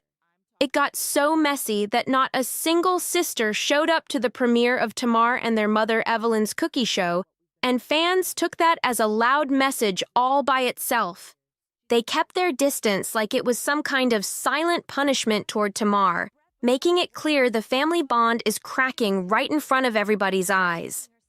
And honestly, it looks like the sisters are slowly pushing Tamar out of the circle completely, whether they admit it or not. Just look at Tawanda's wedding. Tamar was the only sister who didn't show up, and fans have been side-eyeing that situation ever since. Toni and Trina were standing right next to Tawanda as bridesmaids, which made Tamar's absence stand out even more. And Tawanda didn't hide the fact she didn't want Tamar at the wedding in the first place, so the tension wasn't exactly subtle. Tamar didn't pretend either. She had a singing gig that same weekend, and she made sure everyone knew she was out handling business and securing her bag instead of sitting in any room where she wasn't welcome. But right after all that wedding drama, Tamar wiped her social media clean and went on a raw, emotional rant where she said she regretted ever doing reality TV in the first place. She disappeared for a moment like she needed to breathe, only to pop right back online the next day with even more to say. Her tweets were intense, full of real emotion, and she straight up called her family toxic to the core. She wasn't sugarcoating anything anymore, and she made it clear she was done pretending everything was okay just for the cameras. Fans were shocked, because even though Tamar has always spoken her mind, the way she laid things out this time showed just how tired she is of the drama, the silence, the secrets, and the shade coming from inside her own family. And with the way things are going now, people online are starting to wonder if the Braxton sisters will ever fix this, or if this is the moment the whole family dynamic falls apart for good. Part of the problem with this whole thing was, Tamar, is that I was never comfortable with the relationship that you and Mendeecees had in front of me, okay? All of that, you at the music video shoot in your booty shorts, sitting on top of him meeting us up at restaurants every time we met up, I was very uncomfortable with it. And if we gonna tell it, let's tell. So check this out. Trying to stand behind Tamar Braxton is straight up draining, like it will wear a person out. And I'm saying that as someone who has honestly tried to give her chance after chance, hoping she'd keep it real just once. But here we go again, with Tamar caught in another messy situation that has everybody looking sideways.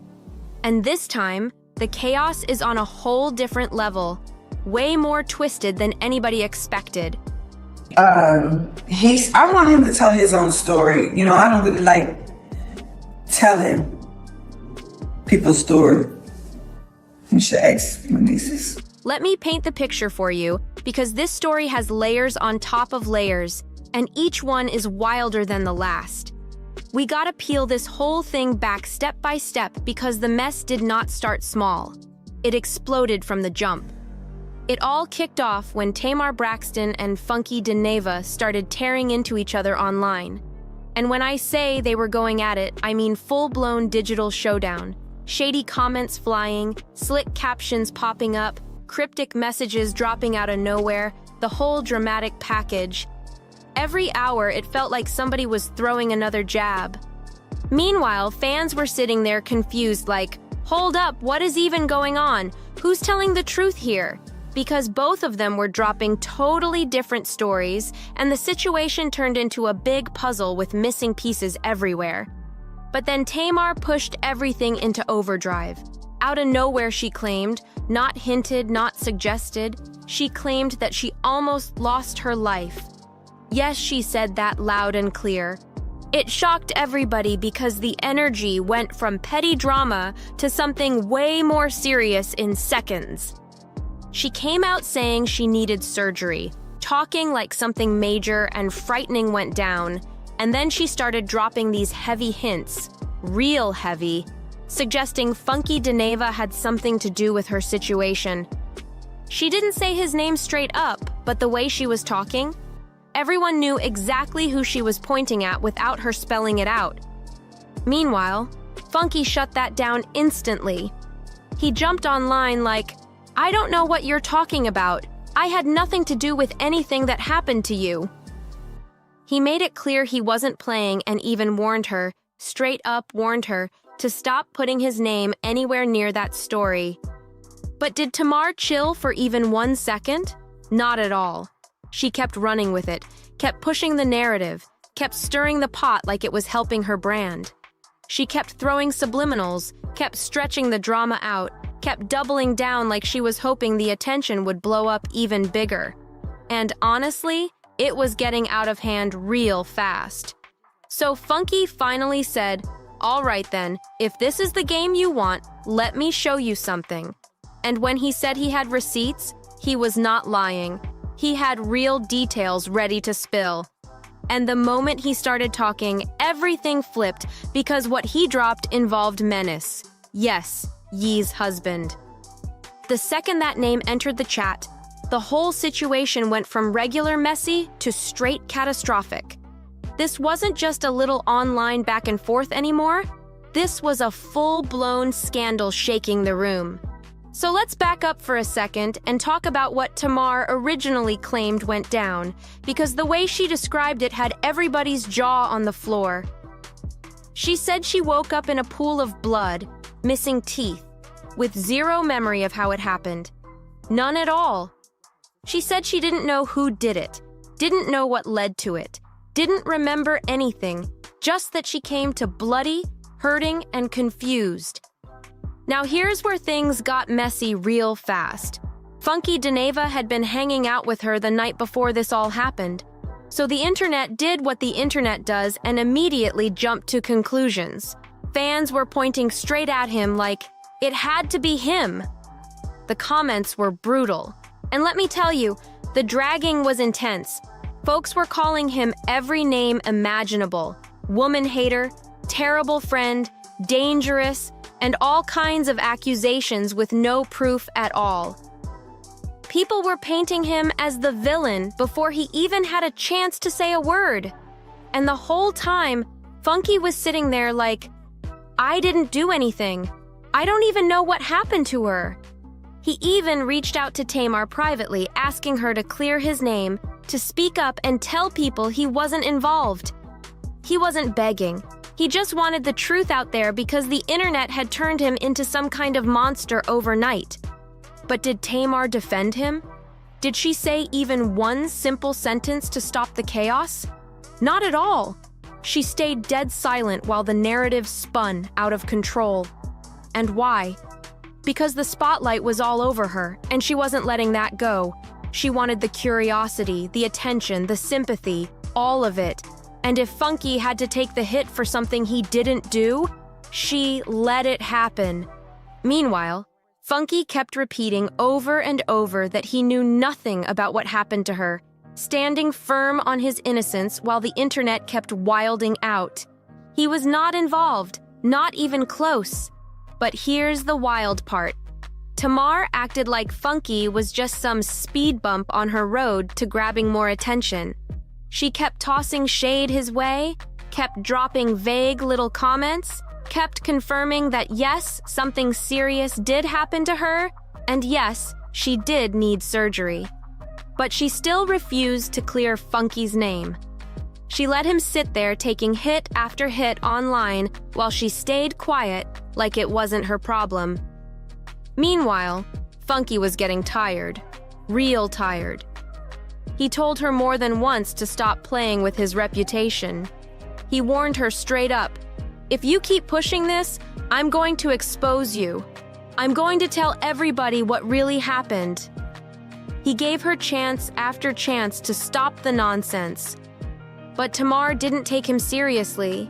She thought he was bluffing, thought he wouldn't dare speak up, thought she could just keep spinning her story with no consequences. Spoiler alert, he was not bluffing. Months rolled by, the drama cooled down, and everybody thought the whole situation had finally died out. But out of nowhere, Tamar decided to drag it all back into the spotlight again, like she couldn't resist starting the fire all over. She popped up for an interview on The Morning Hustle with Laurel, and honestly, she did not need to do that interview at all. Nobody was begging for it, nobody was checking for it, but she still showed up ready to talk, ready to dig everything back up, and basically poked the bear one more time. She went in there answering old questions, stirring the pot again, and acting like the drama needed a sequel. And during this interview, she didn't say Funky's name outright, but the way she described him made him sound like some ungrateful, backstabbing friend. She laid it on